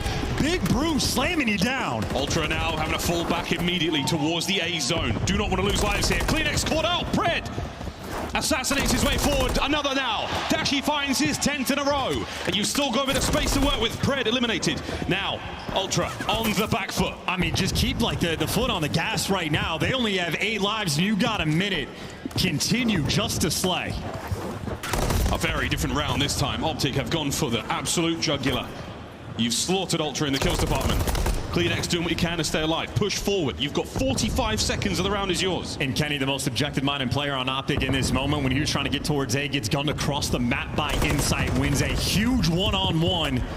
7 lives remaining, and this is 30 seconds burnt off the clock. Optic might be missing the moment, but here comes the cruise. You might be able to get another one. The cruise is going to be good enough to push Envoy inside. Not enough for the kill, but that allows Optic to run through the streets uncontested. Oh dear, they managed to find a kill or two before being traded, but that's onto the A zone now. Pred on the hunt for another. CleanX wins it. On the zone, Dashy alone, tagged up. Can he find kills? 1 and done. Ultra holding on for now. This is a missed opportunity from Optic. Like, the pace has just been slowed so much. 14 seconds on the clock, and look at this setup from Toronto, swarming around this time. They're pushing it back. 10 seconds though. There's still an opportunity to get in here if you're Optic Texas. They find 2 kills. Shotzzy is in. CleanX wins his. He gets himself a cruise as well, and now the clock ticking. Stay alive for a moment. Kenny wins it. They're in. 1.2 on the clock. Insight has got to go big. Can he win the fight? No! Optic slay him out. The live count dwindles. And the opportunity this time is not missed. And that is how important moments like that are and how big the round was. Shotzzy getting on his feet. A moment like that could be decisive for the game. And Dashy popping off, gets 23 kills, nice stun, and easy wins for Big Bruce towards the end. 1.2 left on the clock, the 1v1. Insanity. A 10 spree from Dashy to set the entire thing up. Absolutely outstanding work from Big Bruce. They're not boos you here, it's a Bruce. And for now, it's bruises on both teams as the opening hits land. A couple of contusions and confusion across Invasion. This is too much right now for Toronto. Going down 3-0 would be devastating. What has now been a nearly perfect series from Optic Texas in the grand finals. The onslaught just continues. Seemingly every kill been flowing their way. And, well, last man near the point is CleanX. Shotzzy, easy reads and great hit fire. MCW reigns supreme. Absolutely brilliant work. And Dashy right back into it. Inside. Well, finally, I only had to land 1. Good enough for now. Shotzzy still keeping the pressure up. Desperately keeping Ultra away from the A zone. Less than a minute to play here. And it's another one of these moments. It's Insight sort of roaming over towards this A zone. Might be able to get the pressure and cross over towards time. Kenny, though, trying to back him down. Good tags through the wall. And this is the same situation. Wow. You can't even stop it. And now you might have the opportunity from Optic. They can go quickly back over towards B. Kenny's just absolute magnificent game knowledge. Beautiful teamwork here from Optic. Kenny and Dashy running the A street. That is their part of town. They're not letting it go. B, they might have to let go. The second segment on its way out. I thought Envoy wasn't going to shoot. I thought he was going to try to make the sneaky play, but why be sneaky when you can kill everything? Pred, though, talk about a big gunfight for him to win. Insight still pouring the pressure. Ultra trying to do everything at once, but the defense has been spectacular for Optic Texas. Still in prime position. That one gunfight from Pred basically saves the A zone from any sort of pressure now. B gets captured, and another minute to go, and only 3 lives make it 4, separating our teams. Ultra, they are just trying to be so annoying, but they can't get anything done in a big down 3 in the feed. Go and take that space. Dashie on the bridge. Everybody else flooding up the map. In Toronto, you are trapped in Palace, and this is not a fun spot to have to use the cruise. Yeah, this is not ideal situation to be in, but you're going to land this. Say bye-bye to Kenny. That's 2 down. Can you take care of the player on bridge? Yes, you can. A free reign across the map for about 4 seconds. Ultra have got now. Pred off spawn, straight into the feed. That is sensational defensive work. Those long-range shots, incredible. Doing that to Scrap as well. Optic stabilized in 55 seconds. Ultra trying to group up together and look to see if they can find a little bit of magic too in the feed. And while the go button here, Envoy though, by his lonesome, gets caught out, come off respawn, got to do it all again. And it looks like the kills might be the decider again. 8 lives left here for Ultra, 40 seconds to go as Optic. You slay out 8 more players and you win the map, and you're on tournament point. Time to get going. Optic turtling. A lot of space taken. Pred 1 shot near the zone, trying to clear out Laundry. Insight. 1 more set of gunfights, and Ultra, they're going to get to the zone, but Pred able to drop them. Now it's a 3v4. Pressure, no, still not losing space. CleanX flies into danger, and he's eaten alive. That's it. That should be the map. The last few set of kills, the lives thrown from Ultra. And Insight is going to swing for the fences, but it is all going to be in vain. The invasion has been halted. Optic Texas, they have marched across the border, and they are well and truly feeling good here in this grand finals. Possibly the best Optic has looked all year. These guys have collectively achieved the flow state. Effectively 2 rounds of invasion against Toronto Ultra where they bullied them on the life count. The round where Dashie goes on the 10 spree Ultra, they have had no answer, no response. Optic Texas on an absolute tear. The defense is spectacular, but those offensive kills, Optic Texas, I mean, they might just be setting a new bar. It is tournament point right now for our Texan team, as these 2 squads have had their fair share of grand finals back and forth chance, and this is another blowout. And it's the offensive kills that are the separation on invasion. You have 19 for Dashie and 17 for Kenny. The ARs taking Toronto to task, and here's a couple looks as to why. Great information, big 2-piece for Kenny, and everybody is roaring. When you got the big call-outs like that from Kenny, you know, yes, in fact, they are cooking. This is a wonderful set of highlights here again. Good work there from Ultra from time to time, but not enough, man. Optic, they are just on another level now. You bring down FaZe, well, both your teams do technically, but you send FaZe home, and now you look absolutely devastating. Yeah, and we're going to need a second look. Here's the Shotzzy moment. Talk about the impact of those gunfights alone. The little hop onto the cinder block, able to catch 2 players as well. So instead of a 4-stack where that might have been a guarantee that Ultra win the round, Shotzzy just rips your soul out before you and breaks your heart in front of their home crowd and saves that round. And really, just setting his teammates up for the kill. Optic, this started to get just bonkers. To do this on the life count, to get down to 1.2 seconds on the clock, and truly a 1v1, Dashie on point. If that stun doesn't connect, who knows how that gunfight goes, but Dashie, the ice has been existing in his veins on Championship Sunday. Yeah, it's outstanding composure from the native Canadian on stage, of course, Karma also in the roster there, but for now, Big Bruce putting on for his country, not necessarily the one he's representing in the matchup. Rio Pred. What we know about Toronto, though, these guys have had incredible comebacks in hardpoint you've seen this year. Down 140 points against the top team in the game, doesn't matter. It is because of that resolve. We know they're a team incredibly capable of regaining, but from Optic, we talked about in the sub base, at some point, it is just too big of a lead, and up 3-0 might very well be that. I want to talk about the impact of Pred. What a pickup from Optic in this offseason. I know when Shotzzy has talked about it in interviews, it's taken them a bit of time to get used to each other's play styles, but here they are in a grand final, and it's looking like they've been playing together for a decade. The energy feeding off of one another, and you can see how comfortable they are now. The last of Kenny. Oh, how things change. Great thread from Josh on the Bluebird today. But for now, it's right back into the game. We're almost ready to get into this next one. Now, Chance, a very, very spicy hard point here. I mean, I don't know where we go from here. This Rio should be a blinder. Optic Texas have looked sensational on it so far.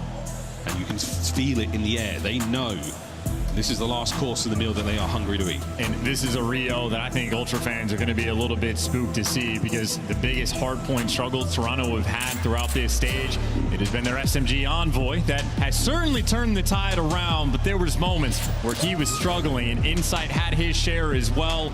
Rio, a map specifically that they have shown those weaknesses on, but the 6-2 record, where it has been good is where Scrap, AR for the team, pulls out that third rival 9 and again turns into the absolute master.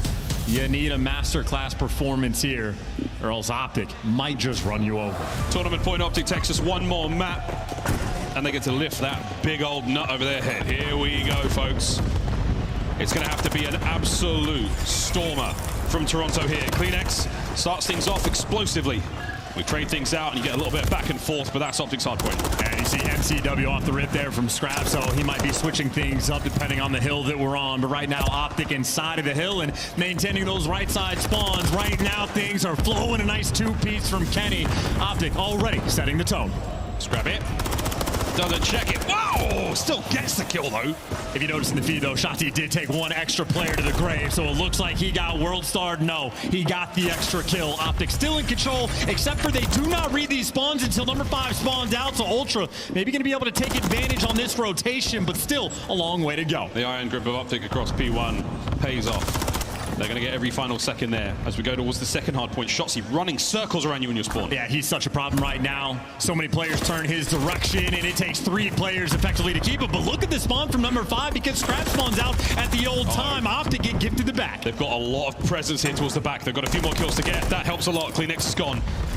Members of Ultra now on the hard point, start to thin out. An awkward gunfight there comes to a close. And with that said, Optic are wiped. That's Ultra's hard point. And what a moment. Well, Pred doesn't even last. Can't be a nuisance on the flank. Now Optic might actually start getting spawn trap on the right side. Key gunfights attempted to be won. Envoy staying alive. Scrap the overseer. The teamwork of Ultra is starting to connect. Starting to connect the 3 spree though for Envoy done. Scrap, he's up next.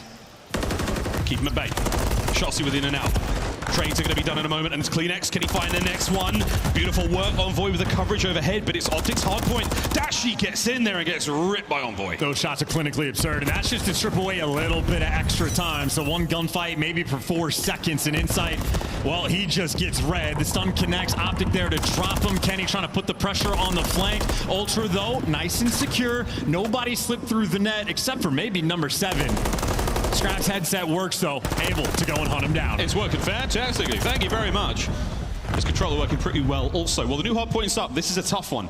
A tiny little room, lots of ways in, and lots of problems to deal with. Envoy finding at least one out of this. But again, so much aggression from the Optic boys. Pred soars in, last man Scrap wins the fight, and a bit too much salt and pepper on that steak. Yeah, looking for a little bit of extra confidence, trying to get back in the mix. His confidence so far in this series, well, gotta crank it up. Lead change. Ultra now in control. The guns are starting to heat up. Scrap starting to feel it. Mouthing off in game, mouthing off in real life. 15 seconds remaining here on our next hard point. And we go towards noon. Here we go, Chance. Solid lead here from Ultra. They've got to keep it going. But Optic are in first. Down bottom of the map, the garage. On Optic, well, yeah, nice and secure. You get the left side spawns as well, and he capitalized with a full advantage on this rotation. Envoy gets caught as well. Optic reading everything perfectly, and Dashi in his brand new home behind the van. Yeah, that van is an absolute stalwart of defense here. Trophy systems as well, making sure that nothing makes it through the air except for bullets. And whoa! CleanX and Envoy find theirs. The trophies are gone. They've been replaced, but it's Pred on the flank at 10 and 5. A few more kills and he gets a cruise. Ow! Pred roaming the halls of Rio right now. There it is, 6 in a row. Optic's hard point, lead change. It takes so many players to hunt this guy down. Popping off once again. He's got 12 shots, he has 10. How much this SMG duo loves to see them some Rio. Also get a little sweet corner, lie down, enjoy the roses. Shots, he finds himself another 11 and 9. He has had a brilliant Sunday so far here in Toronto. New hard point on its way. Ultra in there first. And Pred's going to be able to follow this up off spawn, calling it a cruise missile. Teammates going to get in position, use that as the entry for the time, or maybe just want to run it down. Pred going towards the middle of the map. He's happy. He's got a rival 9. That's the real streak. Here it goes, towards that point. Insight might have caught that. Nice kills from Toronto. Shotzzy from down low now, cutting his way forward. As Insight manages to stay alive once again. Nobody in the point, but Ultra have got some space to work with. How's he still alive? Insight loves that angle. He's going to stay there as well. Pred now on the prowl. Insight finally taken down. And Envoy, you know he's behind the pillar. It's a dancing game around the zone. And Optic, the better dancers. The boots are made for walking, and well, the time is theirs too. Those boots were made for kicking ass. So over 100 points we now go as Optic Texas marching into the lead. 25 seconds remaining here. Scrap with a couple. You still have yet to get the boys out the point. No winner is decisive. Nice work from Insight there as you can breathe a sigh of relief for now. We go back to the middle of the map once again. Our second set begins in 10. I will say that is a big 20 seconds from Ultra to get. And I was going to say, yeah, Shotzzy doesn't want to have the scrap time, but either way for Toronto, they are getting outslayed. Only 2 players positive, and it is by the thinnest of margins. Right now being outslayed by the SMG duo, but Toronto doing a good job at keeping things close. And here comes the cruise call from Pred. Can his teammates get in position though? Shotzzy makes his way to the top. Able to get themselves into the point. So under the coverage of the cruise, no kills, but that is huge map control. And now the hard point. Guns are at the ready. Scrap never going to win that fight. Not enough hit points to get the job done. Pressure from the Eskies as Envoy goes toe-to-toe with Pred. Not a friendly fight, especially when you don't have the first shot. These guys are soaring right now. The no pop-off plays for Toronto. Kleenex able to give you 2, but Optic on P1, almost skeet shooting right now from Kenny. Overwhelmed by the stuns and nades. Ultra still have the right side spawns as well, but big scrap time. Final 20 seconds to get an Optic. Just forcing you into dead Dashy, letting it run. You're winning the trade battles. You're walking out on top of all of these major engagements. You've always got a man in the point. It's wonderful work from Optic Texas so far in the feed. Let's go for a listen in. Okay, God. Let's go. Insight. Jump. One ramp for me. I'm on the ramp. Nice job, brother. I'm on the ramp. Fuck on, absolute fuck off. I need it. We spawned out, Ken. Tell me. I'm dead. I mean, half. I 3-0. Contest is a little bit. Time on you, my name, no trophy. You guys take a pop. That's one. You guys hot dog or some shit. On time, scrap, absolute scrap on time. Plat. He's in the plat corner. Plat corner. I can't see plat corner. Nice job, man. Take it. Let me show Gate. Gate inside. I'm running a gate. Get time. I got time, AJ. Go. He's gate. He went off. Too short. Both there on you. I got one down there. Half inside. I'm running. Caution on me. Right there. Over there. Same spot. Nice. One more. I'm playing the mode. Pick up middle. I have a left. I'm playing mid aggressive. Get time, Bruce. I have a pusher. I have a limit. Get time. First guy, Kleenex going right, but where's Envoy? You heard? Yeah. First guy, Kleenex. He's going right. He's going right. I got it, AJ. You're good. AJ, just pitch right. Turn right. I'll go right. I can be the back end. Hey, go ahead. I'm pitching him. Let me grab. Go to the back. I'm behind him all. Stay left. I'm looking at it. Yeah, back there. Stop. Inside the back. Stay left. Inside. Understand. Last guy, Tommy. You with Eskies.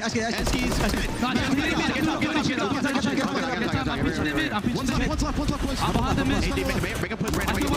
I'm trying to make a I'm fucking AIDS right now. I'm back left. Inside, let's go. Upstairs. One shot. Come on, one shot. Mid. Always mid. Two stairs. Both point. I got Eskies. I have Eskies in a second.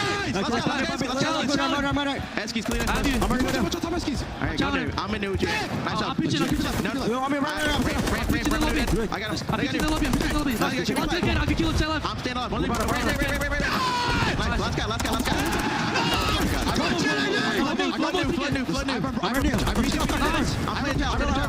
Keep flooding. I have pitch, Bruce.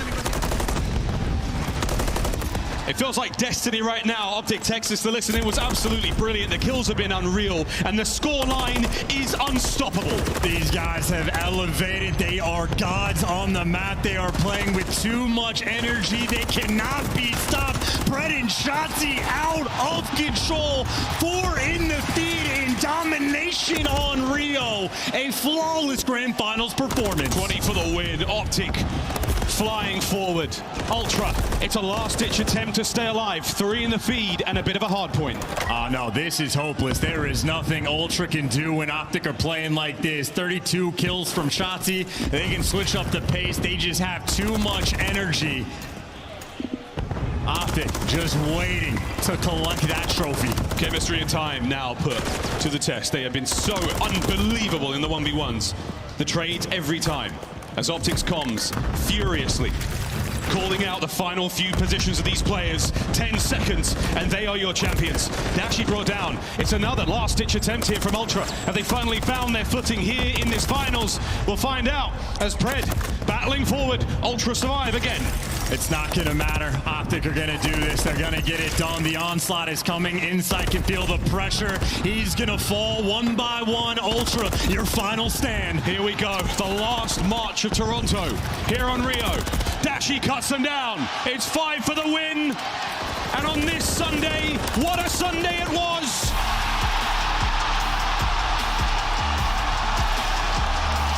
A wave of elation across the Matamei Athletic Center.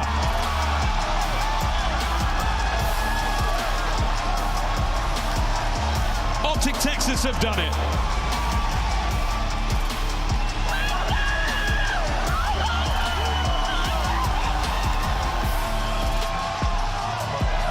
And in front of a sold-out home crowd, they have turned that sea of green. What a unbelievable hard point from Optic Texas. And that is the moment that ends the drought. Such a long time since Optic has won in the CDL, but a performance like that, absolutely flawless. It was a tough nut to crack.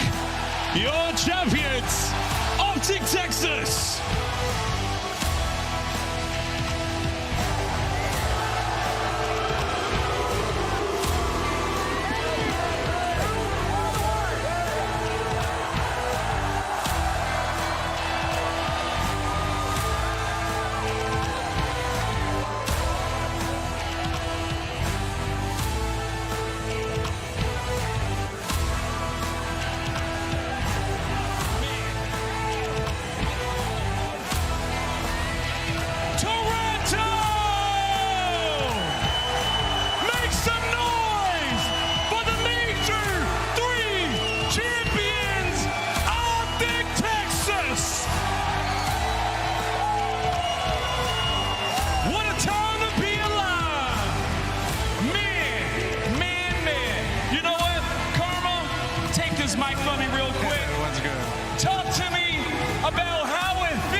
It's been a long ass time, and honestly, I'm really fucking proud of these guys. We started the tournament, and I mean, even this split pretty shitty, and we turned it around. You know, the first 2 days weren't great, and I don't know. I think it's just a testament to all the hard work we put in, and you know, it's been hard to get it to all come together. And, I mean, I think a big thing is AG, this guy right here. Just everything we've been trying to do. I think he was like the glue with how he played today, and we all played fucking great. To AG, aka the Thunder from down under. It's Pred. Pred, talk to me about how it feels to win yet again in the CDL. Oh man, the words can't explain. I'm honestly speechless right now. It's my second time winning in Toronto, so I might fucking run Toronto. I just want to say shout out to my teammates in the green wall, man. Like I always say, you guys are unguardable, man.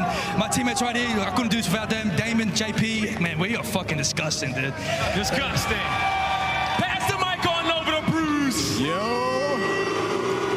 Okay, I see you, Toronto. Okay. Bruce, it's been 805 days since you and Shotzi won. God damn. How does it feel to bring a chip back home to the green wall?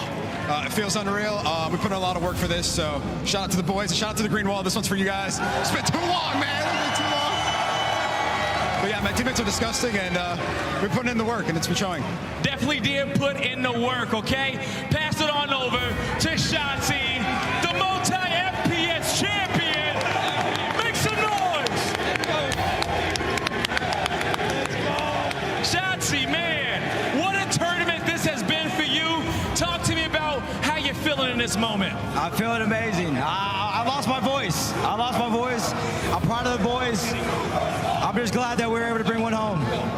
And you know what, Shotzi? I need to let you know, and everyone here and around the world, that you are MVP for Major 3. Shotzi! Let's get it. We're going to get you that trophy. Now hand it on over to Kylo Kid. Hand the mic over to Kylo.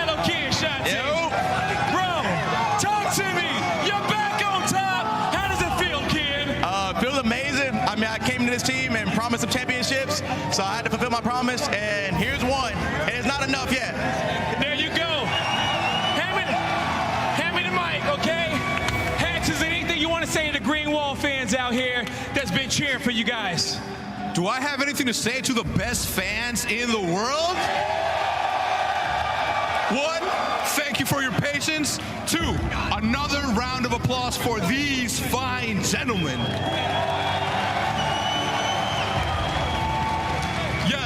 Yes, 3 new chains are gonna be printed as we speak for my man Kenny, my man JP, and of course, Pred.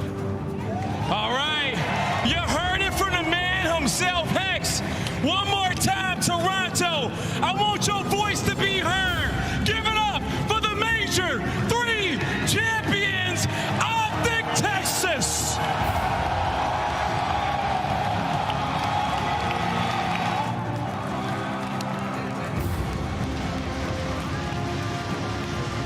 You can't ask for a better year of Call of Duty than what we have here in Modern Warfare 3. After 805 days, Optic gets the W in an emphatic fashion, a 4-0 over the hometown Toronto Ultra. We have now had 3 different winners at all 3 of our majors thus far this year, and the funniest part of it is still the Ghost of Thieves. Now all former members of that LA Thieves roster with Octane have a chip on their shoulder for this year.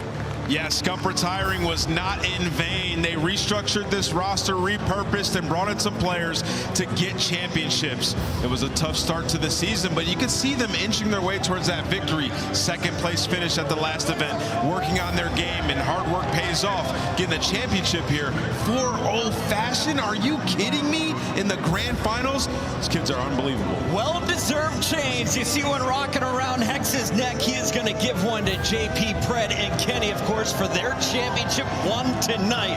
And wow, what a road this was. You ran into Toronto in the winner's bracket, a 3-1 beating. Kenny takes to Twitter saying, I didn't do enough. I didn't play hard enough. Today, he brought his A game, and so did the rest of the team. And that's the main aspect of this roster and why they're finding so much success. Accountability. You know who brings that to a roster? Kenny. Yeah. Some of the rosters he's been on, the world championship that he has, he's brought that mentality, and you can see it was infectious to the guys around him, and everybody has improved. Dashi, best tournament of the year so far, clutching up every time you needed him to. And I completely agree with you. And something else that I think I've really felt from this Optic team during this year is the fact that their resilience just has been showing through each and every one of these matches. I felt like it used to be in the past, you know, when they would start to slip up, they'd be really hard on themselves and they struggled to get back on their feet. That did not happen this weekend. It was game 5 after game 5. They get sent down to elimination. They come back. They had to play 3 matches in a row, and they 4-0 Toronto Ultra at their own home major. We said they were the most clutch team throughout all of the Major 2 qualifiers. They fell short to Atlanta in our grand finals in Miami, but now 1 major later, they have taken down Atlanta, they have taken down Toronto, and they are the top team in Call of Duty right now. When it comes to the best player, well, we at least know the most entertaining and most valuable player for this tournament is Shotzzy. Let's take a look at some of his best. Shotzi's been a force to be reckoned with, Ali. I see you gearing up. What you got to say? I was just about to start spitting numbers that I know a lot of you sometimes don't care about, but like just overall, I mean, this guy almost dropped a 40 bomb. He's triple posse and search and destroy. I mean, throughout the entirety of the weekend, when Optic is finding success, it's off of plays from a player like this, just always taking that extra step to take the risk to try and make a heroic play. I felt like this was the first tournament in so long where Shotzzy actually fed off the energy of the crowd. You saw him after these maps when he was had these takeover performances. He relished in it. He's like, okay, yeah, I am him. I'm taking over this game, and he would use that momentum going forward, and that's why in this finals they destroyed them. Like, they were challenging everything, and Shotzzy, every single time you give that guy an opportunity, he runs with it. That elusive movement, the shot, and then the intellectual play as well. When he gets behind enemy lines, you can't find him. Shotzzy's unreal. Unfortunately for him, the pool will no longer be in action in Major 4, but this man is the king of the water and the king of Toronto. Congratulations to the movement god, Shotzzy, on the Major 3 MVP award. And his name has been in question by a lot of people on social media. Everybody's saying like maybe sometimes he gets worse on land or that he can't play well against Atlanta FaZe. Well, he dispels all of that, saying none of you guys are right. I can come in here, I can be the best in the world, put it together and get a chip. And he put it on full display this weekend. And there is a look at his teammate Kenny coming over from LA Thieves, joins up with Optic Texas. A leadership role on the comms, a leadership role on rotations, but this young man is the new face of Call of Duty. He took over that role after Scump retired, and he is living up to all of the hype we heard when he came over from Halo to the COD scene. Yeah, and it was throughout the whole weekend, right? It wasn't just in the grand final that Shotzzy was putting up these numbers. It was the match before versus Atlanta. It was the match before versus New York Subliners. Throughout the entirety of the weekend, he's been dropping MVP numbers. Even from the first match that they played in, where the crowd was already shouting MVP for Shotzzy.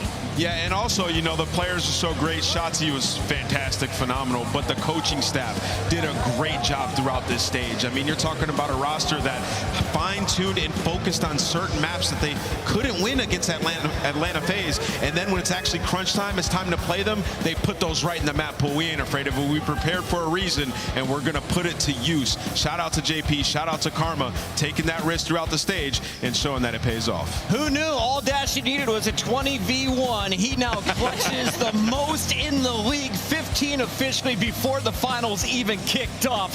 But tonight's play of the game, brought to you by Scuff, belongs to Dashy's teammate, the man from Down Under, the best player to ever come out of Australia, and arguably one of the most dangerous players to ever touch an SMG, Pred with the 3K. Yeah, you know, you heard Karma sort of allude to it in the interview. He was like, we were kind of waiting on Pred to sort of, you know, fit the system of this roster, and that's what happened throughout this weekend, playing those power positions when needed, but also being available and readily able to help guys like Dashy get to those positions, and that's what we saw throughout this, but he can light it up. And I really felt like Pred needed this as well, because again, it was a lot of virtue signaling of like, when is Pred gonna fall into his place in this roster? He's kind of been talked about, that rookie from the previous years, of like, he can be a superstar. And so I know getting that trophy and getting this very dominant win over Toronto Ultra at their homestand was really important for him. A clean 4-0, and it wasn't even close. A 100-point difference on sub-base as Optic claims the throne on that map as the undefeated champions, and they are going to close things out defiantly against the Toronto Ultra. Let's take a look at what they've earned. $150,000 for their efforts. The bank accounts get richer, and of course, the much-needed 100 points. They are right behind Atlanta FaZe now. Yeah, they're right there, 405 points. They could eclipse Atlanta FaZe with a really good stage going forward. We only have one major left. I'm anticipating a lot of shifts in these standings. We gotta say a big thank you to everyone here in downtown Toronto, to every fan that has come up and said hi, to everyone who made noise throughout the day.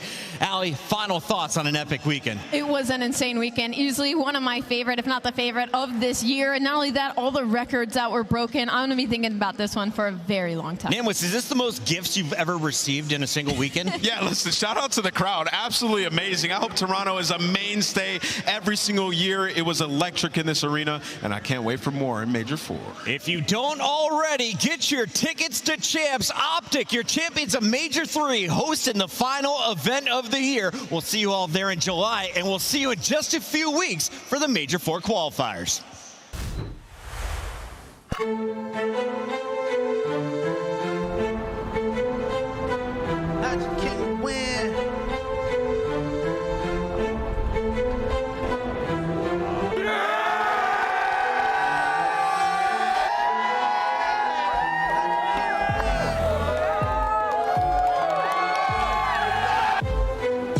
You came to win, never will I lose. Long as I'm breathing, I'm ass up in the groove. Y'all can sink or swim, but I'ma make a move.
it's nothing